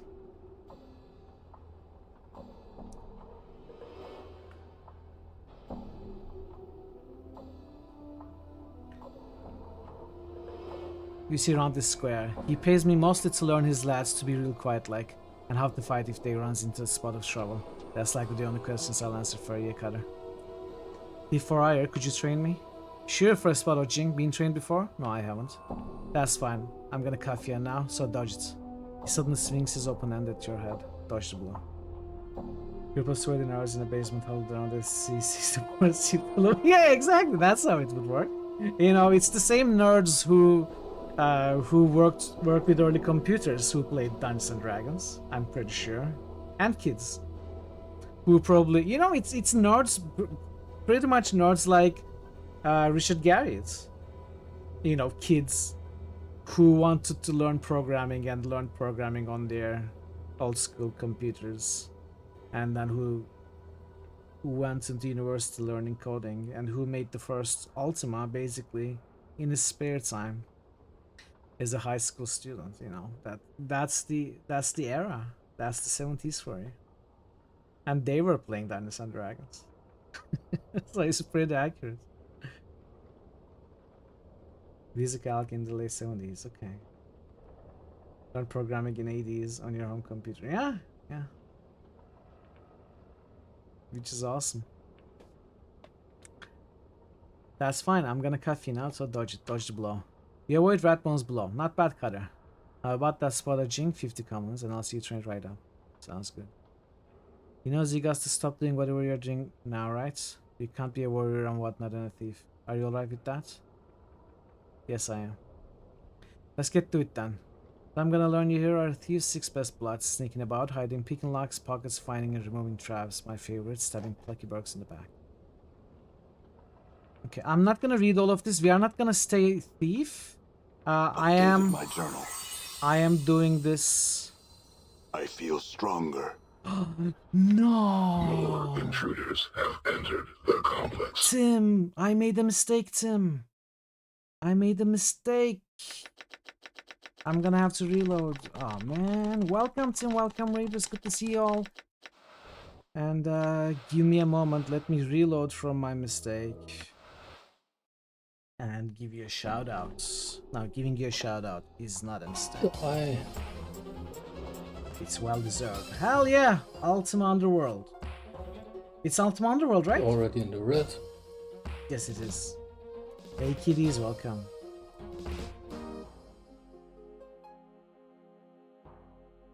Is this the end of the game? Did you finish it?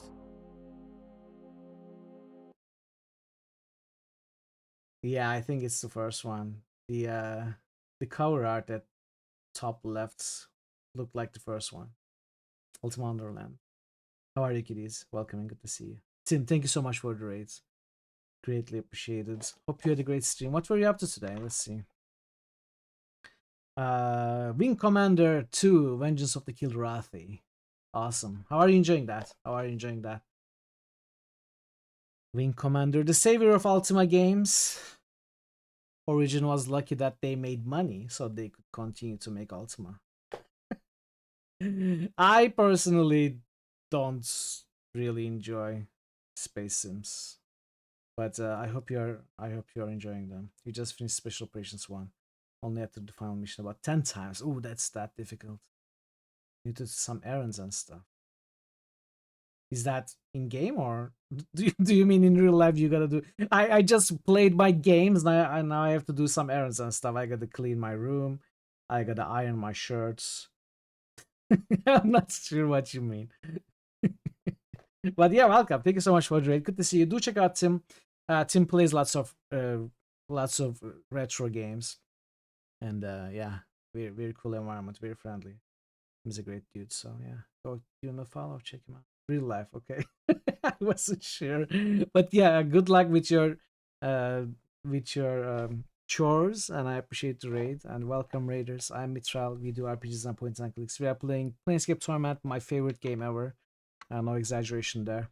It's a replay. I played the game before. I hope you all enjoy it. One warning: it is not a no spoiler playthrough. We are discussing on occasion what will come in the future. So you may, if you don't know the game, you may hear spoilers about it. But if you want to stay, if you decide to stay, I hope you enjoy your time. And the mistake I was talking about is I just gained my 7th level as I learned Thief, a class, which means I hit the 7th level as a Thief, which means I got the specialization of the Thief. But that cannot happen. I need to level up as a fighter before I talk to Ratsbone. Alright. Because I need the fighter proficiency. So let's not talk to him just yet. This weasel-looking fellow is skulking about the garbage like a tattered shadow. Seeing you and Mort, he beckons to you. Psst! Hey! Skull! Where'd you get the skull, eh? Miss Skull is... Give it back at me. Mort turns to the hiver. Pike off! Go on, take the skull. He chuckles dryly and smiles. As he reaches for Mort, there is a snap, and the man's hand whips back. The man begins screaming, "Ah, I'll kill ya! I'll kill ya!" Mort is holding one of the man's fingers between his teeth like some macabre cigar. He speaks around the finger. "Touch me and yours gonna join your finger, bark." Mort, give the man back his finger. Oh, tough luck. Get lost, mongrel. The man bites his lip from the pain, glares at you. Suddenly he attacks. Meet his attack.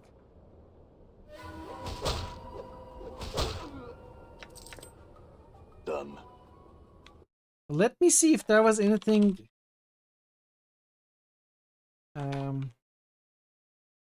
anything else we could have done with that guy.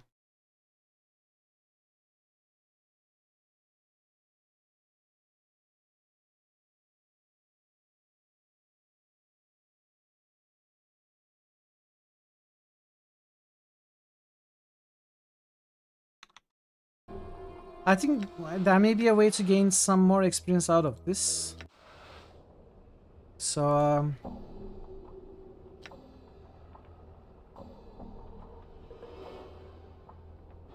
you are not getting this skull. Thief, you vulture, scabby gull, stealing, picking at other things, taking them. Give me the skull, mine, it's mine. This is not your skull.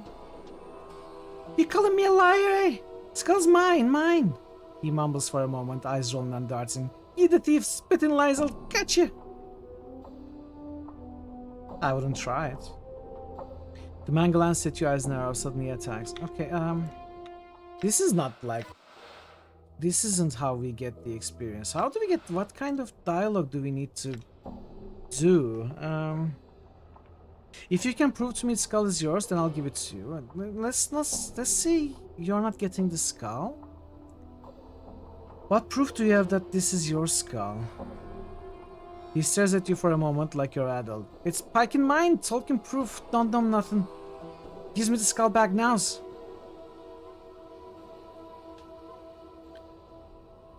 Who are you? Skull's mine, eh? Give it to me. I'll forget you stole it. He mumbles, his narrowed eyes darting.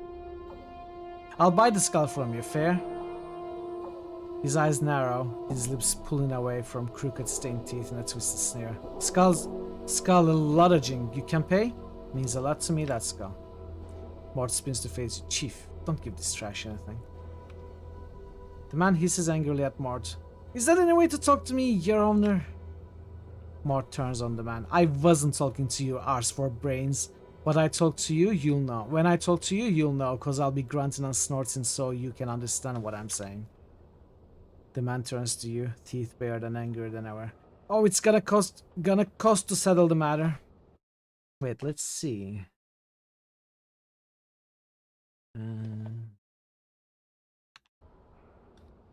One copper coin. It's a start. Now cough up the rest and I'll be on my way. Chief, don't. 5 coppers. That'll settle it between us. Steal from me again, though. I'm floating with the biggest idiot in the multiverse. Now that that's out of the way, Yellow Fingers, I had some questions. Chance not cheap.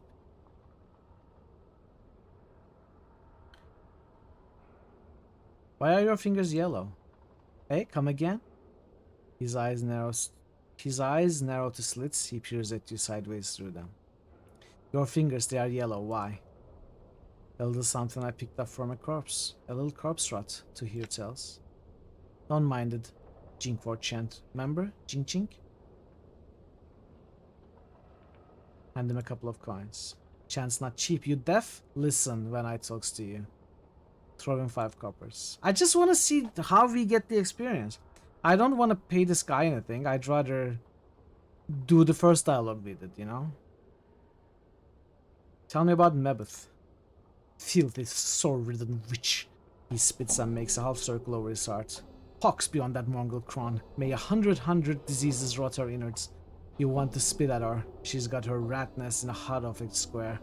Along the boards running across the trash. Seek her if you want, but don't be talking to me again after. Farod. Eh? Farod knowing about him, job on about him, not cheap. Get you put into that book? No, not cheap. Offering 5 more coins. He looks around, then leans close to hiss in your ear. Go to the east part of the square and wait. I'll meet you there in an hour's time. Don't want to be seen with you any longer. No more questions. Get! Let him go. As you watch Yellow Fingers hurry the scamper off, you are struck with the feeling that you won't be seeing him again anytime soon. Okay, so that's not how it works either. Apparently there's a way that he can pickpocket. Who are you?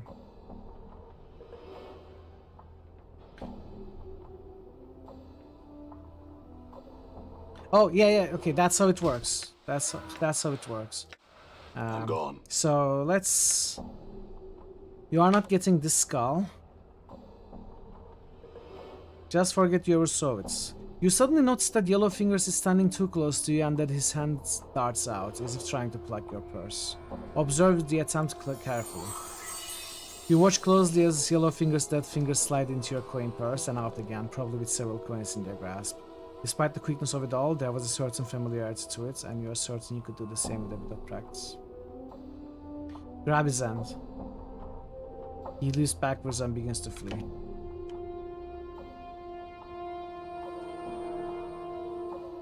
Can we? I'm gone.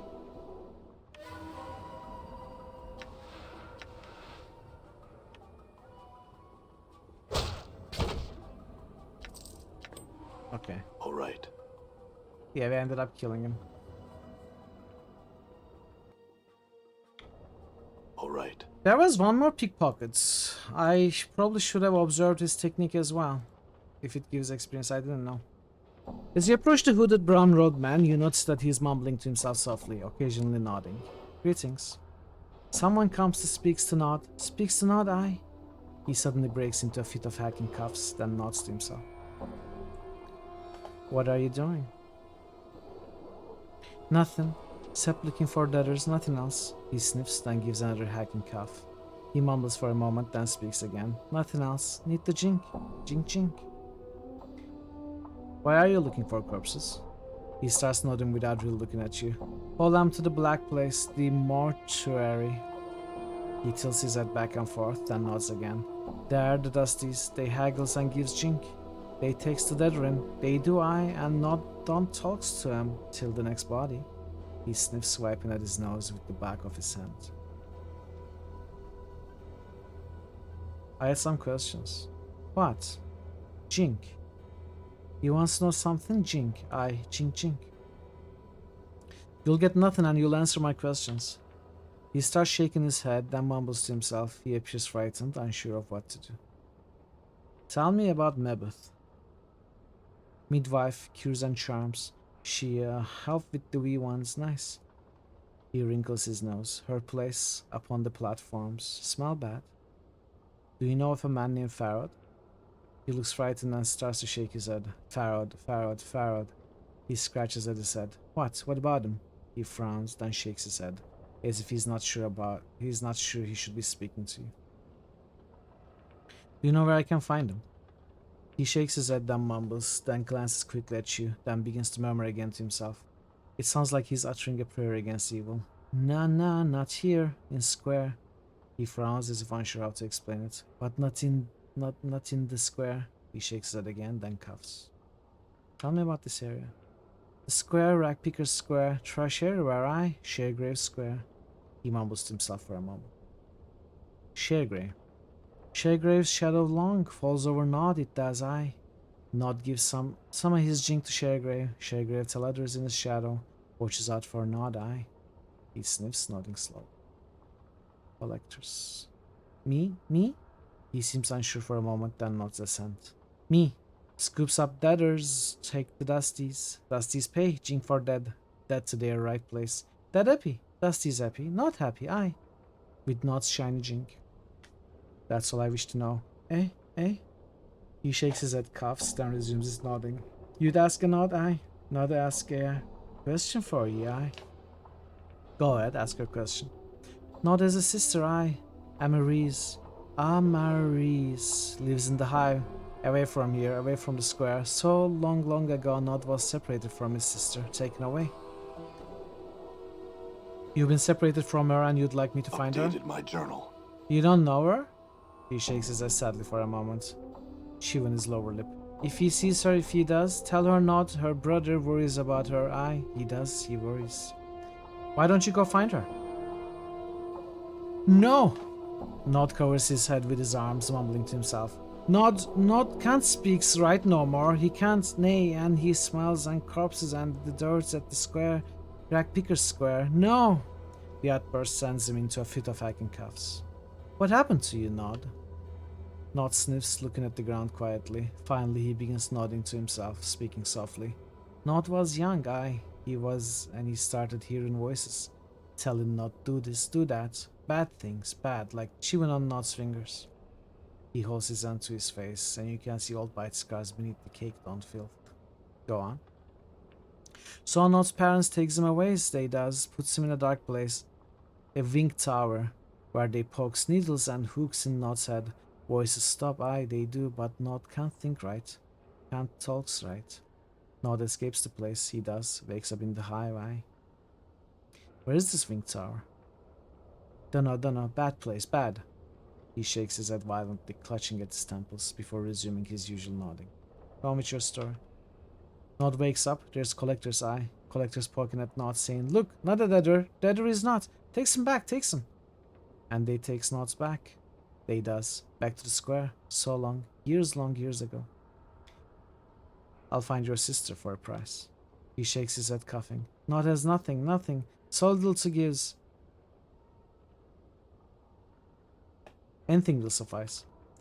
Nod looks up at you sadly. Nod will give you wherever he's got. He will, I. Whatever Nod's got when he talks to her. Proves Nod's you talk to the Emery's. Nod's sister, I. He sniffs then coughs. Fair-skinned she was. Hair like jet, and always in blue. Blue. She was always in blue. It's a deal. I'll return once I've spoken to her. Updated my journal. Emery's, we saw Emery's, but I don't remember where we saw her.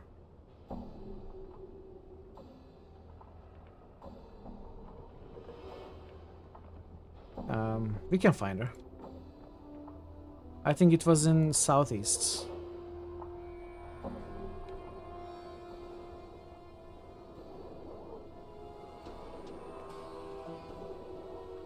This archway leads only inches into the small building before becoming blocked by a solid wall of refuse. Rubbish is packed so tightly it may as well be stones and mortar. As you come closer, however, the archway's outline begins to shimmer. You notice the handful of junk you've been carrying about begins to shimmer as well. Thrust the junk into the archway. The wall of refuse flickers, wavers, and seems to fold in on itself, revealing an open space beyond it. A passage or portal seems to have formed within the frame of the archway. Okay. I don't think I need the junk anymore. I don't know if I need skull or rags.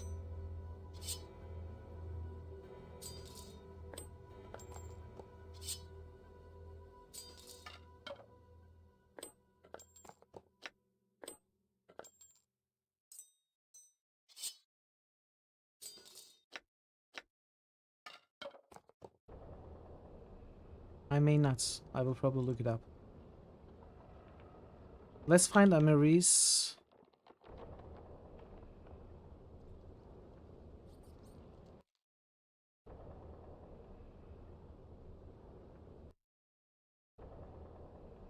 Can I?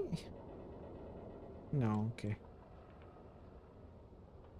There's still more to do here. I need to talk to Ratbone, but I think I'm gonna kill some Black Abishai until Nameless One levels up. It's gonna be a few kills, but I think I need to do that. I'm gone. I need to do that so I get the fighter specialization. Why you wouldn't even rest on your carcass? Hey, we're being... Yeah? Wait, what did I do? You leatherhead.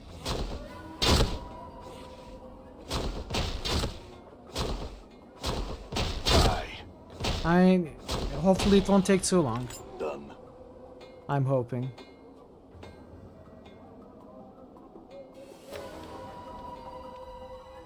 It's like 3 to 4k every time, and we need 14k, so it's gonna be done. Like 4 kills, 5 kills.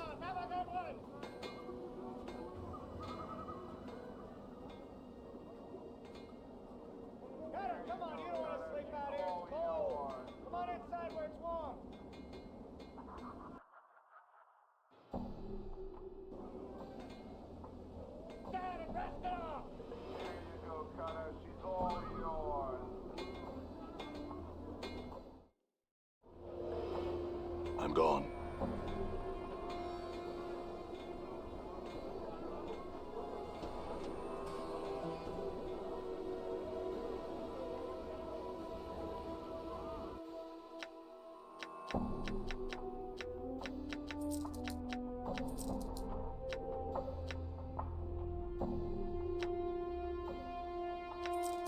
Oh, +1, permanent +1 to lore skill. Let's give it to you. I don't think I'm gonna need this, but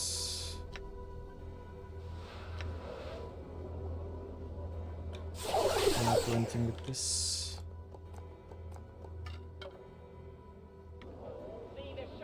All right.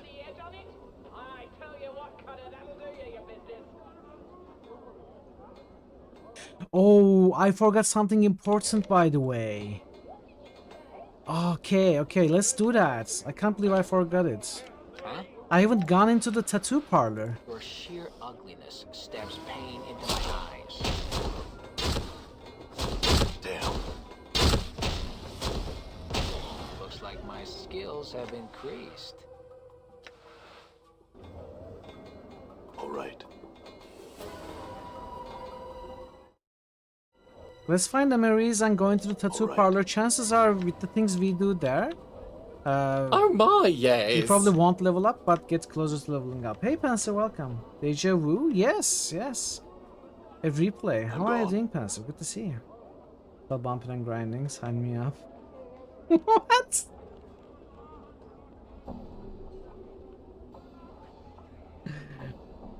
Happy Saturday, Panzer.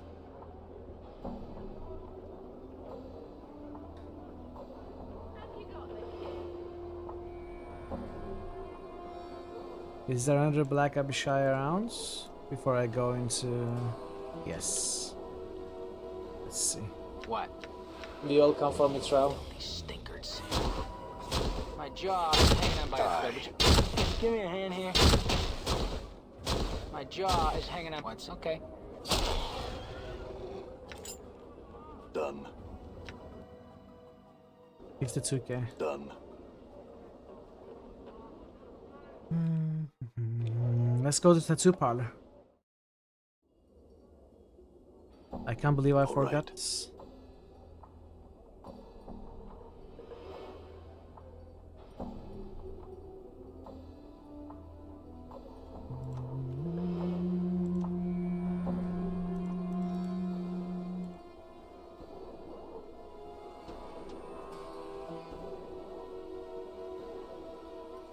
You see a Dabus, but something about it strikes you as odd. It has the same shock of white hair, the same greenish cast to its skin, the same pair of goat horns. Then you suddenly realize this one is walking on the ground, not floating.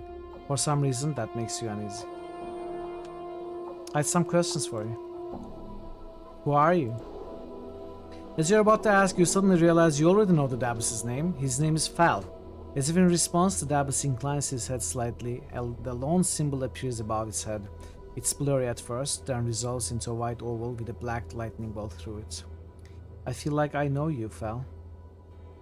Fal bows reverently and a stream of symbols swirl about his head, rotating clockwise, then counterclockwise.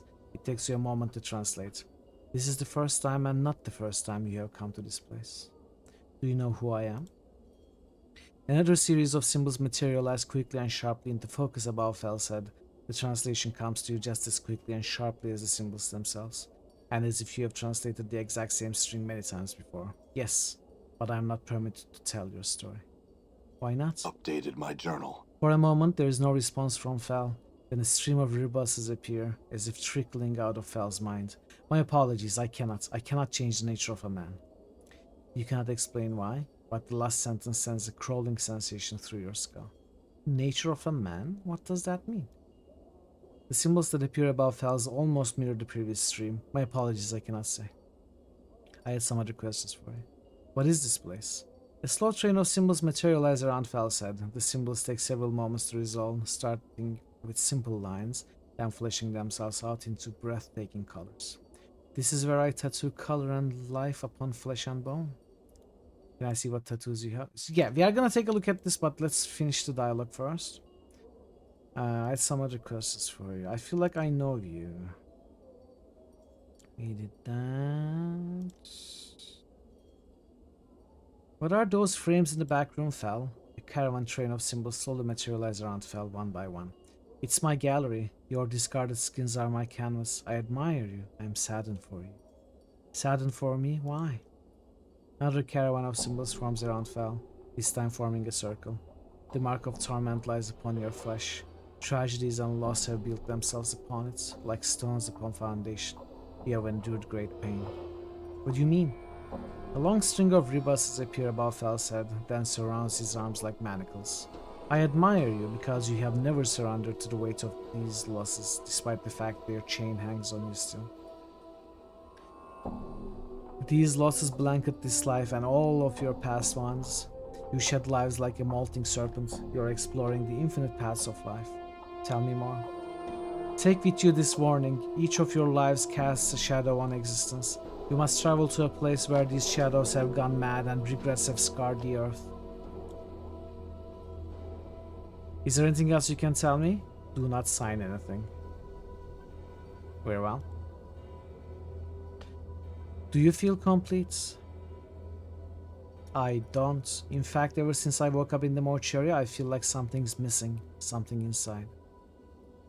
Tal nods and a series of symbols materialize in a halo around him. You are strong, keep faith, and you shall become whole again. Try.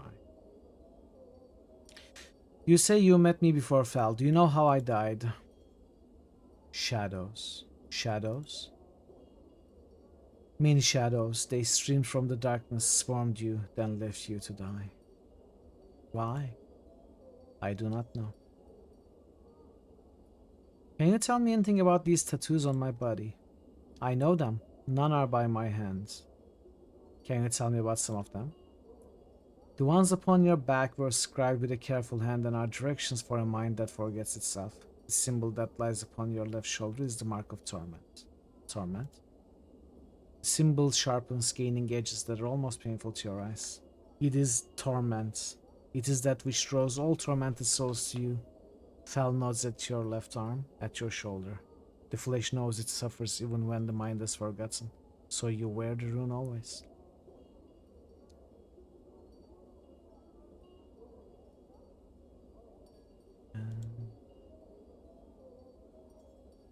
Okay, can I see what tattoos you have? Okay, so let's get tattoos. I think I can get 4 tattoos. 1, 2, 3. 3 tattoos. Wait, can I put... No, I cannot, because I cannot open it.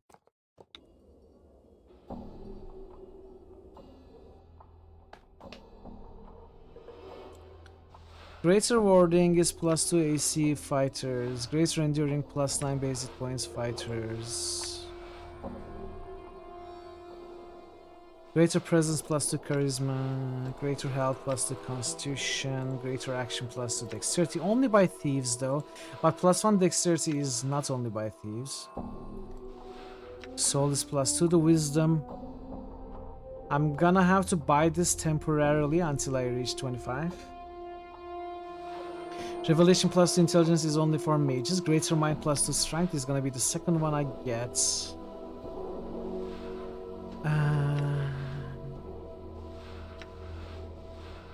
Could get taco +1.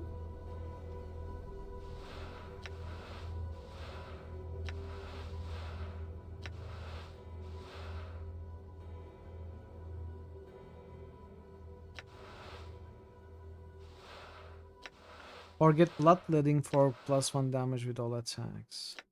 I'm certainly getting greater might.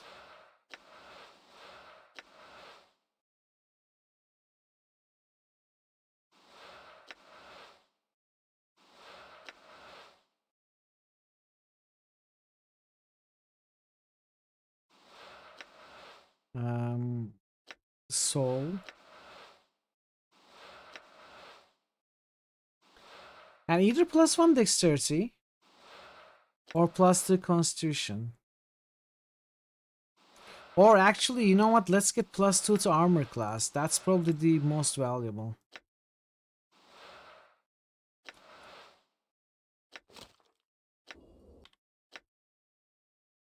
So Dakon can get tattoos as well.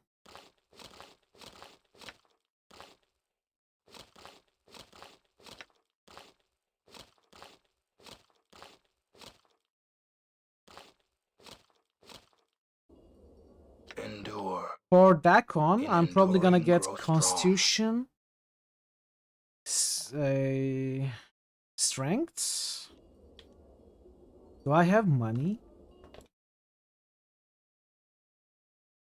No.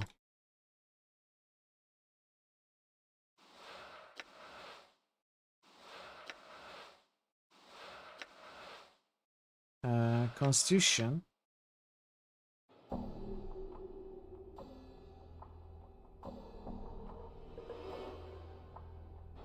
Maybe just Constitution. Or Constitutional Intelligence?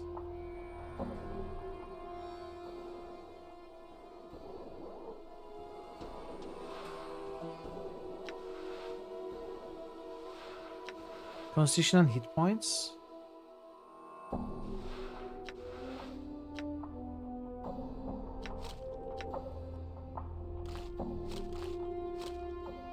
Yeah, we'll find something later. We don't come here for the games, we'll come for Mitral, for those with dirty thoughts. I thought dirty thoughts was the main idea behind it. Seeing that it came from you, Benson. Welcome back, Ash.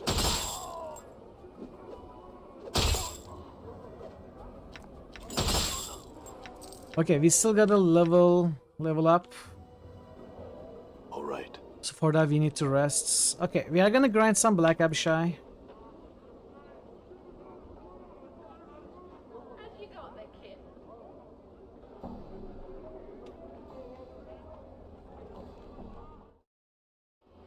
Done. But let's sleep first.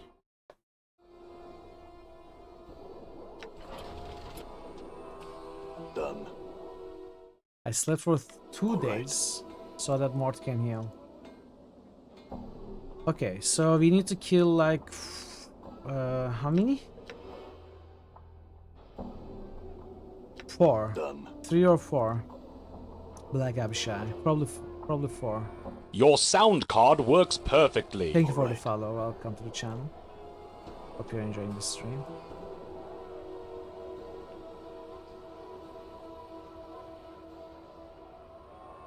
I went to the wrong area. It's okay. Oh, I forgot to talk to Amaris. Let's find Amaris as well. I'm gone, Chief. Just look natural. Casual. Yeah. He has been tanking the Black Abishai like a champ. But then looks like that, yeah. Looks deader than a deader, one might say. Amaris, where did we see Amaris? I don't remember. I'm sure I saw him on one of the maps.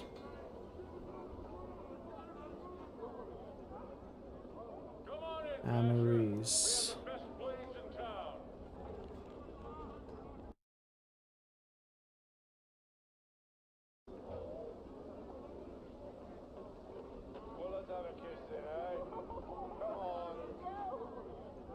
I thought she was here. Guess I misremember.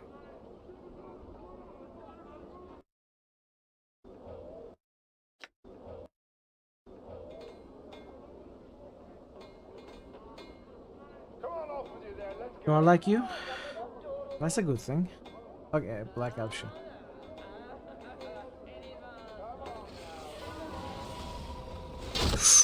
I'm gone. Ooh, 18 damage. You don't remember an Aunt Mars? I'm hurt. Oh wow. Hits the nameless ones so much. I don't have anything against Abishai. Abishai has something I want, which is experience. 7k per. And I absolutely have to level up. Before I get the Rogue and Mage classes, I need to level up, get my level 7 warrior to get the specialization. And Amaris is here. You see a young woman dressed in tight leather bodice. Are you by any chance Amaris? I was called that once long ago. Who are you? I was sent to find you by Nod, your brother. He's worried about you and hoped that I could tell him how you are. Nod? He's alive? Where? Why didn't he come back to seek me out himself? I think he's ashamed. He's a collector now, living in poverty in Rackpicker Square. He doesn't seem quite right in the head, I mean. Updated my journal. He was a bit touched even as a child when his name was Todus. Oh, I missed him so. Ashamed though? Huh, my own work's no more proud. Oh well, at least I'm doing well for myself for a hiver at any rate, eh? I must visit him soon. She looks at me closely for the first time since you've spoken. Are you a friend of Nod's or...? Yes, I am. Why? Could you... She frowns, bites in her lip as if considering something. Could you give this to him? She steps close to you and offers a pouch of what looks to be about 100 copper coins.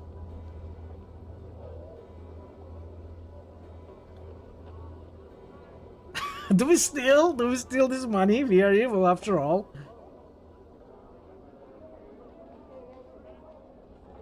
Just like Columbus, he gets bloodlust. Just like Columbus, he gets murderous on purpose. Columbus. Not Columbus.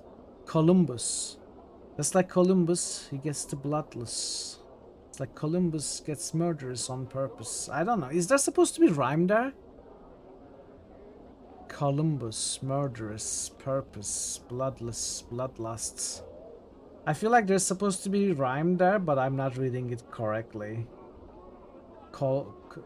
Columbus, bloodless. I don't know, it doesn't make sense. I'm sure it makes a lot of sense for you.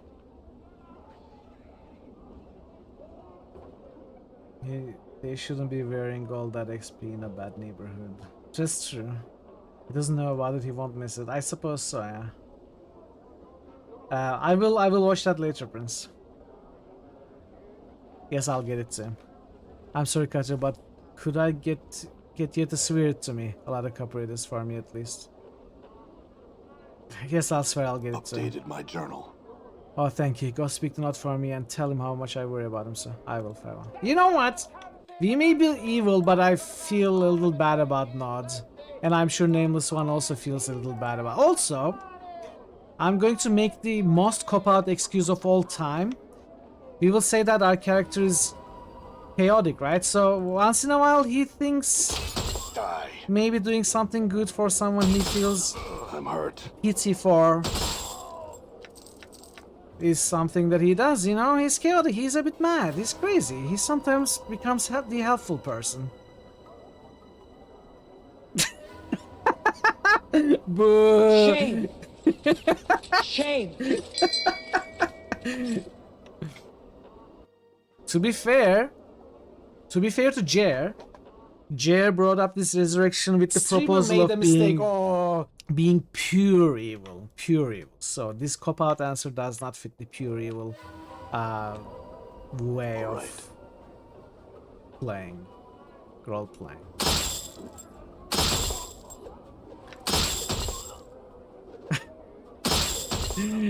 I feel bad, okay? I feel bad playing evil.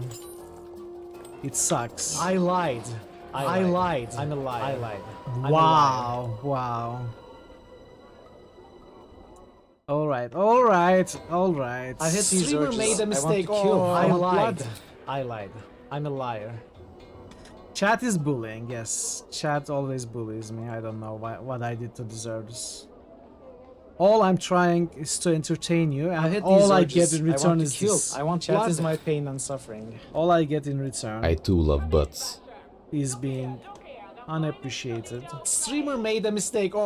Being made fun of, being bullied. That's all I see. Shame! Shame! All right.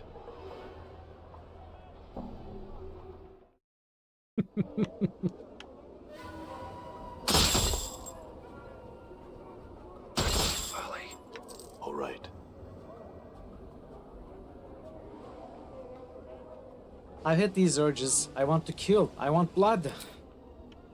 So entertain you think a bit of pee leaked out. Okay. I am happy that you're entertained, but you do not have to share every single detail with us, Vero. That's perfectly fine that you keep some to yourself. Like this one. I lied. I'm a liar. Okay. What's the word, Chief? I am a liar. I think we already found that clue. Dog. By your will be done. I'm gone.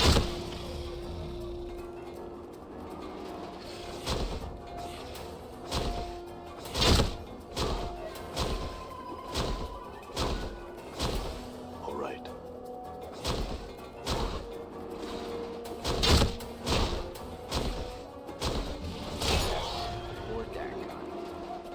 Are you being serious?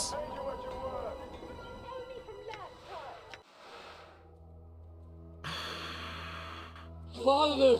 Why have you forsaken me?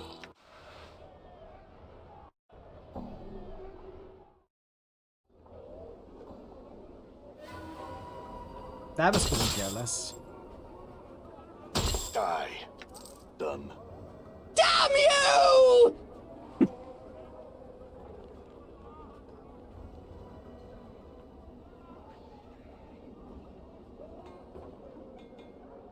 Okay. The fires of war are burning on the horizon.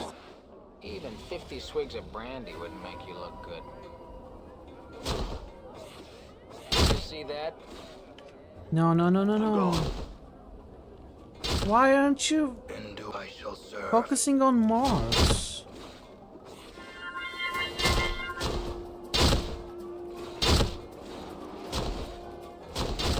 In knowing the teachings of Zerthamon, I have become stronger. Thanks for the morale unlock. Thank you. Okay. All right. A couple more should do it. Done.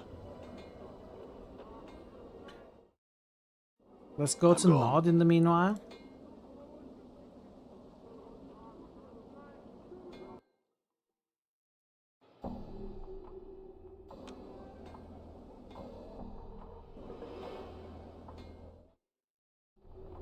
Done.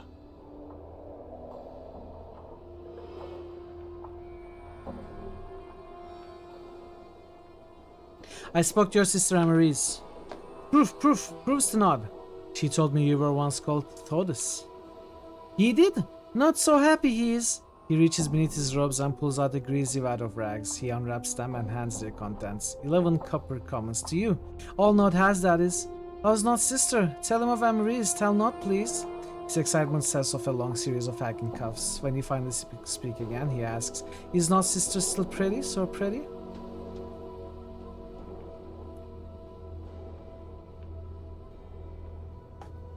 Yes, she is. She's a prostitute now in the hives. She's doing well and is worried for you. Not so pleased to know his sister is alright. He looks as if he's going to cry for a moment, then swallows hard. Nectar of the gods. Anything more that she said for Nod to hear? It's a good idea. Yes, it does. It does.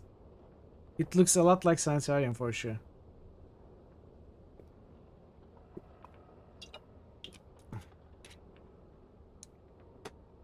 Only that she said she would visit you as soon as she found the time. Updated my journal. Beneath the dark brown hood, Nod's eyes gleam with joy. Such wonderful news. It is good, wonderful news. Nod thanks you. And thanks you again. And thanks you 1,000 times more. Don't bother thanking me. It was a paid job, and even if poorly so, and not a favor. Farewell. I feel horrible. Doing all this. It feels terrible. I'm gone.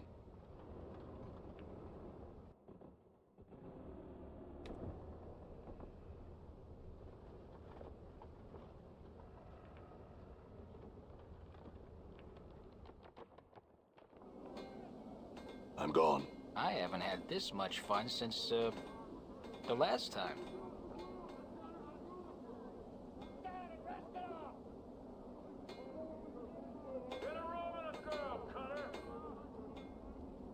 In times like these, I find strength in what Uranus has taught me many years ago. The pain is only passing, you should survive the process.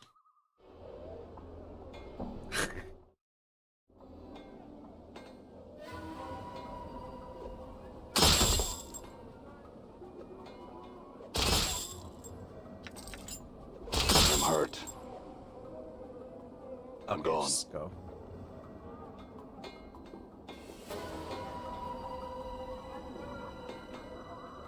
Okay, that Abishai is in a horrible spot. Can I even target? I'm gone. Huh?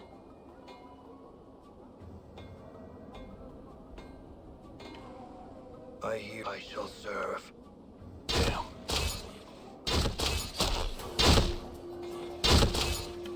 No, no. Die. Okay.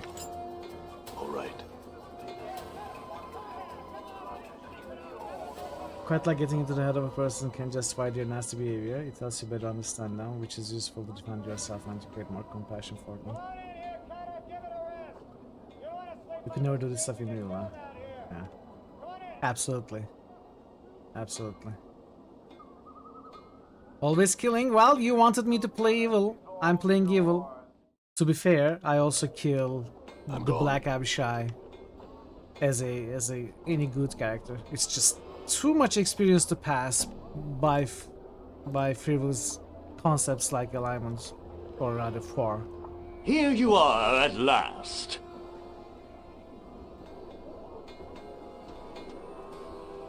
Also, the Abishai suck, okay?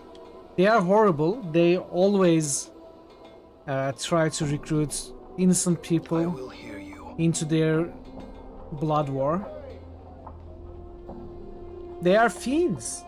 They are lawful evil. Worst of the worst. They deserve to die. What? And they shall. You know, if I gotta slam my eyeballs against you one more second, I'm gonna puke.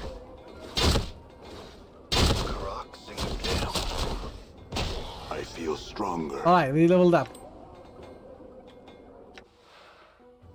Nameless one. Fighting skills improved.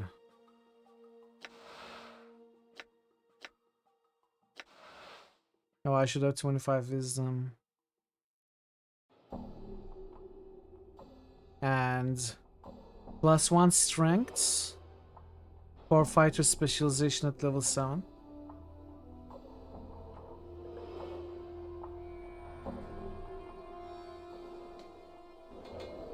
Done. Yeah, exactly. That's why I'm killing them. It's a crazy amount of experience for the early game.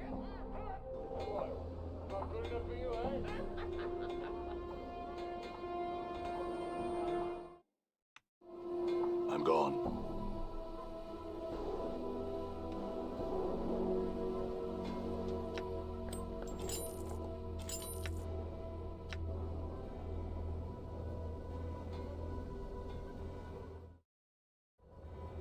All right.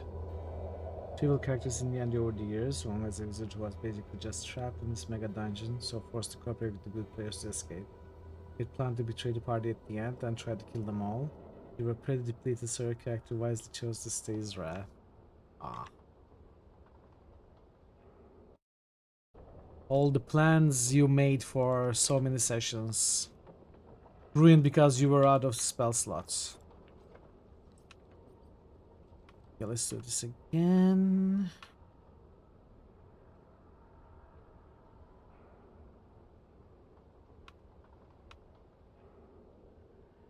Updated my journal.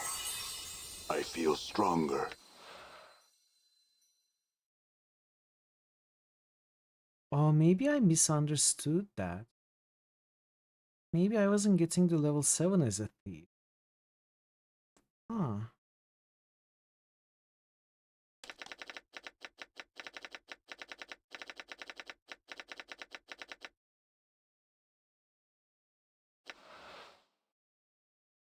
Level 3 thief.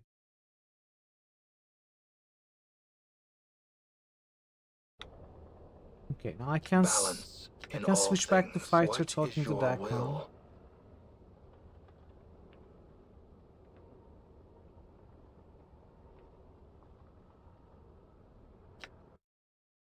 Level 7 fighter.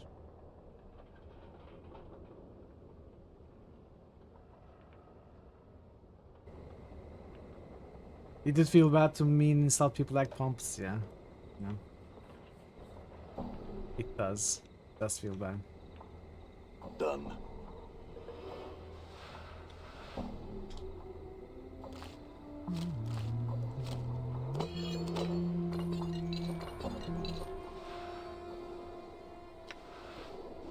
For eternity! I don't trust the Gith. See what they're behind. Tall and lanky, this pale, grim-looking man exudes authority despite his gangly and somewhat awkward frame. A good portion of his left ear is missing. What little that's left is a ragged mass of scar tissue, as if the ear was bitten rather than cut off. His narrow, shifting eyes, almost mere slits, look clever and dangerous. Would you be Sharegrey? He spits out a reply. I don't know you, Bark. He glares at you. Who are you to be asking about some Sharegrave cutter? A man called Pox referred me to Sharegrave. I was told he might know the location of someone named Farrod. The tension in the room suddenly rises. Now, what a funny thing to be asking about. What do you want to know about the old blood Farrod for? He has some things of mine and I want them back. The man is silent for a moment and then cracks a smile. He steals from us all, doesn't he? Whether we are living or dead. What do you mean? Our main source of living around here is the dead, you follow? You're a collector. Aye, that's right. He looks at you as if he's considering something. Now, there's only so many debtors at any one time. My bloods and I can gather only so many. If someone else is gathering debtors, that's much less jing that goes into our pockets. So, Updated my journal. the rub is that he's found a motherload of them. Now, I haven't heard any massacres in Sigil. He frowns, tapping at his chin. So I'm quite interested in knowing where all the debtors are coming from. I could find out for you. For a price. Alright, name your price and we'll deal. 200 copper coins. Updated my journal. He thinks for a moment before finally nodding. Alright, deal. Come back here with the dark of it, and Jing will change hands. You need to know where old Farrod is? Yes. Go up to the platforms, follow them to the north and west, and you'll come to a gate that leads to Farrod Bolt Hall. Getting in and getting the information is your deal. And if anyone asks, you don't know me. And we never had to talk. You hear? Who are you? For a smart cutter, you don't listen too well.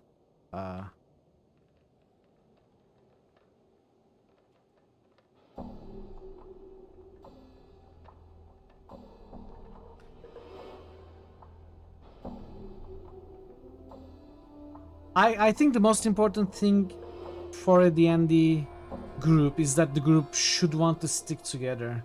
The reasons may vary, but if the group doesn't want to stick together, whatever reasons for it might be, then the game doesn't work out well. It just doesn't. It's really unenjoyable when a player is so much stuck with the idea of their character that they go against the party. Sometimes it can make for a fun story for a short bit, but if it's kept up, then it just breaks up the game. No one has fun that way. So I think players should strive to keep the party together and revolve their stories around that idea primarily. Yeah, exactly. As long as there's a good reason for the party to stick together, it may be that they are working towards the same goal, like they even said. There's no reason why evil and good characters can't play together.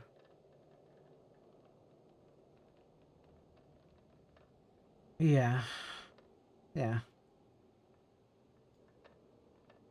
Is it party in game or the players? So that's also two different things. Schism in the party where there's legit disagreement can be fun. Yeah, exactly. It can be fun, but if it breaks the game, if it breaks the party apart, irredeemably, irreparably, then I think it could be avoided instead. It should be avoided instead, so that the game can continue. Shouldn't that be the main concern? I mean, of course, RP is important and the organic evolution of a story is important, but if it leads into the breaking of the game, I think players should do something to avoid it. And maybe not even stick to their RP if it comes to that, Yeah.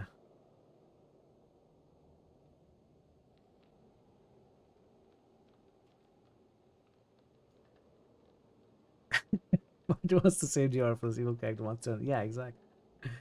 There's one to have a fucking obviously campaign. Oh yeah. I also can't enjoy those games, Vero. I fully understand. Time is precious. Shut up. Let us not squander it here. I'm talking to chat, okay? Back on.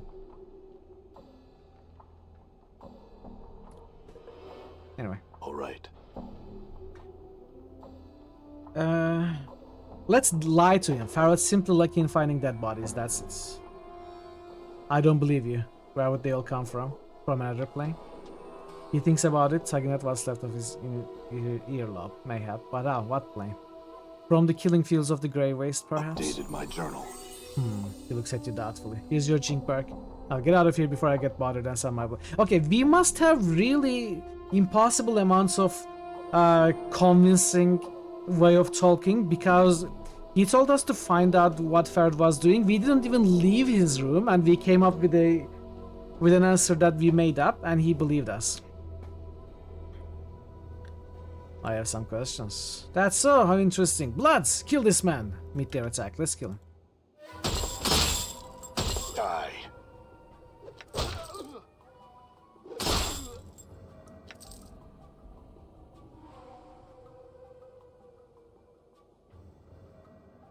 Third campaign starting, everyone should be on board for the type of yeah, exactly, Thor. It's very important. There's some disastrous groups where the DM wanted heavy RP. You just made a dumb combat guy. He didn't make that clear. Yeah, I think there should be some before session 1. There needs to be some meet and greet, even between people who are familiar with each other, where the tone of the game needs to be discussed and what is expected, like the level of role play. Because some people I know don't like out of character discussions during the game, which is fully understandable. And if some guy is making jokes all the time out of character, it will ruin the game for them. You know, those things need to be discussed before the game starts. People need to be clear about it all. Let me take a look at Shared Grave. See if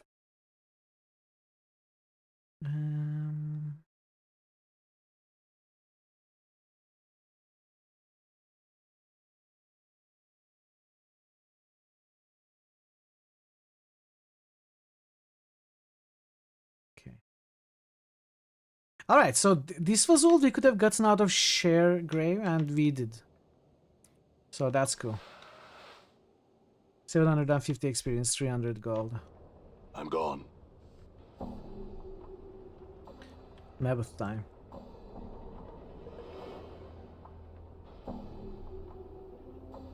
As a DM, you are never really immersed. Yeah, I understand that. I think immersion is maybe more important for players. The DM has to have a presence in the real world. The players can do it minimally with some dice rolls. So I think it's a bit more important for players for sure.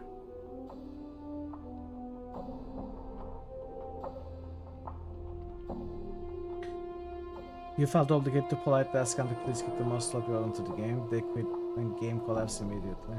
Wow, that's pretty horrible. And yeah, they are probably people I wouldn't be able to play with either. So.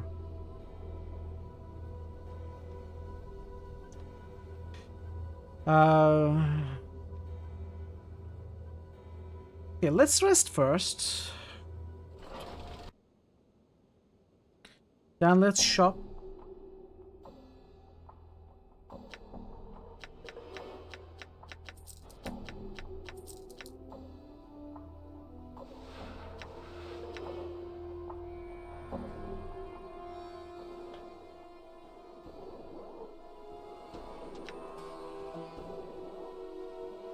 I could buy these scrolls that I sold her in the past. Don't have the money for this.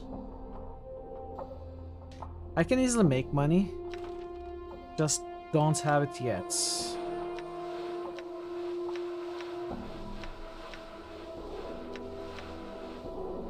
So I need 900 to buy the remove curse spell, right? And that's all I'm missing. It is I.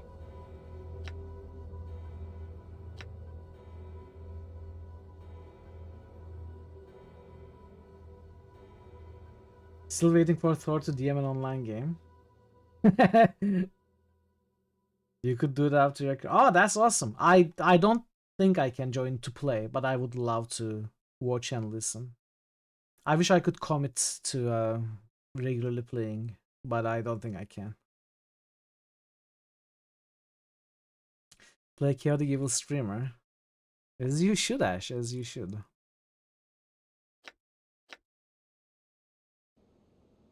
Okay, let's talk to Mebeth now.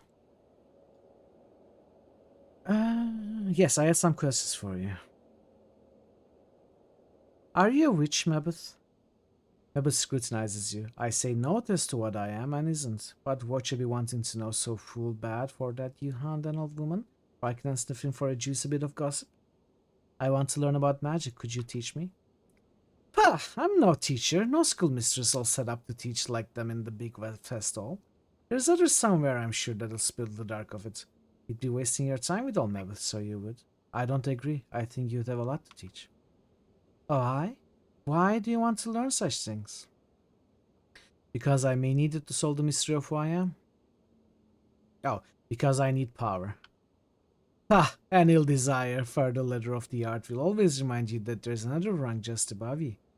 And there's a bunch of people and things that'll be on it too. There'll always be someone better, and they'll learn ye if you crave too much. I understand. Will you teach me anyway? Pah! One should make songs rather than make magic. Songs have more beauty. Magic's been made dull, commonplace, soiled by the mob of people that have tromped through it. She squints at you. I'll teach you, but first you'll need to do some things for me, you hear? Like what? My legs aren't good for walking about, Sigil, and there's errands I'd have ye run. I need you to fetch me some herbs from the markets. It's spireward, easterly and southerly from here. In the hive markets. Here's a sample. Examine the seed. Updated my journal. You twist the black seed in your hand. As you do, you feel a small bite, then a small drop of blood oozes from your thumb. There are tiny barbs on the seed, like teeth. Mebeth snorts. Careful with it. Show it to one of the fruit merchants at the market. They will know what herbs you seek. Very well done. I'll return when I have the herbs. All right. Okay, let's go to southeast.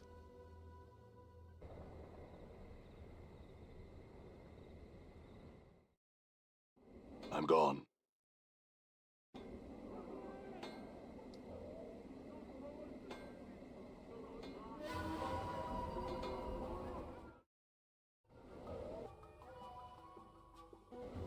I'm gone.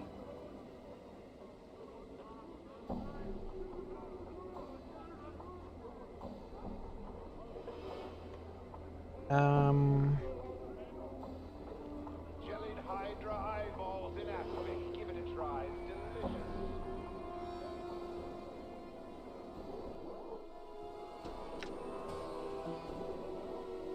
Is it Porphyra? No.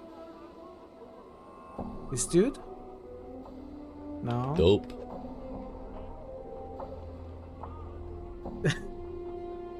I'd forgotten about that. Is that?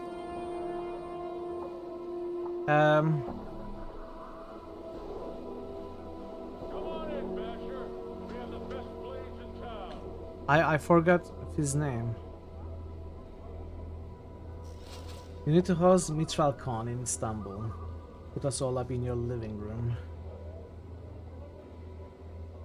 I don't know if I can put even one of you up in the living room. But yeah, if you visit, I would try to meet you for sure. Probably not in my living room, but outside. Hopefully at a pub or somewhere, or a coffee shop, depending on your tastes. Don't think you'd fit through the door. I think you'd be okay. Fruit merchants. Was it this guy? Which guy was it this guy? Okay. Istanbul, not Constantinople. Istanbul, not... It hasn't been Constantinople for a very long time. I think it should be easy to call it Istanbul today. I don't think it's a problem. Mebeth, the midwife of the square, needs some herbs sprung from this seed here. Can you help me? The man takes the seed, looks at it critically. As he presses it between his thumb and forefinger, he winces, and a small drop of blood appears on his thumb. Ah! The seed's got a bite on it! I noticed that. Do you have the herbs she's talking about? It's a song? Oh, I don't know the song. I don't know the song. On the Ritz. I've never heard of it. There's a river cruise up the Danube that hits Hungary up to Berlin. That's your number one. These two people, or you pay double. Can't be Constantinople if it's not Istanbul. Surely it's variable Nople. Variable Nople. Not Constantinople, but variable Nople. It's not been installed for as long as it was Constantinople. It has not been Istanbul for as long as it... I mean, so... I don't know what you are trying to say.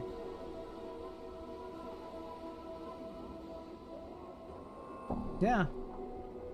It is really old, yeah. It has had many names. I noticed that. Do you have the herbs she's talking about? They might be the giants. They might be giants. He can't seem to take his eye off the seed. Lad, I don't know if there's anyone who has what your friend seeks, to be square. I've never seen such a seed before. You would need someone who cultivates seeds such as this, for I have none. Very well done. Where would I find such a person? Updated my journal. Don't know the dark of that, friend. He hands the seed back to you. You'd be hard-pressed to find a gardener in the hive. Maybe Mars for Threes could help. Fair one. Mars for Threes... I think it was the southeast. Southeast time. All right.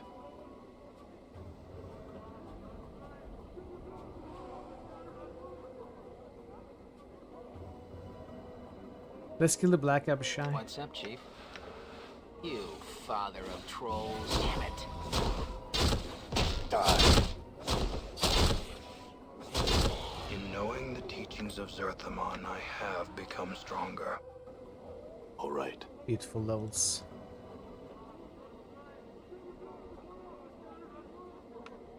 I need some herbs sprung from the seed. Can you help me? What an odd seed. Are those teeth along the edge? Barbs, perhaps. Where did you come by it, friend? Old Nebuth, the midwife of the square, needs some herbs sprung from that seed. Do you know where I could get some?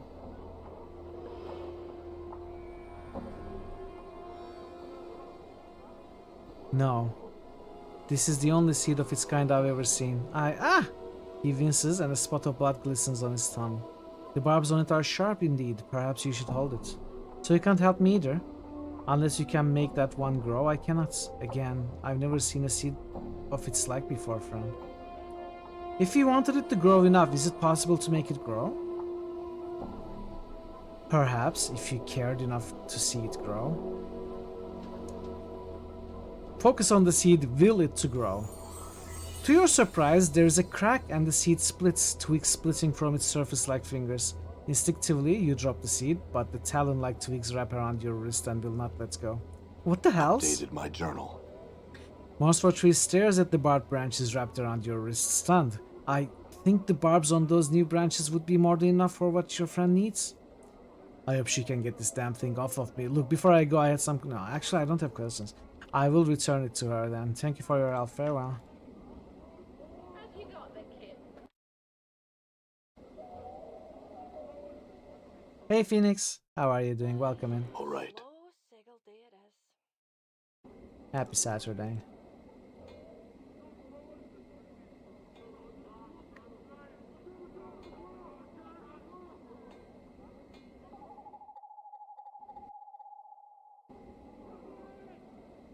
I'm okay. Thank you. Done. Done.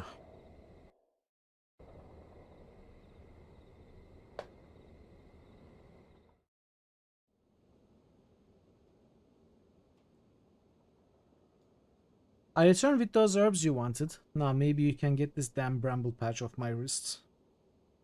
Is that so? If so, think it off then. Do so. Updated my journal. Creaking and snapping, the black bark branches unravel themselves from your wrist and form into a tangled ball of brush and twigs. It looks like a nest of dead black snakes. Mabbott snorts. Think it into a picture frame or some such, something with more structure and less angles. Concentrate on the barbed ball, then imagine it as a picture frame. The branched ball creaks, the twigs bending and twisting until the branches have bent themselves into a small picture frame, 2 hands spans on a side. Almost unconsciously, you imagine shape the barbs to the back of the frame so it can be hung from the wall easily. And, as an afterthought, you move the remaining barbs to the inside of the frame so it can be picked up by the edges. How's that? Mabbott stares at the frame for a moment, then cackles. Ah, square enough it is. Good work, child, good work. She picks up the frame and scrutinizes. This'll do nicely. Is that all you wanted it for? Aye, well, this is enough, she snips. Aye, but there was one thing I forgot to tell you to fetch when you left last time. I'll take you back to the merchant's square, it will. Look for the crotch seller, this girl. He has some rags of mine that he was supposed to wash. And long as it been since I first asked him to do it. Am I enjoying this game? Yes, I am. Reminds you of Fallout. It is by the same company. It's another isometric RPG. It's not turn-based. It's more like... I mean, Baldur's Gate. It's the Infinity Engine. It's real-time with pause. So yeah, it's a great game. And as Thor said, it's my favorite game of all time. Yeah. And yes, I'm doing an evil playthrough for the first time. Very cool game. Great CRPG. I see. I'll go get it. Farewell. All right. This is probably the worst place we can be in Sigil at the worst time. Oh. Wait, who is this guy? What? Who? Greetings. I really don't have time to talk with you. You see, I'm trying to figure out how I'm going to complete my spell without the key components. Maybe I can help. Sharon pauses for a second. I guess it couldn't hurt. I'm in need of a ruby to complete my spell. It must be of exceptional quality, not like the junk they sell at the marketplace. If you should find one, bring it back to me and I shall make it work. I do have the Moridor's ruby. Is this what you're looking for? That's perfect. Where did you... Never mind, here. Jerem takes the gem from you, handing you a good sum of coins. Now, if you don't mind, I'd like to work on my spell. Updated my journal. Oh, I didn't remember this. Interesting.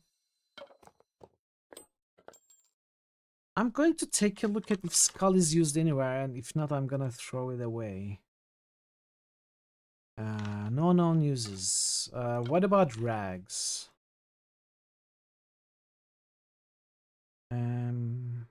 No known uses. Okay.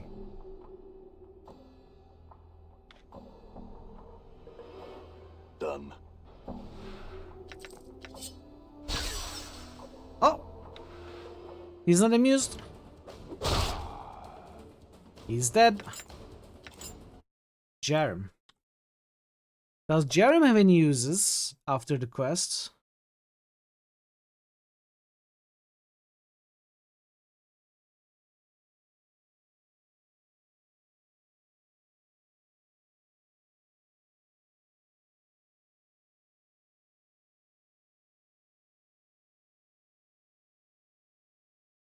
Yeah, okay. Moridor's ruby. I can drop this. Wait, this is a blood charm. Heals 18. It's 27.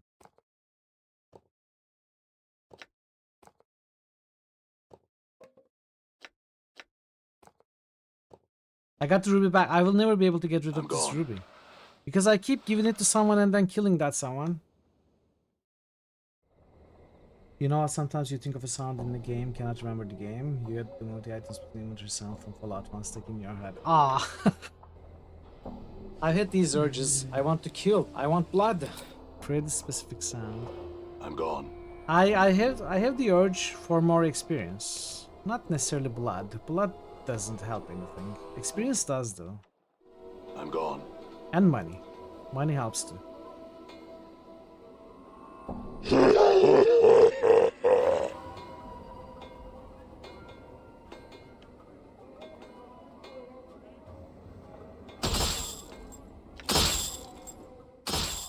Oh, one of my characters decided to run. Money is great. Next thing. Money is great. True.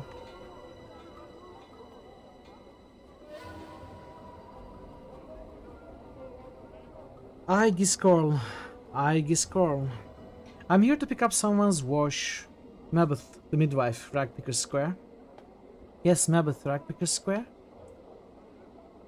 Washcloth? Yes, Mabeth, Ragpicker Square. A rag picker? I know, I remember. He holds up a trembling finger as if telling you to wait. He comes back with a flattened mass of green rags, thin as paper, yet so stiff they look like they could double as wooden bars. The rags are so caked with greenish lime starch that they look like it would take years of soaking to relax them. How many times did you clean these? His scroll washcloth, starch cloth every 5th day, washcloth, starch cloth every 5th day. His eyes flicker. His scroll wash many years, always starch cloth on 5th day. His scroll's ritual. But they're ruined! Washcloth is Giscroll's ritual. His voice is flat. Must starch cloth every 5th day. What's the point of doing it every 5 days when they don't need... Oh, never mind, just hand them over. Give cloth. He nods, then hands you the rags. They are heavy, it's like carrying an armload of bricks. I'll take them back to Mabeth now, farewell. Giscorl is weird, yeah. Very minor though.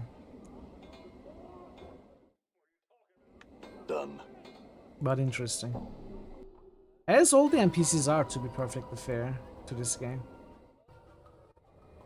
There isn't like a normal character. All of them are weird and memorable in their weirdness. Be it minor or major NPC. Do you remember the number on the donkey cart? No. Which donkey cart? What are we talking about?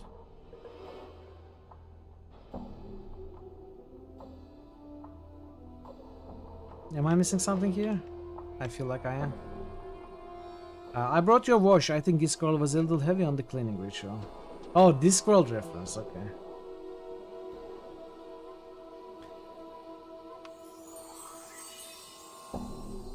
At least they won't tear, she sighs, or bend.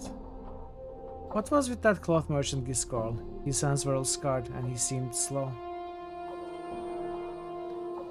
Well, child, sometimes one burns with the art, and other times the art burns you. Is that what happened to him? Mayhap. There's some for who using the art is like breathing. They strolls about with pointed hats and stink meat pipes. Then there's hedge wizards and plain-touch gypsies and fortune casters and half-seers and midwives who flicker with the arts. Them have a harder time of it. And Giscorl was one of them? Aye, so to speak. In some ways, he's no different now than he was. Addicted to habit and ritual he was. She sets down the stiff rags. They clunk as she places them on the floor. I know. There's one last thing I need from you, child. Of course, what do you need? Only this. I need your inks. I need some inks for scribing some ingredients in one of me cookery books. I'll need you to fetch some from one of the merchants. Kosajai be our name.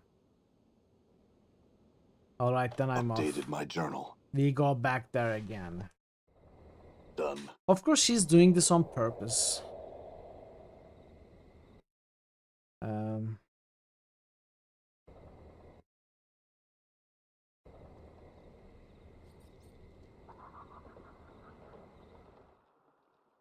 Done.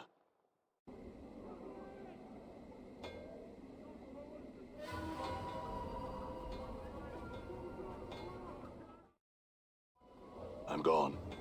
Kosajai.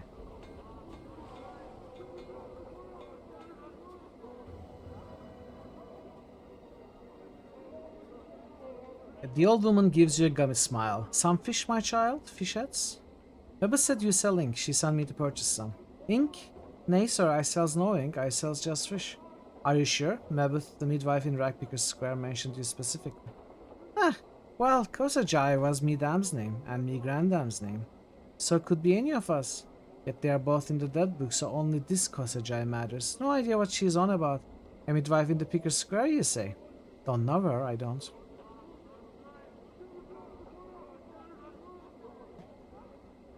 Well then, she said you would be able to help me, but if that's not the case, never mind.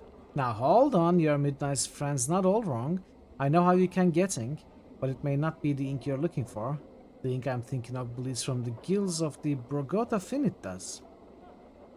But you don't have this Brogota fin, right? Aye, thing is, that fish is not for eating. It got a horrible taste, scalds the tongue. You can ask Mayram, she pitches her fish sell down the street in southerly ways. She might have one of them fishinis on her paw. Updated my journal. Do you guys ever wonder what your player's like? Probably bored. That I'm sure about.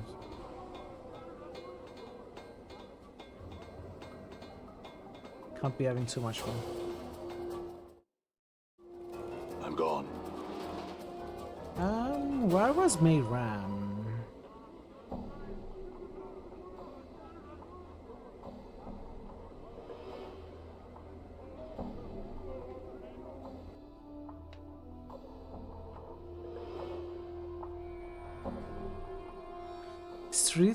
Street just south of the map. Oh, it's the same screen.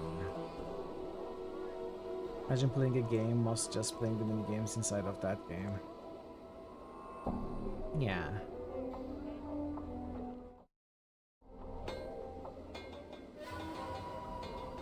All right. Maybe our player is a player too. Imagine that player. Let's kill this Abishai. But a perfectly good waste of arms and legs.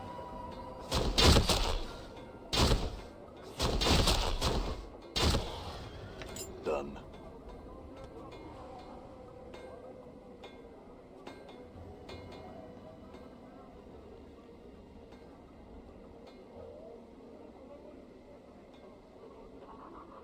What's up?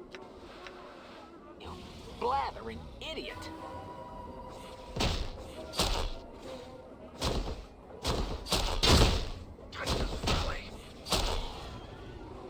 I'm gone.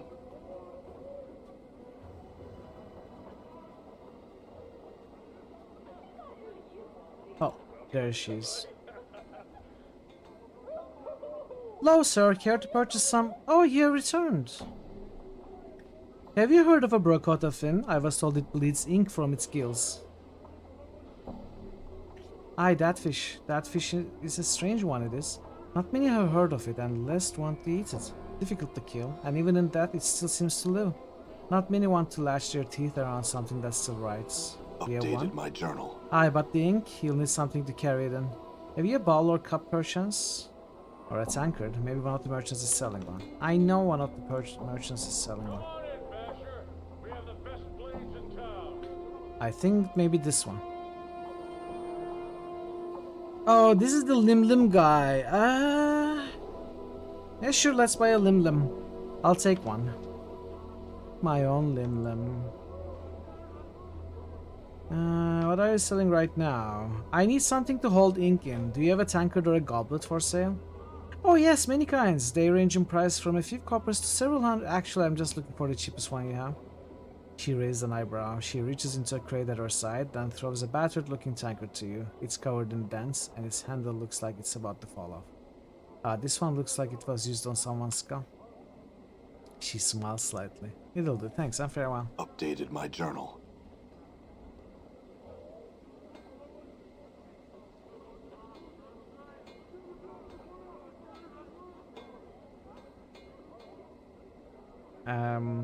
I brought a tankard. Can I get the ink from the fish in it?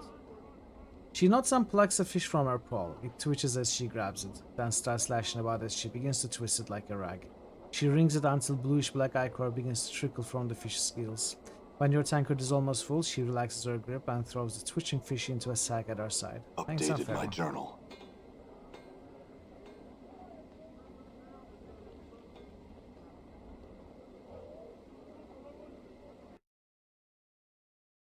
Oh, how did I not realize there's a... Updated my journal. There's a weapon shop here.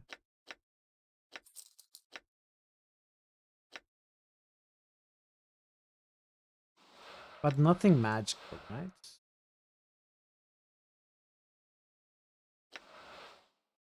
It's a +2 axe, not magical, but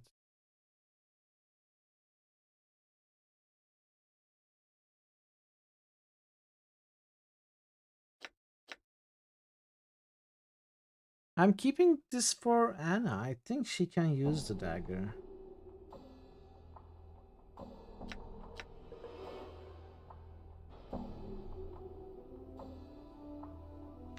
Let me look at something. Molidor's ruby.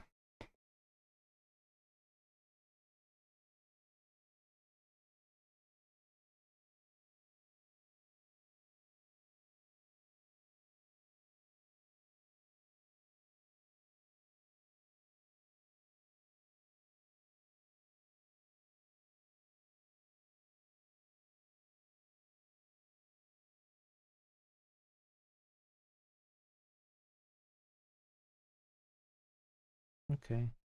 I can sell the ruby now, I think. I don't think we have any use for it anymore. I kind of want to buy this battle axe in place of this hollow axe.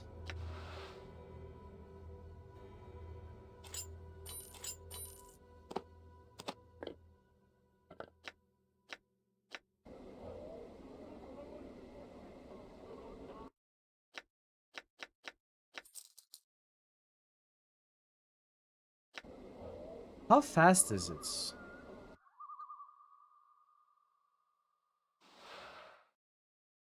Slow.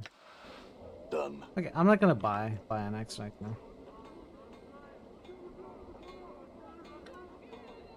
You just read the title of the stream. That's okay. It's easy to miss all of that, I know. Besides, chatting and asking other people is just more fun.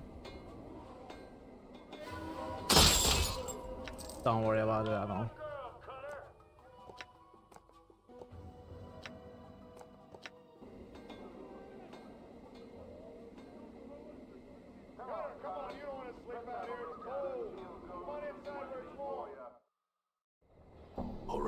Alright, let's turn this in.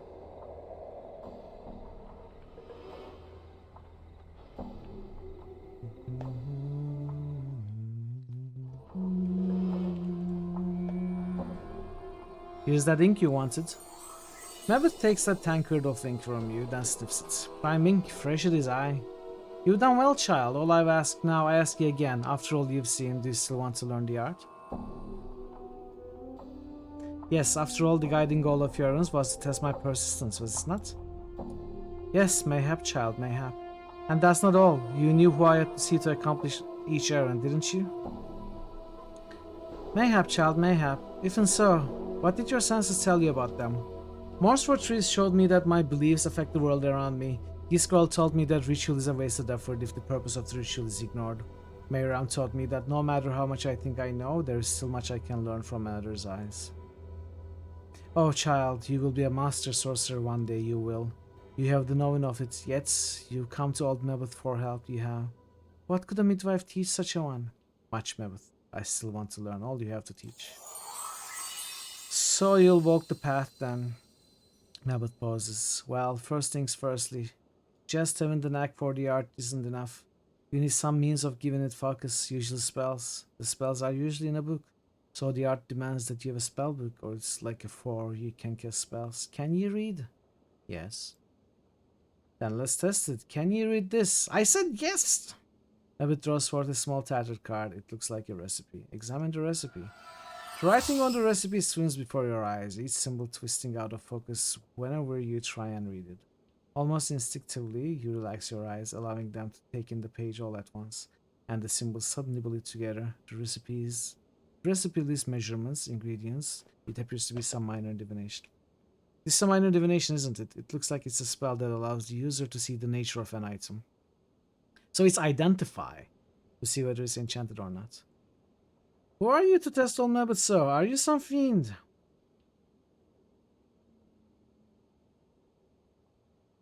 No, well, not to my knowledge. What's wrong? Updated my journal. Well, not expecting it, was I? She nods at the recipe, then plucks it out of your hand. What you see is written in the language of the art. If you're not a mageling yet, it should be all a swirl jumble of mishmash. She snaps her finger. Yet clear as crystal, you pluck the sense of it right up. Mayhap you tell old Mebut why that is. I think I may have known once, but forgot. Seeing the symbols just jarred my memory. Or else a natural gift you may have. No matter, no matter. You've just shaved seasons off of your learning you have. Mebut rumps. And I'd be looking for someone to handle the chores around here I had. Maybe it's just as well then. Pah! And to think I took you in, she frowns. Well, you can read spells well enough, but spells are no good to you without a book to put them in. Do you have one? This'll do. That thing, it's just a frame. Mebut glances around the hut, then catches sight of the black bar picture frame you made. That's just a frame. Ah, but so are ye, child. Still holding the frame, she picks up one of the starch rags you got from this girl. With a yank, she pulls off the greenish starch surface film. It flutters in the air like a wispy bit of cloth. Whatever this girl uses in that wash, it works better than curing, stretching, and stoning does on a normal rag. Can't afford parchment, I can't. Parchment? She takes the starchy film and pulls it over the black bar frame, latching the rag's edges onto the hooks around the frame until it looks like a small greenish black painter's canvas. It's missing something. Well, it needs something painted on it. Aye, or written on it. She takes the tankard of ink you've given her and sets it down next to her. She dips one of her fingernails into the tankard, then draws it out, mumbling to herself. She begins to scratch the symbols onto the frame one by one, still mumbling to herself. All's done. Mebut stands, drying her ink-stained fingernail on her robe. She tilts her head, regarding the strange framed page in front of her. A page for your spellbook it is. She indicates you should pick it up. Take it. Inside your spellbook are your recipes, your spells if you will. As long as they sit in the book, though, they're just words. She taps her head. The art demands you pluck the magic out of the book and put them in your attic, your head, before you can tap their power. You put them in your attic by studying them, memorizing them. You usually need to rest first before you can do this, though. Any questions? No. Oh, no questions, eh? Well, now you should have questions. You know all about how to memorize spells, do ye? You're a sharp one. I played other RPGs before Mebut. You sure don't need any more of Mebut's words all gobbling up your precious time. You're a master sorcerer already. Forgive me, Mebut, I meant no questions on what you said. Please explain how to memorize spells. Alright then. Here's the dark of how you memorize the spells. Pick the spells you want to stick in your head from your spellbook before you go to sleep. When you wake in the morn, they'll be buzzing in your head like flies, ready to be let out. Master Sorcerer, yes.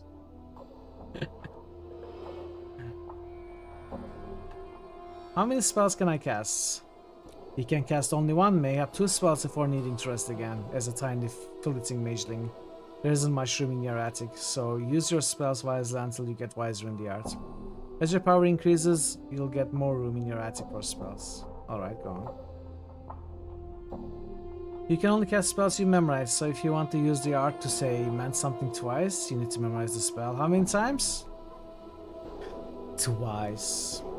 Aye, twice, right enough. Wow. How can I get more spells? Updated my journal. Keep your eyes and ears out for learning. Even common folks might have some minor magics to teach.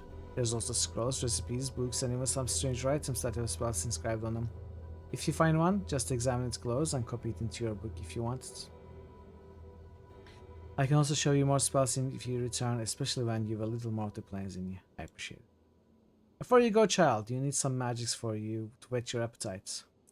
You should copy these into your book. They can go into your attic as soon as possible. Updated my journal. Wait, there's more. Mebut fishes a tiny bundle of black cloth from her apron and unrolls it, producing a pair of amber earrings. These will protect you on your travels, child. I no longer wear them myself, so go ahead and take them. Thanks again. Alright, child, don't tarry here any longer. One such as ye have other ways to spend one's time rather than hang around old Mebut. Now, come on, Mebut, you are not old. You don't look a day over 120. Flatterer. Your tongue is so lined with silver, it's shame about Tezu. Get ye hence. Farewell map. I feel stronger. Amber earrings is usable only by mages, usable only by nameless one, which is a shame.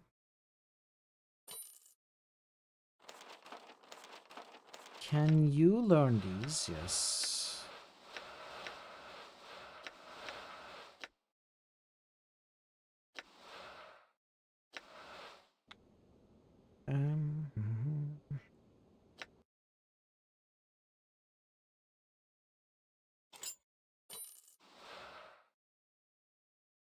Pretty good items too. Mages only. Is there anything else to talk to her about?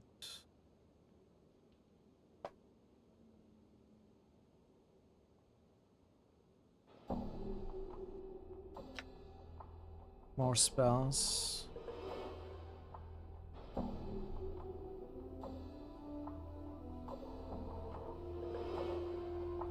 I don't have the money to buy all these.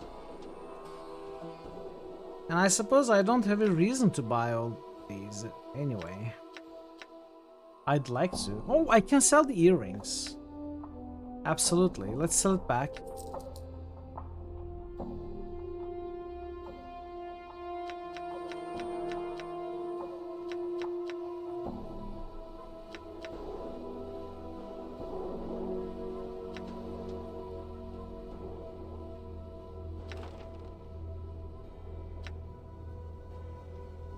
Oh no.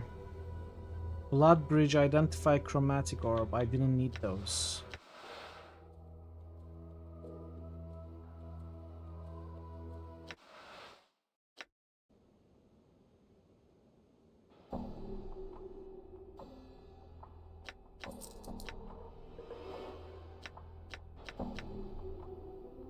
Blood bridge.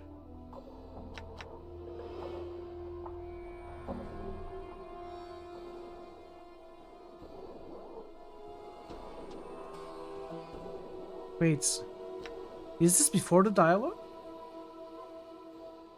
No, it's not. Endure. In enduring, grow strong.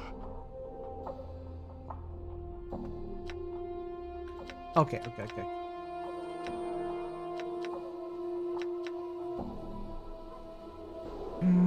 Okay, I don't have the money to buy remove cures for 900. So that's gonna wait.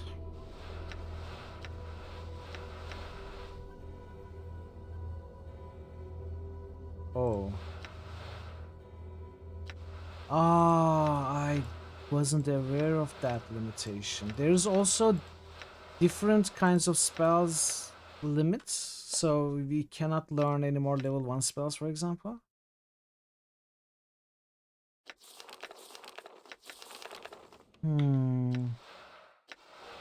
I didn't know that. So if I wanted, can I remove spells? Grow strong.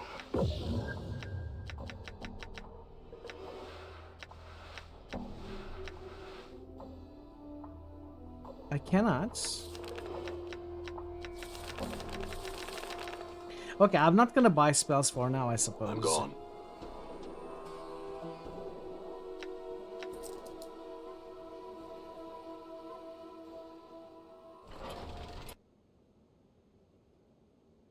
Okay, now I need to try something. What is your will?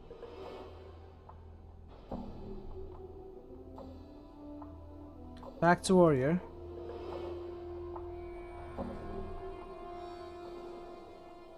Can we talk to Mebeth about anything else?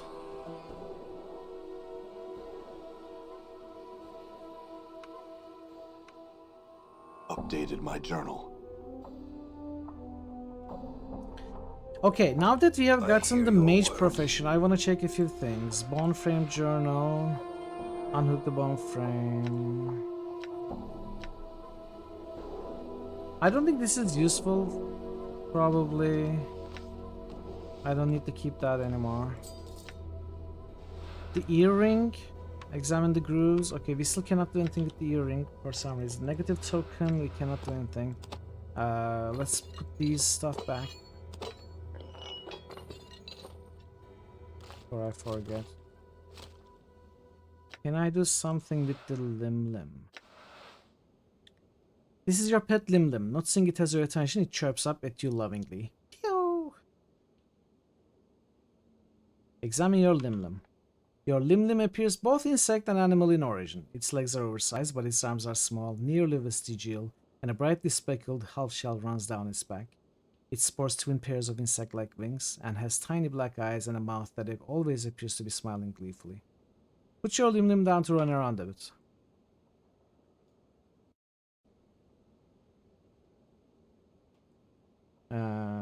Pet the Lim. Pio, pio! The Lim bounces about merrily, its wings buzzing. It seems to enjoy the affection immensely. Yep, pick the Lim back up. So we may be horribly evil. Don't expect me to treat the animal in an evil way, though. That's just not gonna happen. Lim deserves better, okay? None of that evil shenanigans with the Lim. Okay, so let's try this. Cannot do anything. Let's try talking to him. What is your will? Teachings. Can you teach me anything of the arts, Dakon? Know that I'm not a teacher in this, but know that I may serve as a guide. I'll ask again when I'm a mage.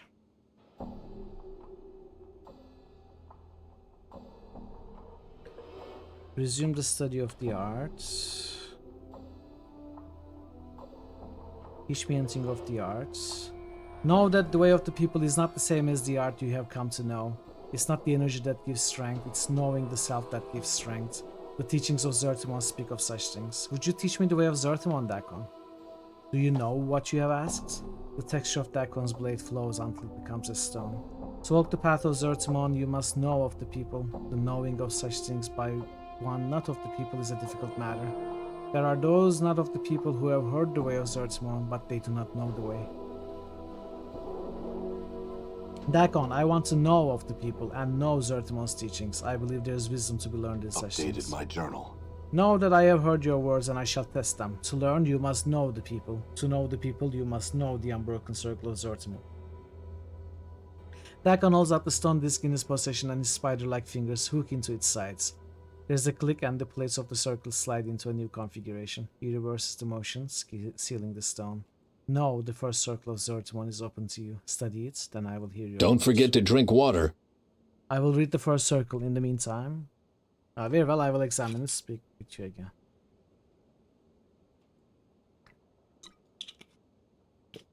Thank you, Chair.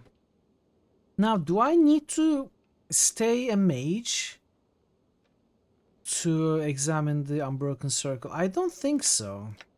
What is your will? Back to weapon.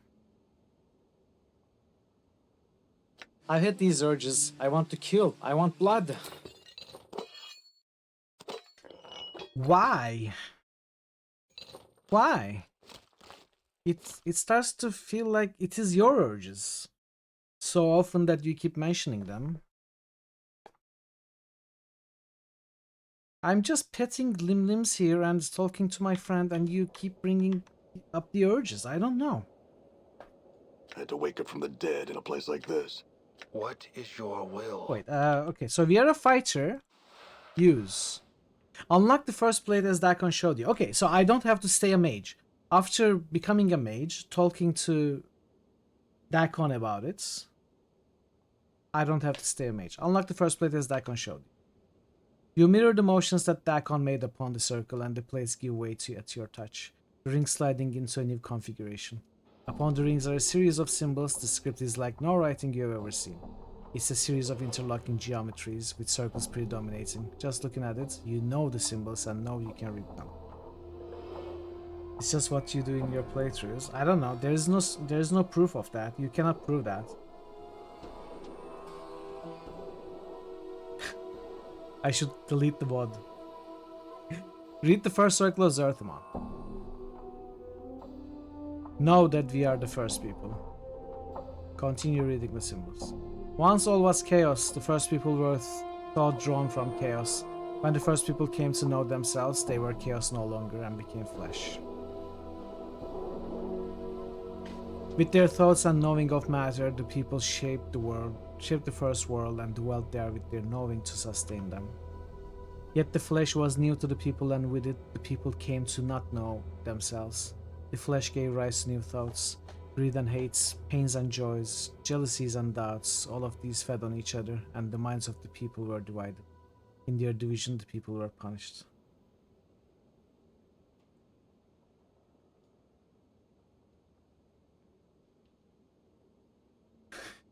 The material component for grease is butter. Do you use material components in your games? I never played a game where I was expected to actually produce material components for a spell I wanted to cast. It's just too much hassle. Or you can say like you have a pouch of materials, and if it's you know bat wings you need, it's suddenly bat wings in the pouch. If it's butter, then it's suddenly butter in the pouch. That whatever you need, you know, it's in the pouch.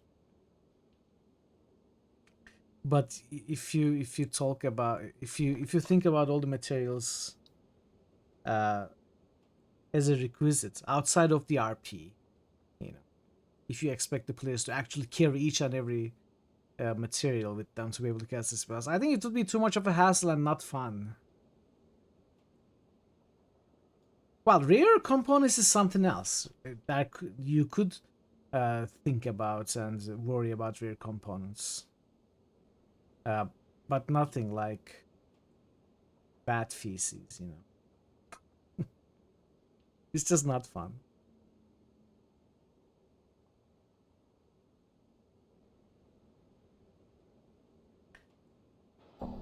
I don't know.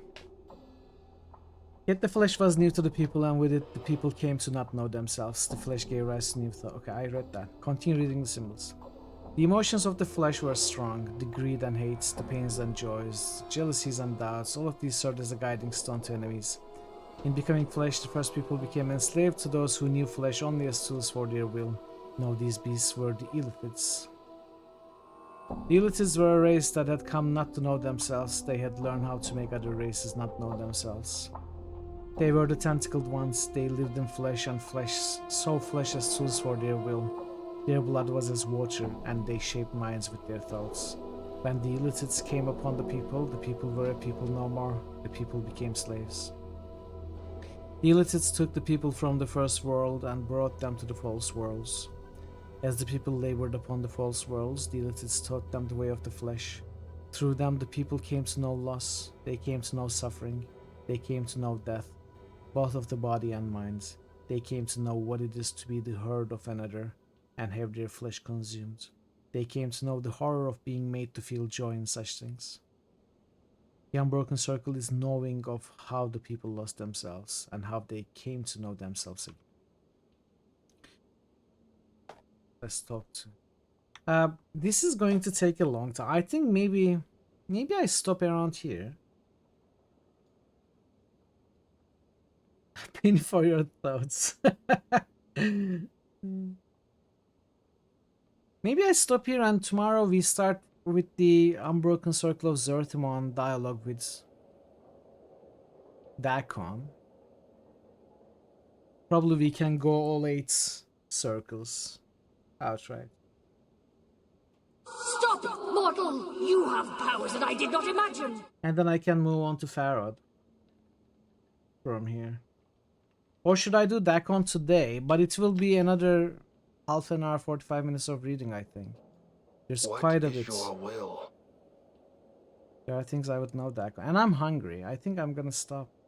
Get some food.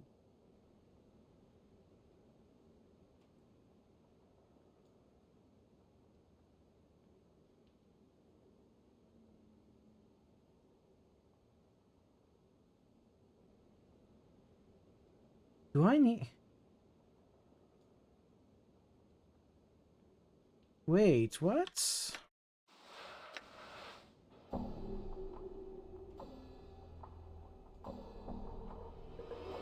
Do I need to be a mage? Maybe I need to stay a mage.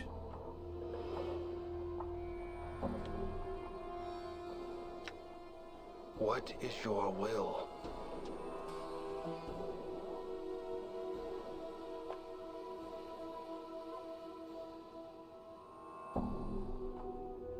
I need to stay a mage, so all the experience will go to the mage classes.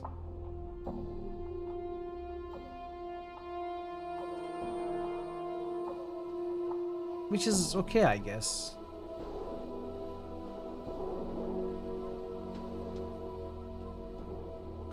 I have read the Unbroken Circle of Zertimon. I want to speak to you more about the Way of Zertimon. Wait, I chose the wrong thing.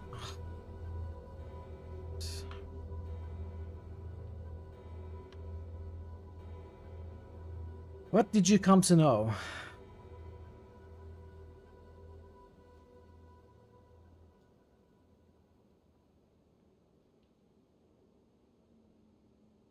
Strength lies in knowing oneself. I learned that once someone does not know themselves, they are lost. They become a tool for others. Updated my journal. You have come to know the first circle of Zertimon. You not only see the words of Zertimon, you have come to know them. Dakon holds up the circle and hooks his fingers around the edges. Here's a click and the plates of the circle slide into a new configuration. He reverses the motion, sealing the stone. Now the second circle of Zertimon is open to you. I will read the second circle. So I have to stay a mage to have this dialogue, and all the experience will go to mage class and not fighter class, which is a bit of a loss, but you know, it's not that important. What matters is Dakon improving at the end of the circle dialogues, and of course the story. It would be a bonus to get the experience to the fighter class. I didn't remember. That's so funny. Like, this is, as far as I'm concerned, one of the main elements of the story. Even though it's not. I think it's that important and well written. And it requires the mage class, which is okay. We can change classes all the time. But I think it's yet another proof of how much emphasis they have put on the mage class for the best playthrough. You have to have the mental stats high, you have to have the mage class activated to even do anything with the Dakon's circle. You know, so many things, It feels like they didn't care too much about the thief and fighter classes at all. Which is again fine, since we can change classes all the time. Yeah. I think I'm gonna stop. We are gonna do Dakon's balance circle things and then move on to Farad tomorrow. What are you waiting for? I'm standing right here. Jason, did you boost? Rex? Actually, I think you did, right? Because yesterday was a bit funny when you remembered to boost right at the end. Did you not boost?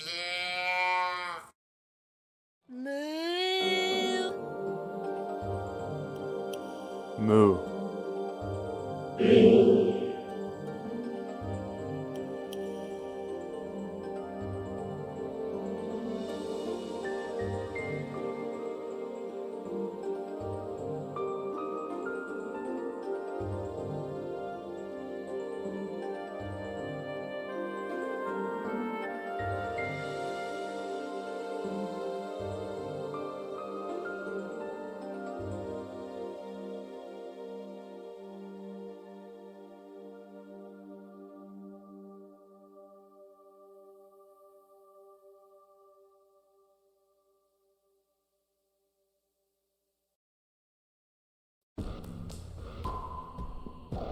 Let's go see Nefatrin. Draven and Tim, thank you so much for the raids. Boland and Kaz, thank you so much for the resubs. And thanks for the one follow.